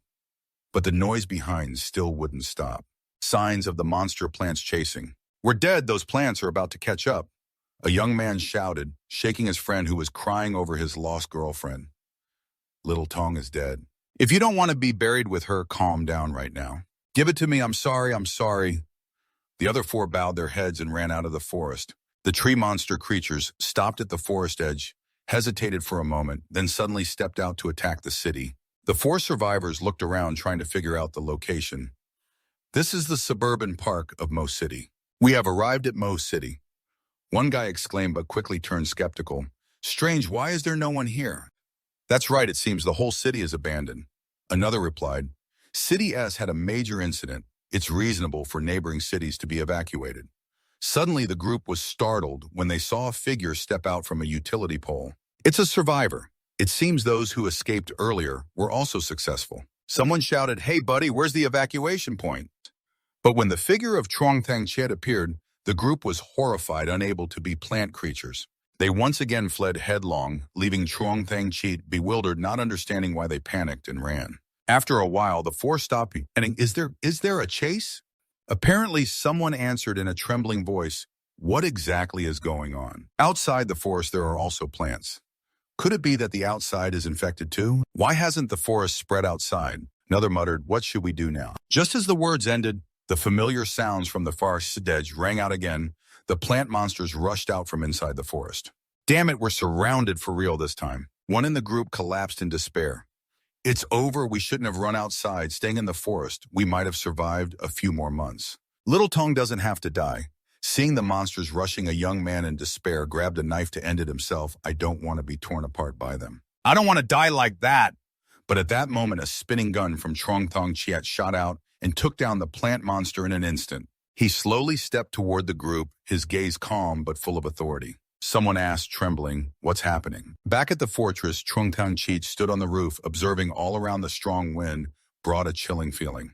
The system announcement sounded in his head. Social mission utopia is in progress. Community expansion, mission content. Progress of the West Wind. Steel plant branch establishment mission, completed mission evaluation points. Plus 20 current rating, 62 reward, 80. Accumulated points, total accumulated points, now 231. Trung Tang Cheat laughed loudly. "Oh, another 80 points, so much I can't even spend it all." He checked the system info options appeared. Supply of armed threat level 0220 accumulated points. Supply awakening of level 3. Superpower 100 accumulated points. Supply of black technology level 0250 accumulated points. Refresh costs 4 points. He muttered, eyes brightening when he saw the level 3 option. "Oh damn, level 2 already unlocked the overload energy. Card, what would level 3 have?" Without hesitation, he bought all 3 at once, opening the supply of armed threat level 1 and received the reward of an armored jeep. Open supply awakening of level 3 and received the reward of level 1 slave seal, which seals enemies to turn them into the user's slaves, max slaves 1. Open supply of black technology level 2 and received the reward of stamina enhancement drug plus 30. "Can only enslave 1 person, huh?" Trong Tang Chet muttered, his eyes scanning the system notice. Currently, both he and Lai Trin have stabilized the situation, but he decided more time was needed to observe before acting further. Suddenly, a new announcement sounded in his head. Social Mission Utopia, ongoing a community expansion mission, content progress of the independent resistance, gathering protection mission against invasion. Once reward evaluation points, +10. New mission to exterminate clumped grass requires eliminating threat from weeds, reward 100 accumulated points. Trung Tang Cheat frowned, voice full of doubt. You mean you want me to go weed the grass? But just then the radio suddenly rang urgently. Brother Tudong, do you hear me? Soi's father is in trouble quickly. Head back to the other side. Zombies. What's going on? Truong Thing Cheat frowned, trying to connect the dots. Could that zombie also belong to Leader Kwang's group? Without hesitation, he dragged a plant monster toward him, spinning and charging from a distance. His voice choked Dad. Elder Trong Tang Cheat stammered, his voice distorted and twisted. Your son and Mr. Nyong Soi's wedding. Confused, your wedding, Trong Tang Cheat shook his head, trying to explain it meant wife, but the mutation affected his language center. Now he looked like a patient with aphasia. The couple embraced deeply, tears streaming from longing after so many days apart. Meanwhile, Trong Tang Cheat turned back to check the plant monster's body, murmuring, So this is it, the main dish eaten in Kwang stew, vegetables with meat stewed with vegetables. Li Trin stood nearby, laughing quickly, explaining, Big brother, let me explain clearly. We come from City S, and now the entire City S is covered by jungle. Not only that, many people have mutated into plant-like creatures just like these monsters. Plant form. Trung Tang Cheat frowned. But big brother, I saw your foggy city isn't peaceful either. You must have noticed it along the way here, right? Yes. He turned to Trung Tang Cheat. Brother Thang, behind the crumbled eastern wall of the base 2 blocks away, there's an armored jeep. Send someone to drive it here later. All right, Trung Tang Cheat nodded decisively. Then you guys follow me to the border between the 2 cities to check the situation. A while later, the group returned to the forest edge where they had just escaped. Trung Tang Cheat sat down, observing the vines growing taller in such a short time. He spoke gravely, We have to enter the jungle. What? Big brother, the forest is very dangerous. Someone protested in a panic. It took us so much effort to get out. Why go back now? If we leave it be, the West Wind steel plant will soon be surrounded by jungle. Trong Tang Cheat explained, his eyes sharp. Then both living and production will be severely affected. But first, there's a more important task. What is it? Someone asked curiously. Trong Tang Cheat smiled. Help you guys gain the ability to handle dangers on your own. Call Lao Lai and the people from West Wind Steel Plant here. In the next few days, we will focus on hunting. Scene shifts to a few days later. While a zombie was demonstrating its eating skills, it suddenly heard a noise. It turned its head to look, but the area was empty, no one around. It had no idea that Trung Tang Cheat had silently approached from behind, a sharp sword in hand. A swift cut, the zombie was sliced in half before it could react. Others joined in using combat skills and continuously firing to take down nearby zombies. Shell casings fell everywhere, zombie bodies piled on the ground. Trung Tang Cheat carefully searched their bodies for energy cores. Elsewhere, a scream rang out, Oh, shoot zombies! Again, zombies, a giant zombie appeared that looked like a zombie, but still retained its mind. It roared, Where are the living? Is there no one alive anymore? Another zombie charged from afar screaming, but was stopped and killed instantly by its giant hand. I'm tired of roasting zombies. Can I catch some living people instead? Just then it sniffed a familiar scent, sniffing several times. Living people. It turned to see Trong Tang Cheat's group hunting zombies. Want to live longer? But it heard the leader's order. During this time, don't open the door and go outside recklessly. Someone in the group snapped, Come on, what's the harm? This area has been mostly cleaned up by the Kwang Association. Stop talking nonsense, get inside quickly. But the giant zombie smiled sinisterly from afar. They really are living people. Moreover, they have never eaten their own kind. Pure living people. It licked its lips, but noticed these people were armed. Alone I might not make it. Have to hold on a few more days. Drool dripped down, but it swallowed its frustration. Inside room BA, Trong Tang Cheat checked the system. Refresh successful. Change successful. Current points BA. He called over the radio. Hello, Brother Thang. Everyone come to the meeting room immediately. After a while, the whole group gathered together. Trung Tang Cheat laughed loudly. No wonder teamwork in hunting pays off. Just in a short 3 days, we've earned this much. He turned to Lai Hong Loi and Trong. Only these mutant cores, you two split them evenly. This won't do. The main credit goes to Little Dung. That's right, Lai Hongloi nodded. Everyone worked hard, but we can't refuse. We don't lack weapons or ammo, so creating a few top-tier experts like this makes more sense than having everyone be mediocre evolvers. But the others agreed as well. Oh, come on. Old Lai says if you two want to eat, then just eat. Little Dung never makes wrong judgments. Exactly, we totally trust Little Dung's decisions. Trong Thang Cheat turned to Sansan. You come with me. After a while, the two went outside to find a quiet place. San closed the door, hesitating. Little Dung, what do you want to do? He sensed a gloomy atmosphere. The others curiously tiptoed to the door by pressing their ears to eavesdrop. From inside came, "It might hurt a bit, please be patient." Just moments later, the door suddenly opened, leaving the eavesdropper stunned. Little Dung, that was fast. Trong Thang Cheat pulled Trong's tray inside, joking, "This kid." Trong Tree grimaced. "Ouch, ouch, easy, Little Dung, I know." He pushed Trong Tree towards San and asked, "San, did you just finish the vaccine injection?" Trong Tree laughed. Hey, isn't it? Thanks to Little Dung's kindness. Now that I've consumed many mutant cores, I'm practically a top expert among the elite. Trong Thang Cheat smirked. Throw a few moves at San. Trong Tree shook his head. No way I don't bully girls. Ha ha ha, bullying girls, huh? Trong Thang Cheat laughed loudly. San, show this kid what you've got. San smirked. Me. Don't worry, just go all out. This kid can handle it. Trong Tree confidently, hey, easy. Now I'm unrealistically strong. Go all out. But before he finished, San threw a punch that nearly knocked Trong Tree's teeth out, sending him flying. Luckily, two people outside the door caught him. Damn, Trong Thang Cheat laughed loudly and explained, I gave San some energy enhancement drugs. Now, besides Sung and me, no one in the group is a match for San. Trong Tree embarrassed, I thought you and Old Lee were Little Dung's closest friends. Turns out not. Stop talking nonsense, someone chuckled. Little Dung isn't gay to have you as his closest. After everything settled, Trong Thang Cheat spoke seriously. Sung Truong Thang Cheat Li Trin and you too, Chow Hung Kai, follow me into City S. Chow Hung Kai panicked. Me? No, it was hard, but I managed to escape. I don't want to go back. Trong Thang Cheat sternly, we helped you rescue your teammates and loved ones. Yet you're still cowardly and refuse to go. Chow Hung Kai shook his head. I don't have any teammates. Please don't force me to go back there. I'd rather work as a laborer here. But after a while, he reluctantly nodded. Fine, I'll go with you. The scene shifted to the western suburbs of the city, dimly lit. Trong Thang Cheat muttered, I remember it being around here. He blamed himself. Damn, my mind's getting slower.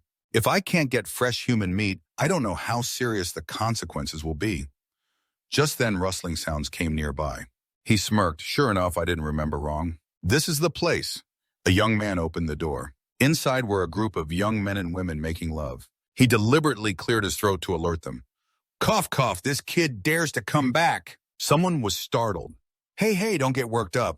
This time I didn't come to steal, but to share news. Share news that Trong Thang is dead. Frowning, you're being kind. Everyone here is half human, half monster. Stop with the lies, seriously.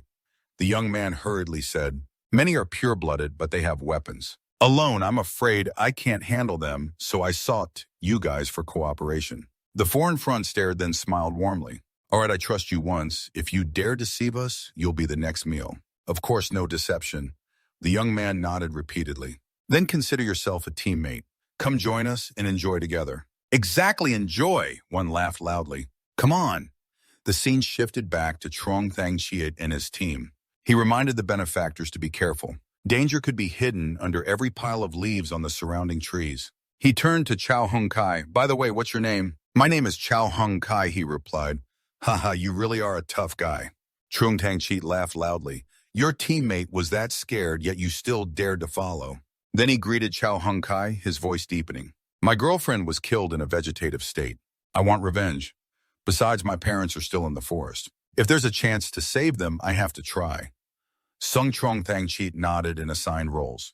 I'll go ahead. Lai Trin will cover the rear. Sung Yu and Trong Thang Cheat, one on the right and one on the left, surround Chow Hung Kai in the middle. He is our only guide. If he dies, this trip will be wasted. Chow Hung Kai gratefully thanked him for helping. Don't get me wrong. Trong Thang Cheat smiled coldly. Our motive isn't to help you, but to find a way to stop the jungle from spreading. Suddenly, a vine from above touched his face. Sticky, with something he frowned. Chow Hung Kai was startled and shouted, "That's bad, get away quickly." The vine began wrapping around his neck several times, pulling hard toward the monster's huge mouth. It's over, no one escapes its mouth alive. But Trong Tung Chiet gripped the vine tightly and pulled hard to stop it from retracting.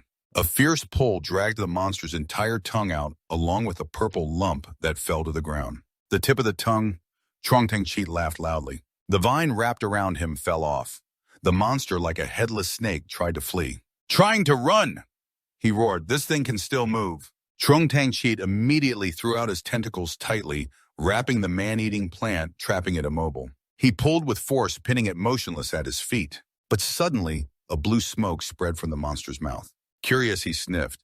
It smelled good, but his expression quickly turned serious. "This smoke has a strange smell, probably unsafe. Everyone be careful." He turned around but was shocked to find he was alone. "Where's everyone?" Chow Hung Kai inhaled the smoke, feeling dizzy and collapsed. "Hey, what's going on? This feeling is so weird." Chow Hung Kai muttered, his head still spinning. He looked at the four teams standing motionless like statues. Their faces were indescribable. Benefactors, benefactors. What happened to you guys? Suddenly a tapping sound came from the bushes. A shadow flashed past, startling him. What is that? Unexpectedly, a familiar face appeared. "Huang Kai, little one, you're still alive." The girl waved urgently from the other side. "It's very dangerous, come back quickly." Huang Kai was stunned, his heart pounding. "Everyone's here. Good, I'm coming right away." The scene shifted to the half-human, half-monster group. They pointed forward, their eyes glowing brightly. "See, that's the spot." One sniffed the living human's scent, saliva dripping. Human flesh is truly pure human flesh. He growled, unable to contain his craving. Calm down, just take a little." But another lost control and charged straight ahead. "Damn it, bastard." Another cursed, watching his reckless comrade. The other's eyes were red, seeing humans as delicious prey without any caution. He muttered he couldn't stand it anymore, wanting to indulge. At that moment, a guard spotted a suspicious figure. "Hey, who are you?" A distant voice warned, "Be careful." But before reacting, the half-human, half-monster lunged and bit the guard's shoulder hard. A zombie. Damn it, shoot now." A scream rang out. Lai Huang heard the commotion and immediately paid attention. "This is bad." The armed men's hands trembled. Damn, the bullets hit the monster, but it showed no fear. It even got more excited and charged at the gunman. But suddenly, Lai Huang delivered a strong punch, sending it flying several meters away. The monster quickly regained balance, but Lai Huang gave no chance. He fired continuously. Li Huang feared the half-human, half-monster and hurried to flee. "Damn it, quickly take the wounded to the infirmary and stop the bleeding immediately. The heavily injured monster is gasping for breath." Li managed to walk a bit before collapsing to the ground. Several other half-human, half-monster figures appeared, laughing sinisterly. He said, "What's the rush? We're definitely losing. Stop fooling around and find me some meat." "I need nourishment," growled one wounded man. "Who do you think you are ordering around? What time is it that you're still talking back?" Suddenly, a woman in the group delivered a strong kick to his neck. "What are you doing? One less mouth to feed is definitely better." Coldly, she replied and swiftly finished him off. "So what's next? How do we break the stalemate?" "Those food creatures are hiding inside the factory, still armed." One sneered. "Easy, are you guys out of your minds? We're humans, not zombies. Let's just walk in boldly." Turn back toward Truntanchit. Cho Hung Kai was still trapped by the illusion. "Why do I feel so dizzy?" he muttered. From afar, a young boy's voice rang out again. "Don't hesitate anymore. Come here quickly. Hurry up." "Okay, I'm coming right away," Hung Kai replied. But suddenly a knife flew from afar and struck the person believed to be the young boy. Hung Kai shouted, tears streaming down again. "Young boy, are you okay?" Blinking hard to see clearly, Trung Tang Cheat shouted. "So powerful, even I was enchanted." Why did you kill my young boy?" "Hung Kai, your young boy. What does that exactly look?" Carefully. Trung Tang Cheat pointed. Hung Kai turned around stunned to see the young boy transform into a tree trunk controlled by the monster. He hit his head hard. "Wake up, stop dreaming." Li Trin, just freed from the illusion, looked at his body. Voice faint. "What's going on?" "Feels like years have passed," he muttered, thinking about films about the history of high-speed mechanical transport. His son was transported back to Earth. Trung Tang Cheat explained. I dreamt of driving to pick up my son from the school and bring him home." He said seriously, "That flower must have released a toxic gas, causing the hallucination to enchant us." He sat down to examine the monster's tree trunk. Li Tring asked curiously, "What do you want to do?" "See if the internal structure of this monster produces a mutant core." Chung Tang-chi replied, "Looks like I was overthinking. It seems this thing is just a puppet, not the real body."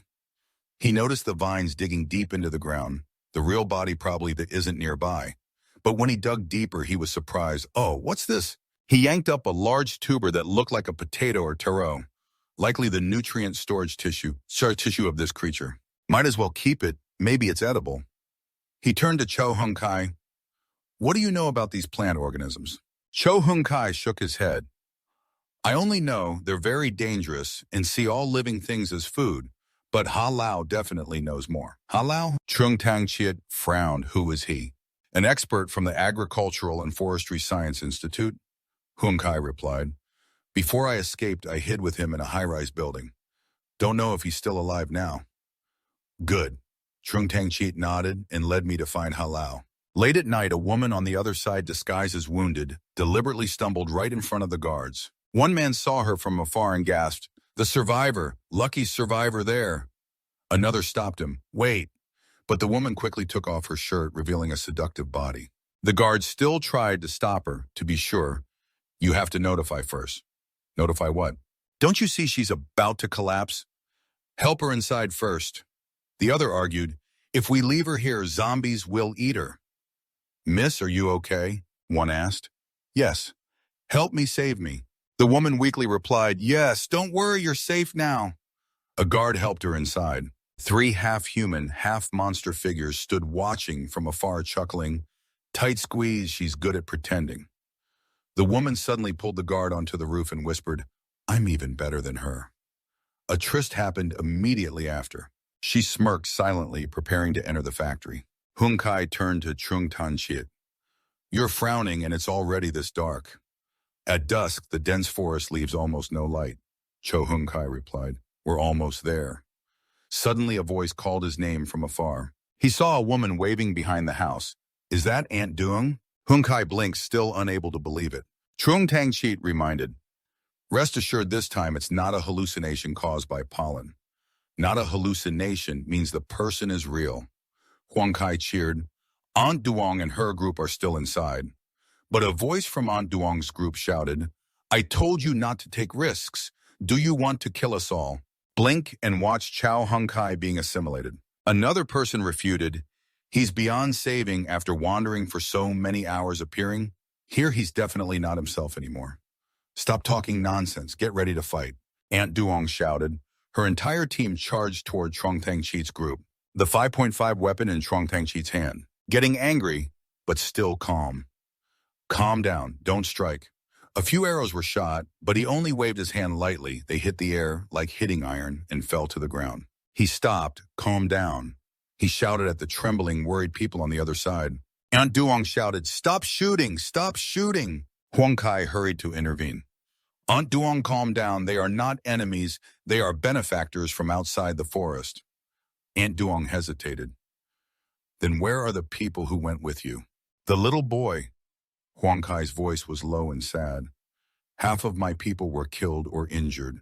The little boy also died, but the rest of us escaped." "What's the situation outside?" Aunt Duong asked. "It's not convenient here," Trong Tang-chi replied, turning back and then explaining in detail. But when looking at Trong Tang-chi and Aunt Duong's group, they were still worried because of their zombie-like appearance. Huang Kai reassured, "Don't worry, they are family." The two spoke a few words to ease everyone's fear. Trong Tang-chi laughed loudly. "I'm ugly but very gentle." Sung added, "Watch my football-sized ring, see how sexy my body is." "What are you guys doing?" Aunt Duong was annoyed. Hung Kai laughed. "Don't worry, they are our benefactors. We were saved thanks to them." "All right then," Aunt Duong nodded. "Come here." Then turned back toward the steel factory near the forest gate. "Uncle Lai, I'm at the factory gate. Open the door." She noticed a noise ahead. 3 half-human, half-monster figures saw her enter and sighed in relief, quietly retreating. "Too dangerous, almost got caught." One half-human, half-monster whispered with a greedy gleam in his eye, "Recognize her. That girl is an evolved person, a pure evolved person." "How can there be a pure evolved person?" Another frowned suspiciously. How did she gain such power? I don't know, the other sneered, drooling. But I know for sure she's a delicacy. Eating her will boost our power. Yes, sir. At the sand steel factory, San entered gently. San's here, Uncle Lai. Uh-huh. Lai Huang nodded. Have you treated the wounded? Are they in the medical room? In the medical room. San answered, her gaze passing over the heavily bandaged young man. Uncle Lai here's the infection prevention medicine before departure. Little Dung instructed to use this if anyone is bitten by a zombie. They were bitten a few hours ago, but show no signs of infection now. Maybe the attacker isn't a zombie. I'm not a zombie, Lai Huang frowned. Then what else bites people? The disguised woman interjected urgently. I know there are many mutants in Tathan suburb. They are not zombies, not infectious, but extremely brutal and do bite people. Lai Huang turned sharply. Who are you? I'm a new member who escaped from Tathan, she replied, trembling. Those mutants are scarier than zombies. They eat people and have intelligence. They chased me all along. But luckily, I know how to ride a bike. Otherwise, I wouldn't have escaped. Lai Huang frowned. You mean they attacked because you led them here? Sorry. She hurriedly explained. I didn't mean to. I just want to live. San spoke gently. Mr. Lai, this isn't her fault. I'm not blaming Lai Huang. Knowing the enemy's background makes it easier to handle. What else do you know about them? Won't they give up? She answered with a flicker in her eyes. Soon they won't be able to hold back and will attack. We have to prepare in advance. Yes, this information is very useful. Lai Huang nodded. All right, everyone go rest. Following the leader's orders, bring some food for the wounded to ensure safety. Observe for one more night. You guys endure a bit. It's okay, Mr. Lai. Someone replied. Zhang is still watching the new woman, keeping a cautious silence. Li Huang noticed, quietly asked Zhang, what's wrong with her? This woman, I feel there's something strange about her. San whispered, I can't explain it. Maybe I'm just overthinking. Li Huang smiled lightly.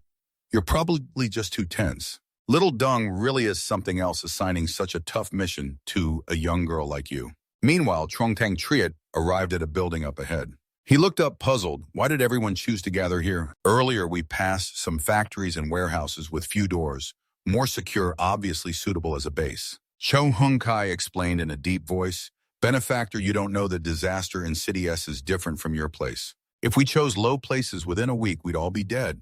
Look at that fog. The lower you are, the thicker it gets. Breathing it for just a few days causes infection, turning you into a vegetative state. Only from the 10th floor up, where the fog thins, is it temporarily safe. Hurry to the upper floors? Someone urged, then explained further. Yes, Hung Kai introduced the benefactor. This is Halao. Halao is our benefactor. Little Dung Trong Tang Triet nodded in greeting. Mr. Halao, I've come to report on the situation in nearby City Mo. It's very unfortunate. It's no better outside the forest either. He turned to Trong Tang Triet. Come inside. Yes, Hung Kai smiled. I've already informed everyone here about you two. Hearing that, Sung and Trong Tang Triet dared to step inside. Halao spoke. What about City T? Foreign City B. Trong Tang Triet shook his head. At least until now, we haven't seen any organized rescue. Everyone is finding their own way to survive. He took out the tuber of a vegetative form and showed it to Halao. Do you recognize this? Halao examined it, nodded. The tuber of the vegetative form. Aunt Duong went out to find this. Recently, we found it edible, tastes like taro, high in calories. In this era, it's considered a delicacy. Trung Tang Treat laughed loudly indeed. Suddenly, a shout rang out. Something's wrong. What's wrong? Trung Tang Treat asked urgently. The vegetative person panicked. They're surrounding this building more and more, closing in right here. Trung Tang Treat frowned. What's a wedding carriage? Is it really scary? Wedding carriage? Halao was surprised. What's that? Where the frightened person trembled today? I'm afraid we'll all die here. Trung Tang Treat said seriously, listen up, women and young people, go to the top floor. Find a closed room like a bathroom or storage to hide. Older people stay here with me. Halao nodded. Act quickly. Whoever survives, survives. Everyone hurriedly followed, scattering and running upstairs. Halao turned to Trong Tang Triet. You're young. Go upstairs with them. Don't stay here as a sacrifice. It's fine. Trong Tang Triet smiled faintly. I'm curious, what exactly is terrifying everyone this much?